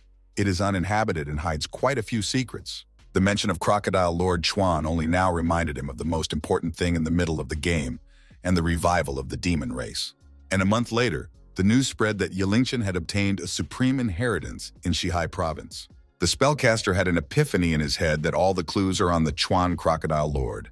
The young man verbally tries to draw attention to himself so that everyone will listen attentively. He warns that now they all need to get out of here as soon as possible, as the explosion here will soon attract countless demonic beasts. A scroll appears in his palm with spiritual power. It had also just occurred to him that Supreme Qing Hong had not ascended to the immortal world, but was instead injured and was recuperating in the Lohua Valley. This map marked the location of that very valley. The goddess interrogates him in shock. "Are you telling the truth?" The guy confirms it and asks the woman to take Chukunshi and Gong Yao to the secret flower demon clan. There, they must drink a pot of 10,000-year-old drunken yin flowers, and then she will get that card. Chen Wu-jin and his thinning team are walking through the forest and chatting carelessly about nothing. Xiaoqing calls the guy by name and he kindly responds. She asks him why he told the others to leave. The guy chuckles and strokes his lover's head. An excessive ego has been stirred up in him, so he parries everything with the fact that he's very wise and resourceful. Placing his hand on his chest, he says, "I have not been in this world long, and I'm using my power to force my way straight. It is so boring." He breaks off a branch of a tree. "It's time to show my true power as an invader king." The guy laughs narcissistically and shows off, waving his stick. The girls can barely listen to this attack of vanity. He explains that everyone is split into 3 groups dispersed in 3 directions. The demon goddess is strong but not easy to control, so he asked her to take Chu Qingxi and Gong Yao to improve their strength. Qiandan is full of intrigue and guile, so brother and sister Ling Tan need to go to Sihai province and set up nets in advance. Lingchen is angry that he just gave the rest of the crew away for nothing. The guy takes her by the shoulders and chuckles. As for the crew, I have a plan. The lair of this crocodile Lord Chuan is in Shenzi Prefecture. It must be very difficult to find him. Also, many dangers might be waiting there. The girls are frozen with fear and listen to him attentively. The guy cheerfully explains that they are moving on foot to avoid risks. Next, he is going to use his wayfinding skills to search slowly. One of the girls notices on a tree limb. As they got closer, they discerned the inscription, Crocodile Chuan House. Chen Wujin was surprised and displeased by this. How come he had thumbed his nose at the dirt in front of the group? Seizing the opportunity, Lingchen happily pokes fun at him. The girls gave in forward to get a better look at the plaque, leaving the guy behind. Chen Wujin froze, deep in shame and not paying attention to the people around him. After a while, the girls came to the path and noticed something. A wooden pointer appeared in front of them, with an arrow pointing in the direction towards Chuan's crocodile house. Xiao King tries to stretch her back that is tired from the long hike, summarizing that they are almost there. The girls are very tired. They hope to take a bath and rest. The guy is also tired. He is still immersed in his worries. To himself, he repeats the phrase that something is wrong. How could he have miscalculated? Here his gaze becomes more focused as he too notices the pointer. Jumping up ridiculously, he begins to stir up panic, saying that ahead should be the domain of the crocodile Lord Chuan. He tells the girls not to fall for these lowbrow deceptions. In his thoughts, he asks the girls to let their shrewd and warlike brother Chen Wujin pay the price for this kindness for them. The boy is once again struck over the head by vanity and demands that the girls keep a close eye on him. The caster grabs the leaves of the palm tree and pulls them away. The girls are alert and frozen in anticipation. What is about to happen? The boy's face contorts in surprise and he cries out. Near some field, creatures of various origins are crowded together, and there is not a single person. Chen Wujin wonders what kind of philosophical competition they are having. Qingzhao notices that there are so many unseen demons here. All the creatures are flickering back and forth and talking to each other. It seems that this crocodile Lord Chuan is trying to find a strong, courageous, ideal husband through competition. Chen Wujin is already smugly daydreaming about how he will take first place. While the guy is drooling, Xiao King asks him what they will do next. Lingchen is serious. She is going to kill all the demons here and rid the world of evil. Chen Wujin quickly covers her mouth, asking her to keep her voice down. After all, they are here to seize a great opportunity and take over the demon clan. The guy selfishly states that he is going to compete and win. As the saying goes, if I don't go to hell, who will go to hell? Leave the crocodile and Chuan to me. The guy selfishly sums it up with a strange saying. Qingzhao asks him a rather important question. How will they be able to get in? Activating his spiritual power, the caster replies that he has an idea to that effect. The guy uses a heavenly demon transformation spell. His silhouette is enveloped by the light of the spell. After that, the young man transforms into a wolf demon. All three girls are extremely surprised by his transformation. Chen Wujin's strength encompasses them as well. Qingzhao is transformed into a demon rabbit. Bai Xiaoqing is a double white-ringed demon snake. Lingchen, on the other hand, has become a nine-tailed fox Qingchu. The latter is outraged that Chen Wujin, who is supposedly respectful of girls, shamelessly left her without clothes. The guy completely ignores her words and starts hitting on her, also ignoring her requests to stop. Then something deservedly, and with all the swing he gets, flies into his face. One of the fox demons hears their screams and comes to the rescue. He demands that the guy let the girl go. This is Qingchu Juyue, a young master fox in the celestial realm. He is the only hope for the rebirth of the Fox clan after 1,000 years. Wujin's face becomes dumbfounded. The guy listens with his mouth wide open and answers nothing. The fox warns him, "Don't think you can fool yourself by pretending to be crazy." The guy politely states, if the girls need help, they can directly say so. He, Zhuyue, will try his best to help them all. But the demon's noble words angered Chen Wujin, and he started to get angry and yell at the man. "Just now, I considered you to be from the demon clan, and I didn't do anything about it," the demon fox said after casting a cold glance at the guy. "If you don't admit your mistakes, don't blame me for being cruel." The creature activates its spiritual power. Chen Wujin yells at the girls to explain to him about their relationship. But the girls gradually began to realize that the guy only has a disgusting consumerist attitude towards them. Therefore, they look at the demon with hope. This only reinforced the man's confidence in his actions, so he begins to actively act to get justice. The demon prepares a proverbial spell, and his hands are illuminated by an azure glow. A sphere of large size forms above the caster, and energy emanates from it in powerful waves. The fox declares that the little demon must accept the sentence. Chen Wujin, on the other hand, thinks that the girls were just playing a joke on him, and this fool took it seriously. He raises his hand and sends out a stream of flaming energy in response. The two spheres collide violently with each other. The guys are serious, they shout curses at each other. Then laughter erupts from outside and someone says, "Young people shouldn't be so angry. This is not the place for personal quarrels." The guys with angry faces turn toward the source of the voice. The unknown man is merely sweeping dust from the sidewalk. But the spellcasters feel the flow of their power getting weaker and weaker. And now it dissipates completely and their spheres explode like fireworks. The old man, who seems to be a turtle demon, turns around and walks away, for his work is done. Wu Fox's mind flashes. Who developed the holy art of my fox clan? What is the origin of this turtle spirit? The boys stare at the back of the receding old man. Chen Wu Jin is surprised to see the hermit turtle. The old man, catching the edge of his surprise, turns around. I, Hermit Xuanwu, have been living here in seclusion for thousands of years. I did not expect to still be recognized. The old man finally shows his face and asks what family he is from. The man doesn't know what to answer and stammers. While he ponders, the hermit in shock, for his style is completely different from what was in the game. The fox demon introduces himself to the old man. Kid, those who know the old man's identity, with the exception of a certain flower demon, everyone else is my enemy, the old man declares. Chen Wu Jin stops understanding what is happening altogether. In his mind, he is just repeating the old man's words. If you don't tell me, I will search your sea of knowledge myself, the old man threatens him. A flame of spiritual power bursts from his fingers. When the time comes, life or death depends on you. He opens his eyes wide, exposing their unusual color and pupil. The demon fox says with satisfaction that Chen Wu Jin is completely doomed. A whole layer of earth-driven spiritual energy rises into the air. The shadow is already looming over the young caster, and he tries to dodge in fear. The fox demon, trying to shield his eyes from the strong wind, mentally wonders, so who is this turtle? Also resisting the magic, Chen Wu Jin blurts out, I am a descendant of the elder demon goddess Tinghua. The old man opens his mouth in surprise and freezes. With embittered curses, he resumes and intensifies his spell. The stratum of the earth is approaching them faster and faster. From the strength of the old man's spiritual energy, the earth around them begins to crack and dry. Chen Wu Jin covers his face, protecting himself from the bright light of the turtle's spiritual power. How could this happen? It's obvious that I've been reborn and dashing around here for a short time. I don't want to die here. The guy is so weakened from the resistance. His legs are barely holding him up and shaking from weakness. The guy can barely stand. He's struggling to convince himself to move forward. Sweat is pouring from his face. The young man resists with all his might, terrified by the thought that he might die. He gives up and with tears in his clenched eyes screams for help. The nightmare vision is interrupted by the old man's broom hitting Chen Wu Jin's forehead. From the blow, the guy opens his eyes wide and freezes. Looking at his reaction, the old man almost bursts out laughing. He says that he was just joking when he was in hibernation. Tinghua used to joke around with him a lot. The man removes the broom from his forehead. These words make Chen Wu Jin angry. He doesn't even know what to say, but the guy is definitely anxious and angry.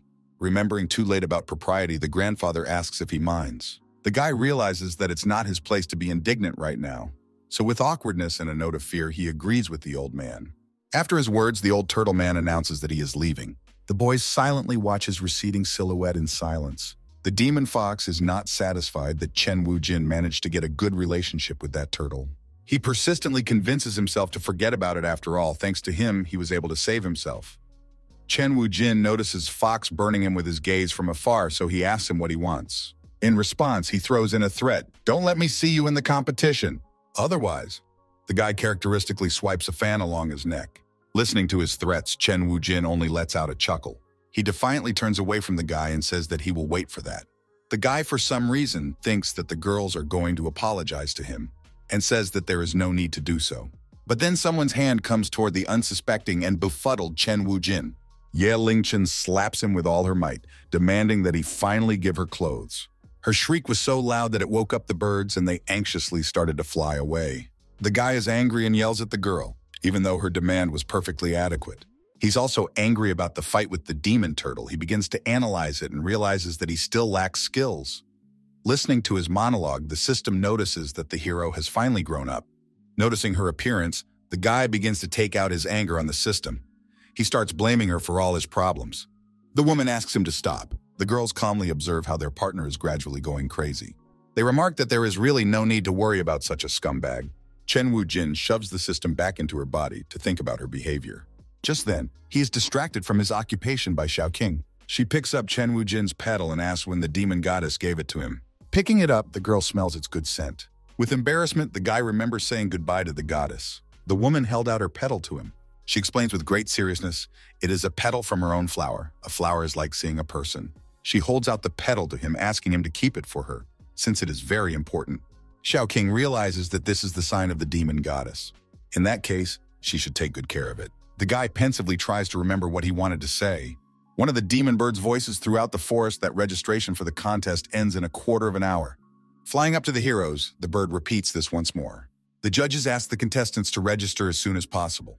Chen Wu-jin cries out that time is running out. They need to hurry up and register as soon as possible. After informing them that it was supposed to, the bird flies away. Chen Wu-jin shouts after it. Finally, the hero's undercover demons follow the bird and get to the registration area. The system reminds the guy that a moment ago he was very serious and wanted to do his best. Need to keep that mindset. This sets him in the right frame of mind. The guy clears his throat before speaking. With commendable zeal, he declares that he wants to dominate the world. With wide steps, Chen Wu-jin speeds up and approaches the check-in point. The girl at the counter looks at him with interest. Like a true womanizer, the guy is once again distracted by the demon's appearance. This is starting to annoy everyone, so Ye Lingchen cools his ardor with a strong slap. The first Celestial Men's Conference is held once every 100 years to select only the most promising men of the demon race. The competition is divided into 2 levels, the first of which requires participants to wear a demon-blocking ring. Relying only on physical strength and racial talent, the contestants must travel to the unrecoverable swamp to compete for 18 crocodile pills. Ye Lingchen examines and feels the locking ring with interest and asks, saying it has no spiritual power fluctuations, does it really work? Qing Zhao says that she has heard that all the demon-blocking rings are made by the great crocodile Lord Chuan from his own discarded skin, and they are considered supreme magical treasures. Most races of demons are strong physically, and their racial talents are also supernatural to everyone. The girls confidently said that Chen Wu-jin would not be able to be an exceptional opponent to the demons under these conditions. Xiao King and Qing Zhao suggest him to consider other conditions. After all, he won't be able to fight demons through physical strength alone. Hearing this, the young caster raises an angry look at the girls. Obviously, the guy is going to step on the same rake again and again, not listen to the girls. He angrily closes the competition rules memo. Although he hasn't reached the Dan stage of a heavenly demon yet, the guy considers himself a full-fledged wolf demon. He snatches the ring out of Ye Lingchen's hands with displeasure. Guy is willing to participate in confrontations of this kind between men. He puts the ring on his hand and pulls out a ribbon from behind his sinus. Chen Wu-jin ties the ribbon on his forehead. With excessive ego once again, the guy declares that he has never lost yet. His ribbon says that he is the #1 in the world. After a while, the main characters get to the very unrecoverable swamp, where the first competition will be held. At the signpost, quite a few demons have already gathered. While Chen Wu-jin is diligently warming up in preparation for the competition, the girls are actively supporting him. He gives them a thumbs up and smugly declares that he will easily beat them all. One of the contestants calls out to the guy. The demon tiger puts a huge paw on his shoulder. He interjects, "Did the hero really say that he was going to tear everyone up?" With a smile, Chen Wu-jin answers his question in the affirmative. The rivals stare at each other. It looks like the demon tiger has found a new enemy, but luckily for the protagonist, the animal turns out to be peaceful and nice enough to compliment the guy on his QE energy. After hugging the guy with a smile, he offers to take him somewhere next time. Chen Wu-jin gives him a friendly hug in return and agrees. They are being watched from afar by an already familiar fox demon. Looking at all this action, the guy unhappily tisks. He thinks that these scum with incomplete transformation, whose beast essence has not yet receded, are a complete disgrace to the demon race. Tiger caught the edge of his ear at his words. He unhappily turns towards the fox. The creature informs Chen Wu-jin that the fox is disgusting. The spellcaster notes that the fox looks very much like a human and asks his new demon friend who he is. The demon responds by spitting on the ground with anger and replies, "Some scum demon promoting human cultivation methods. God forbid I meet him in an unrecoverable swamp." The tiger grudgingly releases its claws. Just then a gong strikes and interrupts the tiger's speech. The demon competition has officially begun. All the demons rush forward, leaving a veil of dust behind them. With shouts of "For the great crocodile Lord Chuan," the demons furiously tear forward. Some monkey demons do not move on the ground, but jump from branch to branch. There are also snake demons, who use their water talent to move through the water. And of course, there are creatures here that can move underground. It's a bunch of losers in a hurry to die. Not realizing the full horror of the irretrievable swamp, the tiger comments on this whole picture. He suggests to Chen Wu-jin that these fools should first scout the road for them, and then they should move forward with him. Noticing that the guy is not standing next to him, he turns around to look for him. In his defense, Chen Wu-jin says that he didn't feel well, so let the tiger go ahead without him. Did he notice? As expected, the bigger-tailed wolf clan, the most capable of escaping it, turns out that the tiger had its own evil plan to use the protagonist. He turns away and walks forward. Too bad Wu-jin would have made a good puppet for him, an acolyte. The Bashan tiger has a talent for doing a bad man's dirty work for a bad man. Meanwhile, Chen Wu-jin was cowardly hiding in the men's restroom. As expected from successfully transformed demons, they are all old silver coins, the caster whispered to himself. For this entire state, he had prepared 5 plans. The only way to win now is to peddle the demon goddess to bypass the blocking ring. The boy rummages around behind his sinus looking for the pedal, but to his surprise, he doesn't find it. He remembers how his lover took the pedal and realizes he is finished. Indeed, a wise man is constantly deliberating, but inevitably makes one mistake. Sensing something amiss, the system appears to him and laughs at the guy's failure. The guy grinningly says it's just a minor oversight. He still has a solid alternative plan. He moves closer to the system. The guy takes the system's spiritual energy. This majestic energy, containing the higher principles of heaven and earth, creates limitless possibilities. The caster chuckles evilly. The woman resents Chen Wu-jin for taking her energy without asking. Upset, she hides back into his body. The guy promises that when he's done, he'll give it all back. When he decided to turn into a big-tailed wolf, he looked at the unlimited potential of the species. Previously, he wanted to rely on the demonic power of the demon petal to outwit the demon blocking rings and transform into a supreme wolf demon. But now, with this energy, he wondered how far this big tail and wolf could evolve after being absorbed. Chen Wu-jin is looking forward to it. The guy is sucking in all the spiritual energy. Suddenly, a familiar turtle demon rushes into the restroom, abruptly throwing back the canopy. Obviously, the demon is not feeling well. He rushes into the stall with the wind and takes a dump. At this point, the old man mutters something to himself. Suddenly, he notices a glow from a neighboring stall, which interrupts his musings. Chen Wu-jin cries out from the overflowing energy that provoked his transformation. The guy angrily demands that the system come out. He looks quite threatening. The spellcaster is completely engulfed in a golden glow. Rays of light coming out even from his eyes. From such a burst of energy, everything around him explodes, with wood and the remains of the building flying around. Chen Wu-jin is kneeling on the bare ground. The energy pressure is very strong. He looks on in admiration as he transforms into a ferocious wolf. Power continues to pour out from every limb, as if it could destroy everything. Chen Wu-jin smiles like a child and marvels at his transformation. This is fantastic. A faint and quiet voice sounds nearby. The guy jumps up in surprise and turns around. The old turtle demon greets him again. He asks, "Did Chen Wu-jin blow up this latrine?" The guy pretends to be innocent and denies everything. But the old man doesn't believe him, so he threateningly gets into a stance. And it works. The young caster is scared. Abruptly raising his arm and pointing his finger in the direction, the guy tries to take advantage of the surprise effect and distract the old man. It works as the old man begins to look around readily. While the demon is distracted, Chen Wu-jin runs off with all his feet, blazing his heels. This cowardly act angers the old demon man. He shouts curses after him. He shouts that if they meet again, the young spellcaster will be in trouble. Apparently, Chen Wu-jin completely lacks the instinct of self-preservation because he continues to mimic the demon. The guy is heading towards the starting point at full speed.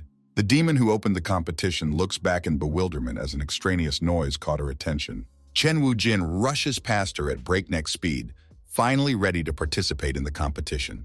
Somewhere in the middle of the forest, shrieks and sounds of punches are heard. Some of the strongest demons are fighting for the pill. Finally, one of them lands an all-out blow. His opponent falls to the ground like a sack of potatoes. The victorious demon smugly rejoices in his victory. He steps closer to the stone, bypassing his opponents on the ground, and reaches out to grab the glowing crocodile pill. A sharp stream of wind rushes past the creature, completely distracting its attention. As one would guess, it is Chen Wu-jin. His incredibly great speed and agility frightens his opponent. Once behind him, he slaps the creature in the neck with all his might with the intention of knocking it out. Finally, he grabs the pill. The boy is thrilled that he has finally managed to get his hands on the first crocodile pill. He has 17 more to go, and it seems like searching for them is a hassle. The caster wonders if he has any way to get to the pills quickly. On second thought, he should just defeat all the demons involved. Then he would win without question. Chen Wu-jin recreates his powerful spiritual field, a purple glowing energy surrounding him. Touching his fingertips, he tries to concentrate. At high speed, Chen Wu-jin folds his hands in different variations to perform the spell. Finished with that, The guy leaves his hands in one position and recites the spell sword. The area around him fills with his dark aura. It is so dark that it gradually begins to obscure the daylight. Unrealistically, black clouds begin to gather in the sky. They gradually obscure the sun as well. Chen Wujin is looking forward to the natural abilities of this demonic body. He is excited about his transformation. The demons are fighting at different points in the corner of the forest. At this time, the sky is covered by a haze. Meanwhile, in one of the glades, the already familiar fox demon and tiger demon are fighting each other. Unfortunately, while the victory is in the tiger's country, he throws the fox back with a powerful blow. But his opponent is not so simple. He does not give up and prepares a secret technique of the ancient moon fox, which is called the Blade of Moon Glow. With a wave of his fan, the creature sends a sharp wave of energy towards his opponent. With a mocking, "Is that the best you can do?" With a swing of his paw, the tiger fends off his attack. The fox convinces him that this is not all. He prepares another spell. But the tiger is already raring to fight, his paw and eyes glowing with a red glow. Such a sharp attack was too sudden for the fox demon. It opens its eyes wide, not knowing what to do. The creature struggles to defend himself with his fan against the tiger's powerful fist, and he succeeds to the tiger's misfortune. If it weren't for this fan of the winter moon, a weapon of the highest quality, you'd be dead by now. The fox parries by saying that the tiger is talking utter nonsense. Finally, Chen Wujin's spell reaches their forest territory as well, thus diverting their attention and blocking the opponent's sunlight. The tiger growls with anger. "What's going on?" Fox, on the other hand, asks with concern, "Is there a higher power changing the places of yin and yang?" Tiger activates his ability, saying that it doesn't matter to him which demon god used his powers, because it only benefits him. The spirits he controls can only manifest their full power in the dark. Then one of his ghosts comes screaming to attack. His brethren are also advancing. The tiger has found his full power, so he attacks his rival fox again. From all sides, the limbs of the spirits are reaching for the poor demon fox, and the fist of the demon tiger is coming at high speed. But the fox only grins contentedly. Apparently, he knows how to get out of this seemingly hopeless situation. There is an explosion at the place where the demon was standing a second ago, and the dust flying in the air makes it hard to see. The tiger's fist hits the bare ground, leaving cracks in it. Both the ghosts and their master are surprised by this turn of events. "You really are a brainless and self-righteous piece of idiot," comes a mocking voice from nearby. "My clan of the ancient forest is the true lineage of the moon." The demon fox jumped from the place of the explosion to the top of a tree. Grinning his teeth, the tiger purposefully mocks his rival's talent. But the fox doesn't react. Folding his fingers together, he builds up his spiritual strength. In cold blood, he directs the spell towards the tiger. Meanwhile, a moon-shaped sphere forms above him. It becomes transparent, it becomes visible. The spirit of the 10-tailed fox is located. The spirit opens its cold eyes with interest. Such a sight gives the tiger goosebumps. He turns around and runs away with his ghosts, shouting that he hates these second-generation demons the most. They rush deep into the forest, heels blazing. The demon fox directs his pet to attack. It obediently follows its master's order, charging forward. Its paw is incredibly huge, each step shaking the ground. The creature rushed forward, leaving behind huge footprints. Meanwhile, Chen Wujin sensed something amiss. Could it be that someone was using his strength to form a spell? A very elaborate arcane art, but compared to the young caster's strength, it wasn't even close. Chen adjusts his spiritual energy. Suddenly, his pupil begins to split under his frowning eyebrow. A very powerful spiritual aura waves around him again, developing his fluffy hair. The guy decides to punish that cheeky guy who used his spiritual power without asking. Chen Wujin forms a proverbial spell. He utilized the forbidden art by waving his hands through the air and depicting intricate patterns. Behind the young spellcaster, the aura of a ferocious wolf forms, which illuminates everything around him. The ferocious wolf is about to devour the moon. Why is it that there are always the underdogs who accept a fate story like mine?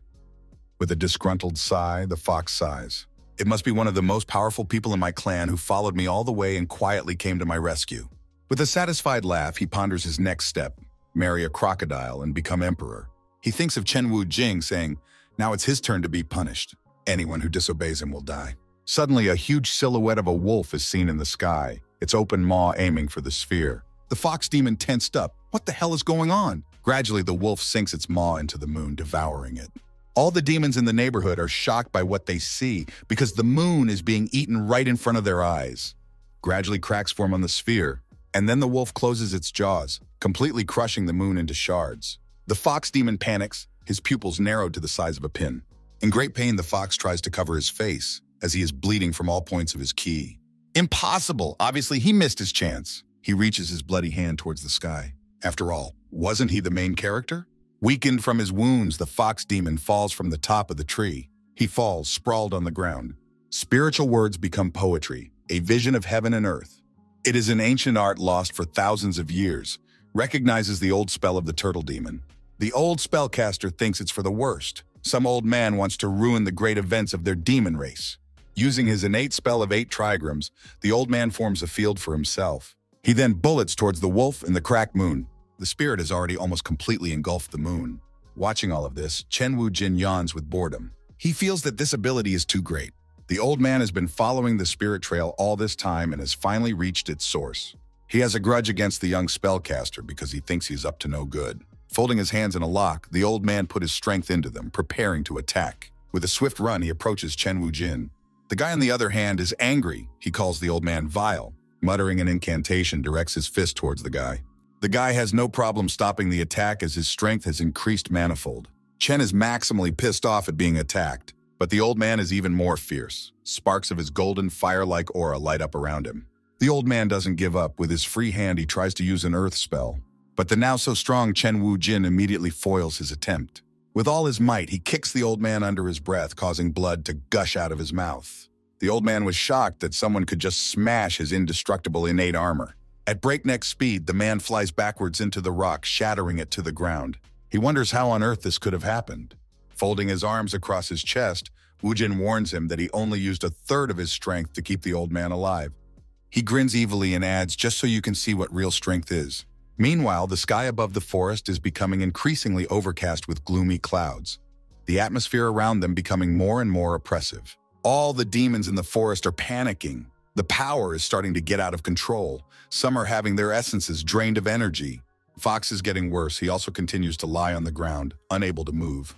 His power is ruthlessly going out of him, dissipating, and the demon begins to age, losing its attractive appearance. That same spirit wolf Chen Wu-jin greedily sucks the strength out of all the demons. Panic from such events spread throughout the forest and even beyond. One of the demon watchers of the competition head to the house of the crocodile Chuan. It is dinner time for the crocodile. One of the demons runs into his cave and calls out to him. He informs his lord that for the moment the contest is ruined. All the contestants have been defeated, and even the grandfather turtle has been badly wounded and passed out. With tears in her eyes, the girl asks for the lord's help. Upon hearing these words, the crocodile freezes. He turns his muzzle towards his acolyte. Simultaneously, at this moment, the spirit wolf, Wu-jin, has a sphere gathered in his mouth, consisting entirely of the spiritual powers of all the demons in the forest. It seems to be going very well, the young caster confirms with a smile. He watches with delight as his spirit wolf absorbs all the energy in the neighborhood. Gradually, the spirit dissipates, leaving behind only a sphere of alien spiritual power. The sphere became denser and smaller, turning into a small ball, and rapidly began to descend towards the ground. It landed neatly right into Chen Wu-jin's hands. This was worthy of being the most difficult skill to master this game in the previous life. And the demonic essence absorbed by the soul of this ferocious wolf is comparable to the entire spiritual power of an ascension stage cultivator. Once I absorb it, I will immediately become the best in this world, and whoever dares to oppose me again will... Chen Wu-jin mumbles sweetly and madly to himself when someone interrupts him. The system is embittered by her player's actions. She wonders if Chen Wu-jin has a conscience. It is very angry that Chen Wu-jin has no intention of returning the energy he borrowed from her. He laments that all the other systems have problem-free players that they just have fun with, and she has him so problematic. Looking at the woman sobbing, Chen Wu-jin grudgingly promises to give it all back to her. The system's mood instantly switches. She is cheerful again. The woman is already reaching for the spiritual power as the guy snatches it from under her nose again. He slyly tries to negotiate with the woman, going to give her the power piecemeal. He's too greedy. But the system's patience is breaking. She continues to embitter toward the sphere, muttering curses to herself. Suddenly, a child in a crocodile costume appears in the bushes. He peeks at the arguing. The child's gaze fell on the sphere in Chen Wu-jin's hands. The child's eyes sparkled and he aimed at the sphere. Hearing his cries, Chen Wu-jin and the system finally stopped shouting. At this moment, the child jumped up high and deftly snatched the orb from the young caster's hands. Both the guy and the woman didn't expect this turn of events. They froze in surprise. Meanwhile, the child managed to absorb it. This really shocked and angered the friends. The already angry system clung to the child's suit, demanding its energy back. Grabbing the child by the legs, it began to shake him as hard as it could. But the child does not care. He feels satisfaction from the absorbed energy. Watching this whole scene from the sidelines, the caster begins to realize that the child's image seems recognizable to him. Could it really be the Lord of Chuan? Meanwhile, the child is sleeping sweetly, digesting the absorbed energy. Chen Wujin tries to calm the system down, promising that he will take responsibility for what happened. But the system doesn't believe him. It is very upset and tired of Chen Wujin feeding it promises. The guy doesn't like hearing such harsh but true words against him. From the depths of the forest, girlish voices are heard calling the caster by name. Xiao King asks with interest how Chen Wujin became like this. She hugs him and says with relief that she's glad he's okay. She doesn't know what just happened, but the sky suddenly darkened and the demons suddenly fell unconscious to the ground. Wujin blusters with laughter and extra ego that he did it himself. He points at the child, boasting that he had handled even the crocodile Lord Chuan. But Xiao King's reaction is not what he expected. She gets angry and says that it's not allowed. The girl grabs her lover's hands, causing him to be very perplexed. The guy's lover explains that the danger was probably very great in such a brutal battle, so from now on, she will not let him be alone. Chen remarks that the girl has been giving him a strange feeling all day. But the guy agrees with her with a smile and promises to keep it that way.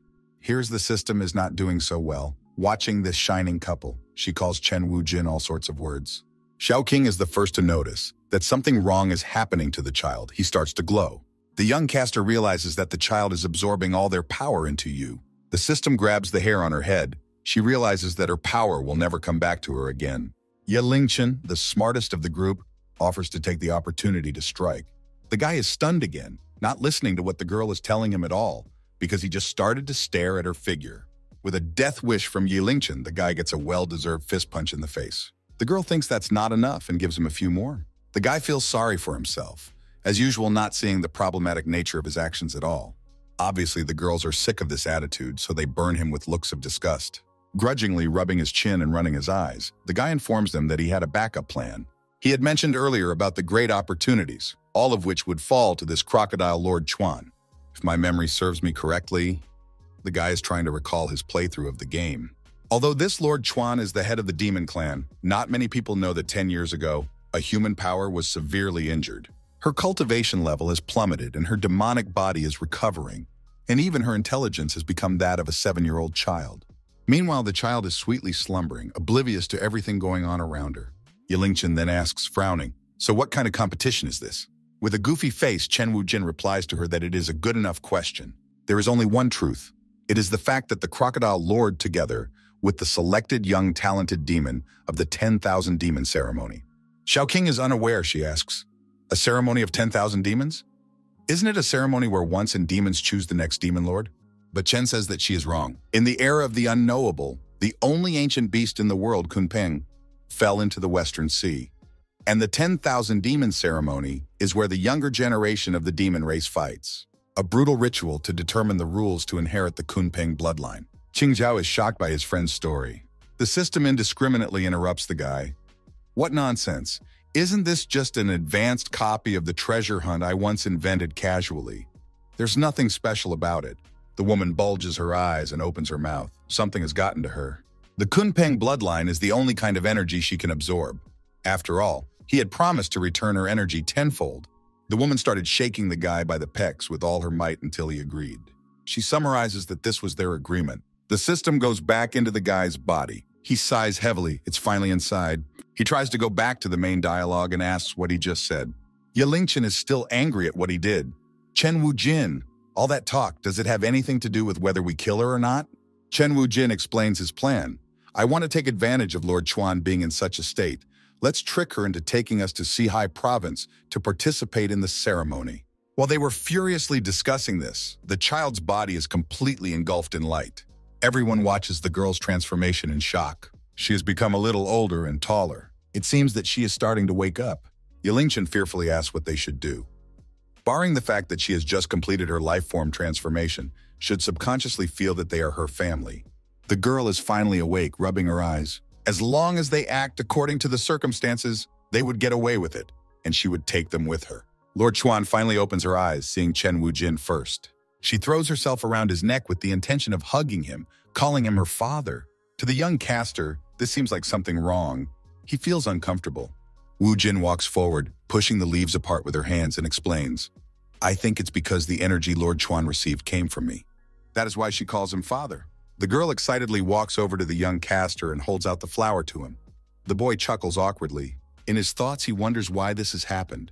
Why is he now the lucky father here? Meanwhile, an old man wounded and defeated by Chen Wu Jin, still unable to get up, he asks for help. One of the demons finds him. The girl anxiously asks if he is all right. The old man asks to quickly contact the nearest demon king and tell him that the overlord. Before the old man can finish, the demon pierces his chest with its clawed hand. The old man didn't expect this. He doesn't even know what to say. The demon continues to tear his insides bloody. In seconds after losing a huge amount of blood, the old man dies. The demon says to herself that everything with the Lord turned out, not the way it was supposed to. How will she explain this to her mistress? Just as I thought, she messed up, says the silhouette watching the demon in the mirror. He asks his mistress to send the old man away. Take your time, a soft female voice replies. In the cave, a creature of extraordinary origin sits on a throne, beautiful butterfly-like wings growing from her back. One sip is one drink. Everything has a set meaning, the creature utters mysteriously. No one escapes her grasp. A week has passed and Chen Wujin and company are still on their way to their destination. They are chatting cheerfully and loudly with each other. The team is traveling across the sky in an unusual cloud ship. Chen Wujin is teaching Qingzhao how to fly it. The girl wonders how long it will take for them to arrive, since they have been on the road for a whole week. Judging from Chen Wujin's face, he doesn't know himself. The guy chuckles carefree. Ye Lingchen complains that he chose a strange and uncomfortable transportation. Who knows what sneaky thoughts he has in his mind? He explains that it's all because of her, since she couldn't bear the armored vehicle. The guy took it upon himself to collect the wandering clouds of Qi and purify that magical weapon, the white cloud yarn. The girl gets angry because of his rudeness and slaps him on the back with all her might. Zhao King, who is sitting with the girl and entertaining her, also agrees. Slow is so slow, but Zhao King thinks that sitting on this white cloud is fun. We won't make it to the demon ceremony, and now that we've returned to our human form of cultivators, I'm afraid it will be uncomfortable, right? Chen Wu Jin replies that while he was refining the white cloud yarn in passing, he refined several types of magic weapons. He shows the very same weapons. They are headbands. You just need to put on the magical weapons and activate them with spiritual energy, then they will transform back into a demon god. The guy transforms back into a wolf demon. The friend hands out their weapons to the company. Xiao Qingyi hands Xiao King a snake-shaped jewelry. Qingzhao gets a hoop with rabbit ears, and Ye Lingchen is outraged that there is nothing for her. Is Wu Jin taking revenge on her for something? She grabs Chen Wu Jin by his clothes and pulls him sharply towards her. The girl abruptly rolls him onto the cloud and presses him down so he can't get up.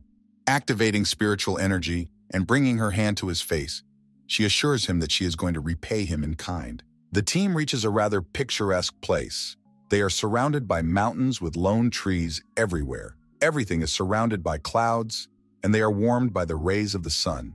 Their cloud ship is smoothly maneuvering among the rocks. They have finally arrived at so the cloud lands in a clearing. The spellcaster needs his body. Chen Wu Jin is still feeling sorry for himself after the scuffle with Ye Lingchen, as if it wasn't his own fault for what happened. The girl defiantly turned away, unable to look at his face. Qingzhao attracts everyone's attention. They had finally reached the gate of Qingyun Crossing. Compared to humans, you are just unrealistically huge. Xiao King asks, weren't they going to Sihai Province? Then why did they come to this crossing? This is Qingyun Crossing. One of the crossings is opened by the Divine Walking Clan. One can reach any province in this world in one day by the Divine Walk Clan's cloud boat moving through the mountains. Qingzhao asks, but in the beginning, they and the people of the Vanishing Moon Clan all set off on the road, didn't they? The young caster explains that at that time, the place they were going to pass through and cross the Shenzi Prefecture was the Zhengzhou Crossing, the biggest gate of the Divine Walk Crossing. Now they couldn't follow Qiandan's plan, otherwise they didn't know how they could die. Xiao King is excited to ride the cloud boat traveling through the mountains. The child actively supports her. The girl joyfully takes her hands and starts jumping together with her. The whole team together carefully approaches the edge of the platform. A small boat is waiting for them there. Ye Lingchen asks, Chen Wu Jin, you weren't talking about this cloud boat, Ishan, were you? That one is still acting resentful towards her, so he cocks his chin and calls her ignorant. He points his fingers to the sky and tells her to look again. The clouds part away, exposing a huge ship with white sails floating among them. Apparently the boat is only needed to reach it. Chen deftly jumps into the boat. He beckons everyone to jump in with him. The little boat maneuvers among the clouds, heading towards the huge ship. There are already people on the ship, making themselves comfortable and chatting amongst themselves. What? 2,000 high-grade spiritual stones? Chen Wujin's indignant voice echoes throughout the area. The attendant explains to the caster that the room he has chosen is really good value for money, hence the amount. But Chen Wujin turns out to be angry for a silly reason. Such a price seems too low to him. He tosses the controller a pouch with 3,000 top-quality spiritual stones to bring all the delicious and fun things to them. The man is extremely happy for such a simple profit. While the controller escorts them out, Chen Wuqini tells the girls that he has heard that Cloud Boat and Shan combine the world's delicacies, so they should try everything. Qingjiao asks a wise question about how Chen Wujin got so many spirit stones. She remembers that they didn't take anything with them from the Spirit Lord clan. Squinting at Ye Lingchen with a smile, the guy clarifies that they aren't his stones either. The girl panics and starts rummaging through her pockets, but doesn't find her spirit stones. Chen stole Ye Lingchen's spirit stones. How dare he? The boy says it's not considered stealing. Enraged, the girl chases after him with a sword, demanding her spirit stones back. The guy laughs that if they fell into his hands so easily, then they belong to him. The girl continues to chase him out of anger, as the gawkers watch their behavior in shock. Second, did you take care of the 2 languages for free?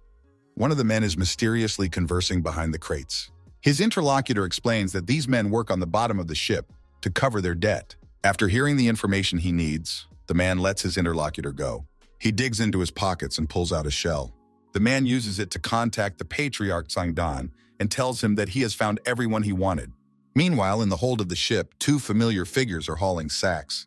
Huafei yells at Ao Ying, saying that his appetite has caused them to spend all their money on food and they don't have enough for a ferry ticket.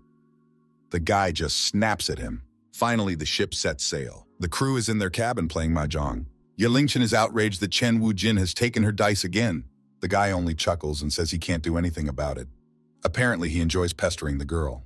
The young spellcaster, gritting her teeth and barely restraining herself, listens to the words of her ally. Chen feels a particular excitement and offers to play a few more rounds. He teases the girl that she has already lost many times. Does she want to accidentally renounce her word? Unable to bear it, the girl gets up from the table and leaves the room. Following her, the crocodile Lord Chuan runs after her. Qingzhao tries to talk sense into his friend. He's already been bullying Ye Lingchen a lot lately. Is it too much? Xiao King strongly supports his friend. There's no need to be like this all the time. But Chen Wujin doesn't learn from his mistakes. He thinks he has been falsely accused. He shouts that he has done nothing wrong. Meanwhile, someone is watching the guy and his girlfriends by enchanting a vat of water. It's Patriarch Qian Dan. He didn't expect Chen Wujin himself to fall into his arms. The man wounded in one eye utters, "You ended up underestimating the hidden essence of my vanishing moon clan. You didn't even consider that it is in this Sihai province where my roots are located." Did he really rely on those 2 losers and wanted to settle down in Sihai province beforehand? Behind the man hangs the captives. With a laugh, he approaches one of them. His hand takes a swing, and then he gives a very strong and painful slap to the girl. Lintan is barely conscious. Obviously, the severe torture has exhausted her. The girl's entire body is bruised and bloody. With a cry of, "How dare you dare to give me away?" Qian Dan grabs the girl by the neck. The man angrily demands that she ask for forgiveness, or else she will not live, not die. The patriarch's actions bring Tang Zhu to tears. Breaking his voice, he shouts for the patriarch not to touch his sister. But the girl doesn't give up. She has realized that she has nothing to lose, so she only wishes the man a painful death. This angers the patriarch, he growls. "Good, very good. Let's see how long you can be stubborn." Watching all of this, Moten screams with hopelessness. Her fear only amuses the man, and he laughs madly and uncontrollably, asking the man to scream only louder. The commander-in-chief contacts Patriarch Zhangdan again and informs him that the cloud boat has arrived at the Abyss of Return. He offers to proceed with their plan. The patriarch gives his permission, and the commander-in-chief sends his servant to act. Meanwhile, Chen Wujin and his lover observe a beautiful view from the window. He points down and asks to see it. The girl cries out in delight at the sight of the abyss of the return of the Western Sea. The boy tells her that all the waters of the Western Sea flow into this abyss of return. Since they have seen this marvelous sight, it means that the sea is almost reached. Guy warns that when they reach the province of the Western Sea, they will have to plan well. Here his speech is interrupted by a wild shaking of the ship, all the objects in the cabin bouncing and falling to the floor. Something extraordinary happens, which raises a huge wave. 2 unlikely friends run away from the explosion in panic. The ship's hold is on fire. It seems to lose control right over the abyss of return. As the ship, its wreckage tends down into the depths of the abyss, the commander-in-chief and his servant watch. They are the only ones saved. The captain informs the patriarch that the deed is done. Well, how will he explain to his master that Lord Chuan, too, together with the ship, fell into the abyss of return? But the patriarch assures him that he has a solution. The man removes the bandage, exposing his injured eye. As long as he can participate in the trials in place of Crocodile Lord Chuan, everything is under his control. The man smirks evilly. Meanwhile, the burning ship flies deeper and deeper to the bottom of the abyss. Chen Wujin smashes the front door with his hands, trying to escape from the burning cabin. He yells for the girls to move faster towards the exit. Covering his girlfriends with his clothes to protect them from the fire, the guy slowly moves forward. One of the employees of the ship in the park runs in front of them and asks for help. There is terror on the man's face as he screams that he doesn't want to die. Suddenly, debris from a burning tree falls on him. The man is completely covered with them and there is no escape. The heat from the hot flames hits his face and Chen Wujin covers himself with his sleeve. In his thoughts, he curses because this area is under the influence of the abyss of return, so he can't use spiritual skills. The guy calls the system for help, but there's an error in the game, so it can't manifest. Meanwhile, the fire is growing stronger and is already licking its heels. Unfortunately, the exit from the cabins is also blocked. The hero looks around in panic, trying to find some kind of door. The guy asks the girls to step aside. He gets into a stance, looking like he's going to kick the door in with his own strength. With a battle cry, the young caster sprints out. At high speed, he crashes through the door. The boards sag under his weight, but do not give way. The boy, in a rage and panic, continues to batter the door. After so many unsuccessful attempts, he still failed. Wu Jin only earned himself more injuries because his physical strength is nothing. Gradually, the girls start choking and coughing, their faces and clothes already covered in soot. Chen Wujin asks them not to worry. He will definitely get them out of here as well. From behind the door, a shout of "Stand back" is heard, and with it, a sharp sword passes through the door. A couple of blows are heard, and the door finally gives in. The team cheerfully greet their friend. Yelingchen anxiously asks if they are all right. It seems that Wu Jin can't accept help from women because he awkwardly and panickedly tries to assure the girl that he was about to rescue her. Yelingchen slaps him on the back, finding time to pretend to be cool. The woman points to the door and tells him to hurry up and get out of here. One by one, the team walks out into the smoke-filled hallway. The fire is growing and coming at their heels. It seems as if all hell has broken loose on Earth. Fire, smoke, burning debris, and lightning. Barely breathing, the team finally makes their way outside. Yelingchen tries to shout over the rumbling and asks what should they do now. Although there is no way to use spiritual energy here, but the manifestation of the demonic beast's true form should not be affected. The boy asks his beloved for her snake to manifest its true form. He suggests that she try to grab onto Linner's yun and swim to the surface. The girl releases her pet forward. The snake begins to grow to gigantic proportions. Soon the area of the ship itself is not enough for it. She asks the girls to climb on her back. Chen Wujin encourages the girls and asks them to hold on tight. Finally, the snake begins its ascent upwards. From somewhere below, Huafei and Aoying shout, asking them to wait for them. The guys cling to the snake's tail with all their might. Chen Wujin didn't expect to see his friends, so he is quite shocked. Huafei reminds him that the ship is about to explode. Gradually, the snake sinks into the abyss. Seconds later, the ship explodes, filling everything around it with flames. The snake has plunged straight into the ocean and is trying to swim to the surface at breakneck speed. The crew struggles to hold their breath underwater.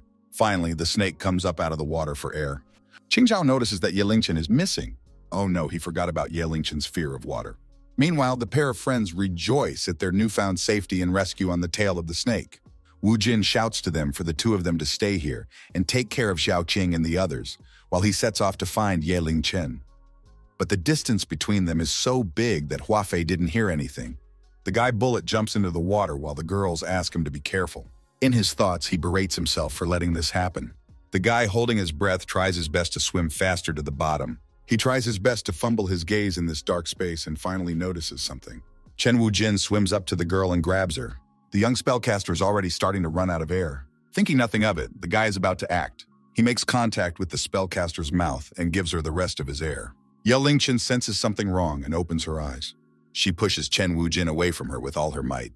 The girl is angry that Chen violated her boundaries. They start to quarrel. But then the expression on the caster's face changes from angry to frightened, and he falls silent. A huge and dark, frightening silhouette is formed behind the girl. The house-sized creature opens its mouth with the intention of devouring the protagonists. The guy rushes forward, trying to protect the girl. But it's too late. The creature is rapidly approaching them, and they have no chance to swim far away. A fish of enormous size clenches its jaws, devouring the young spellcasters. After reveling, it turns around and swims away. Sometime after passing out, Chen Wujin wakes up on the seashore. The young man is very weak, coughing out the residual water in his lungs. Grasping his throbbing head, he wonders where he is. His head is unrealistically splitting, preventing him from thinking connectedly. How did he get to this place? Wasn't he eaten by the monster fish along with Yilingchen? After analyzing the situation, Chen Wujin realized that he couldn't feel the presence of spiritual energy in heaven and earth at all, which meant that he was still near the abyss. The guy is all alone. He looks around the surroundings with interest. He notices something in the sand and raises his eyebrows in surprise. They are human footprints. Did Yilingchen leave them? This is not good after all. Two people running alone can easily run into danger. Chen Wujin rises to his feet in panic and runs down the trail. Folding his hands into a mouthpiece, the guy shouts his girlfriend's name at the top of his lungs. Then some unknown obstacle abruptly stops him from running. It's a signpost stone with the words, "Small Mysterious Kingdom" written on it. Examining the stone, the caster wonders if he has entered the secret realm with Yilingchen. He notices that the footprints lead further beyond this monolith. Be that as it may, he decides to find his friend first. He prays that nothing will happen to her, but then something familiar blocks his path again, and the guy stops. It's the same signpost stone again that says Little Mysterious Kingdom. Panic begins to set in and take over the caster's thoughts. Why is he seeing that monolith again? Has he really walked past the monolith twice? Something is not right here. He had never heard of this mysterious little realm in his previous life while he was playing the game. The boy decides he'll figure it out later and tries going in a different direction. He turns around and goes deeper into the forest. The guy stands back and notices that far behind him is a strange silhouette watching him. "This kid is funny. I can't recognize what's on his mind," the woman says aloud. Is it moral frequency or stupidity? Either way, he's the first person in 1,000 years to meet the criteria of a master. Yilingchen's gaze is blank. It turns out she's not the one speaking. One of the octopuses on the woman's shoulder asks, "Xiao Hong, why don't we just release this goods and complete our mission?" The other octopus slaps him with all his might with his tentacles and yells at him, "Knucklehead! Without following the master's orders, we won't be able to complete our merits and escape from here. But the test set by the master is so difficult. How can anyone pass it?" asks another with resentment and tears in his eyes. His interlocutor explains, not to mention the master's test, this fool might not even be able to solve the mystery of this place. First, let's take control of his body and return to the seal. It looks like these creatures have taken control of Yilingchen's body and are controlling her. One of them grins maliciously. They guide the girl's body to the pointer stone. There she begins to infuse spiritual powers into it. They seem to have opened a portal through which they passed into that very realm. Time was passing. The sun was already beginning to set behind the horizon, hiding in the crown of the trees. The grass swayed lightly with the breeze. Everything around them was quiet and peaceful. Chen Wujin is still wandering around the forest with effort, trying to get through the thick grass. He doesn't look good. Sweat appeared on his face. The guy once again returned to the stone. He shouts in frustration and punches the stone. From despair and helplessness, he falls to his knees. His brain is completely gripped by panic. The guy is having a hard time breathing. He has no idea what to do. They are trapped and will die here. That's when the guy notices that he starts to feel hungry. How is this possible when he has already reached his perfection? Although you can't use spiritual power here, cultivating the body won't go anywhere. So physical hunger, the strain of running is all fake. The guy rises from his knees. Now he knows what this place is. It is the void of divine thoughts created by the great diviner. It is all a false illusion created by himself. Chen Wujin walks over to the stone, as he believes this is the real entrance. He shouts, "Now I can see right through here. Show yourself." A small wind rises around. The stones begin to emanate dark energy. A portal opens into which the young caster enters. Stepping out the other side reveals an empty space and a stone staircase. Around him, it is as if space has opened up. Everything glows in the darkness. It's all so mysterious. Isn't this just a more advanced copy? Must be what else is working so hard. The boy carefully ascends the stone steps. There are gates ahead of him. He walks up to them and examines them with particular attention. He looks forward to seeing what is hidden behind that door. With a little effort, the boy tries to open the gate. A corridor illuminated by burning torches is revealed to him. Chen Wujin introduces himself. With nonchalance, he says that he came here to retrieve his treasure. He is greeted by Yilingchen's body, who is unconscious and swarmed by sea creatures. Chen Wujin is shocked and asks what happened to her. "Young men are always reckless and arrogant, especially in front of their wives," a voice echoes in the empty hallway. The girl's hand rises and reaches forward. The octopuses throw tentacles out of her sleeves and reach for the caster. Everything happens too suddenly for Wu Jin, so the creatures manage to entangle him. They pull him towards them, but the guy struggles to keep his feet on the ground. "Are you ready to lose everything?" the creatures ask in a girl's voice. Chen Wu Jin is shaking with fear. Is Ye Lingchen possessed by some kind of demon? The octopuses come out of the girl's clothes, conversing with each other. Guy notices them and wonders if they might be the ones controlling Ye Lingchen. Can they talk? With a goofy expression on his face, the guy greets the creatures and asks what test he has to pass to get them to let them go. One of the creatures replies thoughtfully, "We are not like the master. He is a human like you, but we are not. We are gatekeepers guarding the secret realms of the Xiaoshuan." The octopus introduces himself. His name is Do, and his companion is Hong. Looking around, the shadow calculates the design of this replica to be so shabby that it seems to him that there is no mighty treasure here. The octopuses declare to him with menace that if he is to get out alive, he must pass their test. The test is simple, but he only has 3 chances to pass it. It's a hieroglyphic riddle. The guy with a goofy look on his face repeats after the person explaining it. He notices that it looks 100% like a botched copy of a funny system design. The octopuses will ask him a question, and then he has to write answers containing rhyme to match the spirit words. If Chen Wu Jin can answer everything correctly, he will get the treasure left behind by their master. If not, he and Ye Lingchen will stay here with them and become their toys. The guy is a little worried. Me and Ye Lingchen can't stay here for long. I have to do this quickly. The creature asks him if the guy is ready. Chen Wu Jin says with confidence that he is ready to start. The creature uses a spell to form a riddle from the boudoir no one knows. Enter a word. With a laugh, the guy declares that it's too easy and gives the answer. It's Jia. The creature gives him a second riddle. 4-way partnerships, more input. The guy confidently answers that it's the character key. Octopus asks the last question. The body's crippled, but the mind is not. Chen Wu Jin gives the last answer. This leads to the creature's surprise as he answered all the questions correctly. A difficult riddle. Only a master could answer these questions correctly. The octopuses loosen their restraints, releasing the boy. The boy. Over the past countless years, hundreds of people had entered the little mystery realm. Be it a great talent, a great lord, or an immortal in the world, no one has ever been able to correctly answer 3 questions in an instant. The creatures caress the guy. Congratulations! You've become the first human to pass the test in all time. It flashes through the guy's mind that these are just 3 riddles for toddlers. But he doesn't say that out loud. He asks, "So I get the reward and can leave here with my companion?" The creature chuckles contentedly. The wizard's powers far surpass those of creatures from the lower realms. With this reward, you'll be able to fly up to 90,000 miles.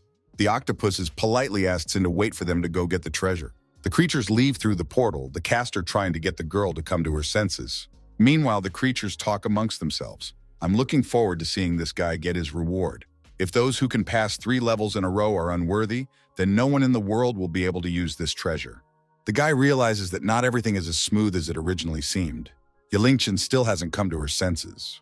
Looking into the girl's blank stare, the guy mutters to himself, "You need to get the treasure to unlock the controls." Meanwhile, the creatures have returned with their treasure. They hold out a wooden box to the guy, asking him to open it quickly. The guy grabs their gift. "There is no expectation in my heart. I hope it won't be a tricky toy with a foul odor," he mutters to himself. He opens the box and a golden glow emanates from it. The guy opens the projection, which shows a blonde-haired man sitting on a throne. He asks Chen Wu Jin his name. The protagonist finally remembers. This was supposed to be the supreme opportunity Ye Lingchen got in the West Sea province in the middle of the game. And now, by mistake, Chen Wu Jin had replaced it himself. What was to be done? The man's projection calls out to him again, pulling the guy out of the flow of his thoughts. "I am the younger generation, Chen Wu Jin, and I am the young patriarch of the Spirit Lord clan." The boy introduces himself awkwardly. The immortal caster is pleased with his status. He deemed the guy worthy to learn his name. The mysterious man introduces himself. "I am Heavenly Emperor Shu Xuan, the last cultivator in this realm to ascend the path of ascension, and the last cultivator to learn that this world was originally false." The last sentence caused Chen Wu Jin to open his mouth wide in shock and shrieked. The man angrily explained that the immortal realm did not exist. There was an eternal void above the mortal world. It's all a hoax. He asks, even so, Chen Wu Jin still wants to practice immortality. Did the man find out that this world used to be a game? So all the necessary information is hidden by the system in the bottomless abyss. The guy bowedly explains that he understood everything, but even so, he must continue to cultivate.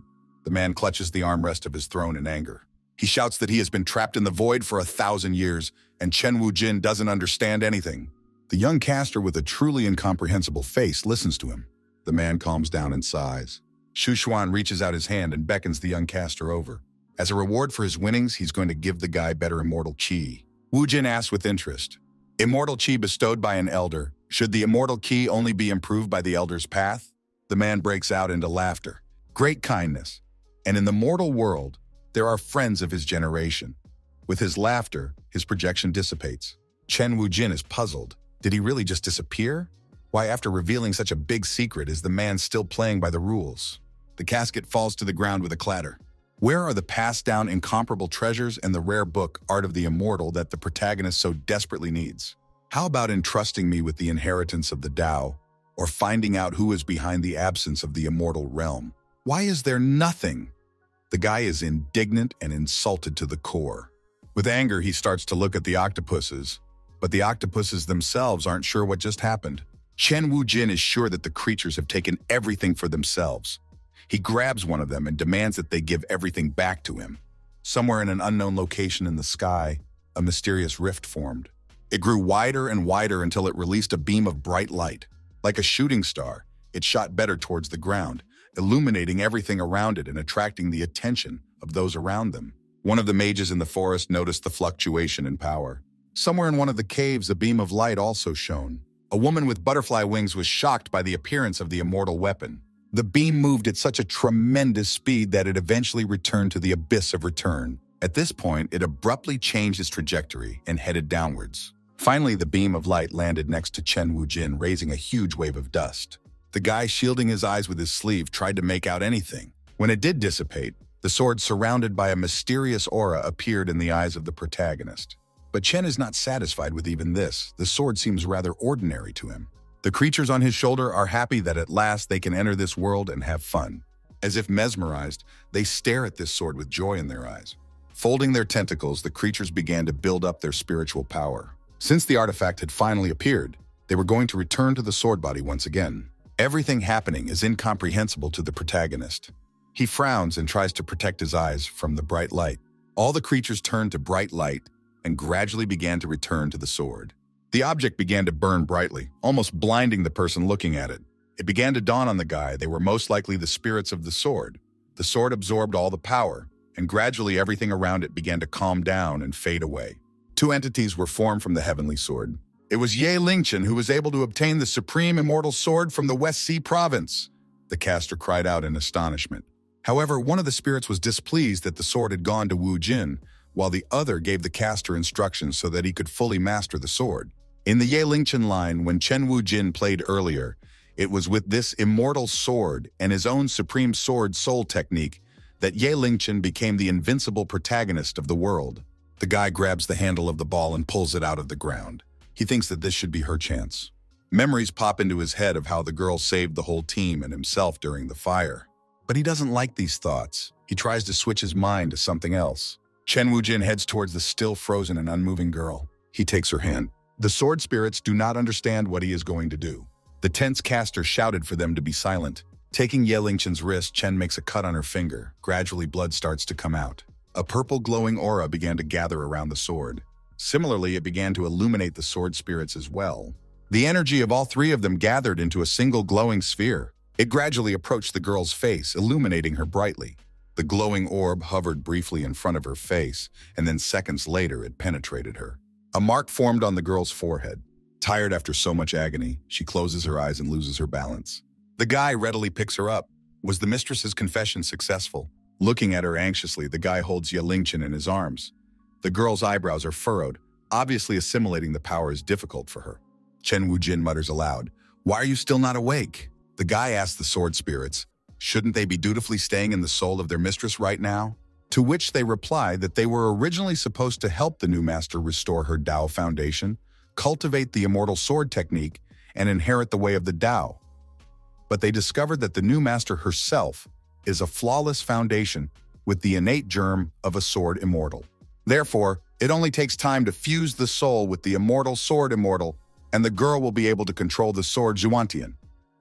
The guy listens to their blurb in amazement. Apart from the Zhuantian ball, Emperor Shu Zhuantian, he was stopped by something that ensures that his Taoism can be inherited. The spirits confirm that this is true. The small mysterious realm also has a secret passage to the moon radiance void source hidden deep in the Western Sea. A source of void moon radiance that allows one to obtain a flawless Tao base just by drinking it. The passionately coveted master even killed Kunpeng to make a seal to guard the moonlight radiance void source. Only those who have inherited the master's Tao can pass through this heavenly star castle formation and use the secret passage to leave this place. The spirit clarifies, although your flesh will not decay for 10,000 years, sinking into the bottomless abyss, we will leave you alone until a new master awakens. From their explanations, Chen Wujin concluded, it turns out that the soul of the dead Kunpeng is immortal, and it steals what it has been given to guard. Giving away the remaining essence of one's own flesh and the source of the void moon radiance was indeed a good calculation. With a sly expression on his face, the lad offers the spirit a wager. The creatures are not so stupid. They flatly refuse. But Chen Wujin is not lagging behind. He tries to butter them up.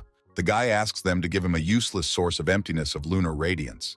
Such a request angers the spirits. They call him a liar and explain that the formation of the celestial star castle, the best forbidden formation of Emperor Shu Xuantian, and he will not be able to break it.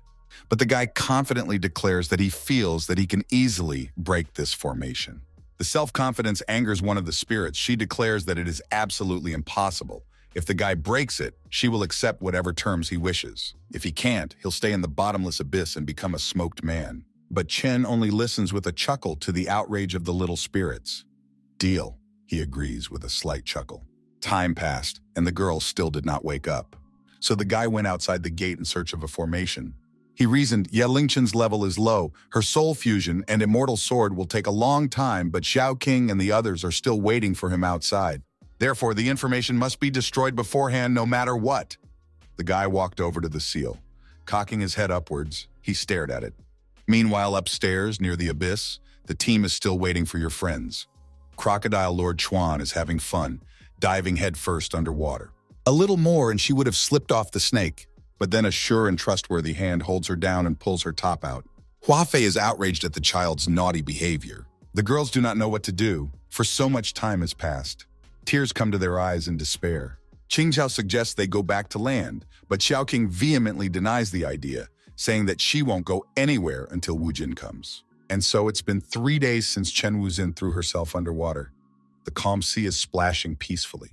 Gradually, everyone is getting worse due to hunger, and the baby starts to whimper. Huafei realized that this could not go on any longer. There was something strange in the explosion of the cloud boat. If they waited any longer, not only would the demon snake not be able to endure, but there might be another accident. Huafei carefully steps over his suffering partner. While Xiao King is engrossed in her suffering, he slowly walks up to her. A second and the girl faints. Qingzhao is startled by the guy's actions, but he assures her that the best thing to do now is not to wait. Instead, they should hurry up and get out of here while they still have strength. The snake also heard those words and rebelled. Obviously, it would only listen to its mistress. From nowhere, Ao Ying got strength, screaming treachery. He swings at his friend. But Huafei easily dodges his blow and the wolf demon slips. In the end, he fails to stay on the snake and the animal falls into the sea. Come to your senses, we can do nothing but die by the bottomless abyss, shouts the caster indignantly. He thinks that now they all need to think about the situation and regroup their forces. Frowning with worry, he assures that this fellow Chen Wujin will survive and perhaps even surprise them. Qingzhao supports him after all. She also believes that the young master will return safely. The girl suggests to the snake that they should first leave here and return to us spirit lords together. Then they will wait for Chen Wujin there. The snake gives up after all and agrees with them, coming into motion. Then they return to the clan and they have a million ways to get even. Huafei firmly assures them that Qiandan will still get his fill. Follow me, a squeaky voice longingly resounds in the cosmic void. Chen Wujin is having fun while waiting. He sings and dances. He sings terribly, and his body movements are rather silly and awkward, but the guy enjoys it. Unable to bear it, the spirits clasp their ears with their hands. But the young caster smugly declares that they are both just jealous of this young gentleman's beautiful singing voice. To which the angry spirits reply that they're sure he just can't hack the formation, which is why he's bothering people. These words hurt the guy's fragile ego, and he gets angry and makes excuses that he's just taking a break.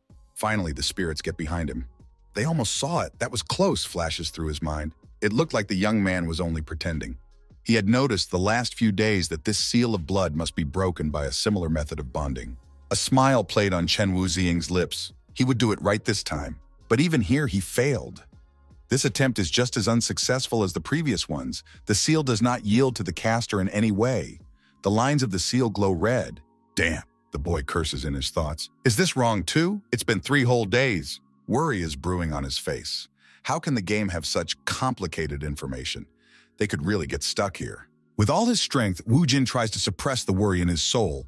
He must crack it as soon as possible. An entire month passed, but all of the guy's attempts were still unsuccessful. The sword spirits are happily mocking him.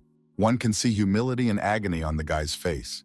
He has worn himself out so much that he can't stand on his feet. In his attempts to ignore the taunts of the spirits, he felt some insight coming to him. This seal is a pattern of 28 stars. All he has to do is to precisely link each constellation. What the 2 sword spirits said was indeed correct. This Yuantian emperor is really something. The guy diligently connects one constellation after another. The right pattern gradually emerged. Chen Wujin concentrated, with his eyes closed and using his 6th sense. He carefully connects the constellation into a single line. The spirits themselves have noticed that he seems to be close to figuring it out. Could he really be seeing the master's information? Finally, the caster is done. Relieved, he exhales. To everyone's surprise, he had succeeded. The formation had completely merged, illuminating everything around him with a bluish light. Feeling the success, Chen Wujin turns to the spirits. Now it's their turn to fulfill the guy's conditions. The guy wonders when they will get around to it. In a panic, the spirit starts to refuse. It doesn't count. It doesn't count. After all, it took you a whole month. But another spirit interrupts her. If you like to play, know how to pay.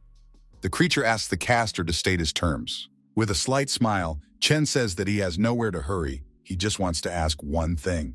Why on earth is Ye Lingchen still sleeping? He is wary. The girl has been sleeping for a whole month. Isn't that too long? These two must have ruined the Immortal Ball's legacy while playing with it. Frowning, the spirits try to justify themselves. It is reasonable to say that nothing could have gone wrong with the Master's legacy and the Immortal Sword, but right now, they are no longer sure about this situation. After this confession, Chen Wujin became enraged beyond belief. He started shouting at the spirits. One of them tries to calm him down. Don't worry so much. The Master left a spirit item to replenish the soul in the moon glow source. You just need to eat it. The guy demands that they take him to the moon glow source now. If things go wrong again, he will destroy this sword. Putting their hands together, the beings concentrated their spiritual powers. With them, the spirits formed a huge portal seal. The boy lifts his girlfriend in his arms, preparing to go through the portal. He stands exactly in the middle of the seal. Pure light ascends them and transports them to another place. Somewhere else in space beneath the water, an azure light illuminates. Unknown demons are fighting each other. The entire field is sprinkled with blood and littered with corpses. One of the vicious horned creatures bloodily tears apart his opponent, a satisfied smile on his face and his eyes glistening. But suddenly a hand pierces his chest, ripping his heart out completely. It's the same familiar demon that held the competition. 2 creatures approach the girl, a woman with butterfly wings and a mysterious man with a hidden face. I never thought that one day I would enter this place, the woman says with a grim face. She examines her surroundings. All around is a rocky wasteland, only fragments of rock and the skeleton of a creature of unknown origin. There are steps carved into the rocks that lead upwards, just enough to control all the secrets of this place, and she will reign over the times and demons in the coming days. The thought makes a smile blossom on the woman's lips, but her contented speech is interrupted by the clanking of metal on stone. What a childishly ridiculous statement, one of the demons declares as he descends down the stairs. Are you really the ones who destroyed the trials according to Kunpeng's ancestor? The man is ready to defend the passage, but his words irritate the demoness. Is it really the strongest heir of the Green Dragon bloodline that participated in the Lun Buer trial? Putting his sword forward and showing that he is ready to fight, the demon orders the men to leave this place now. Then he will pretend that nothing happened. The woman is not happy with this attitude towards her. She calls the current young generation of demons very ignorant. It's no wonder to her that times and demons are getting worse every day. The man parries that regardless of their cultivation level, in this holy land, all races of demons can only use the power of the Golden Dan, and they are all chopped by that blade. The demoness wanted to attack the man stealthily, but his sharp eye noticed everything. Again, the clang of the sword sounds. The man prepares to strike. Just one swing, but with his immense strength, he sliced the woman in half without looking. Angrily and with a smirk, he says she overestimated herself. The demon looks around at everyone present with his cold gaze and asks, who will die next? With a slight exhale, the woman sends a multitude of glowing butterflies in his direction. The man is skeptical of her spell and doesn't take it seriously. Meanwhile, the butterflies surround him completely, flying all around him. The woman is obviously annoyed by his empty words, so she tries to shut him up. She explains, "These are 5 poisonous smoke miasmas. Even soul-nascent stage cultivators dare not rashly touch." Hearing this, the man froze in fear. But to the woman's surprise, that didn't stop him. He gradually began to massacre all the butterflies. Cutting up all the insects, he calls the creatures unworthy. With ease, the demon jumps to a great height, swings his weapon, and assures that he will send her to hell right away.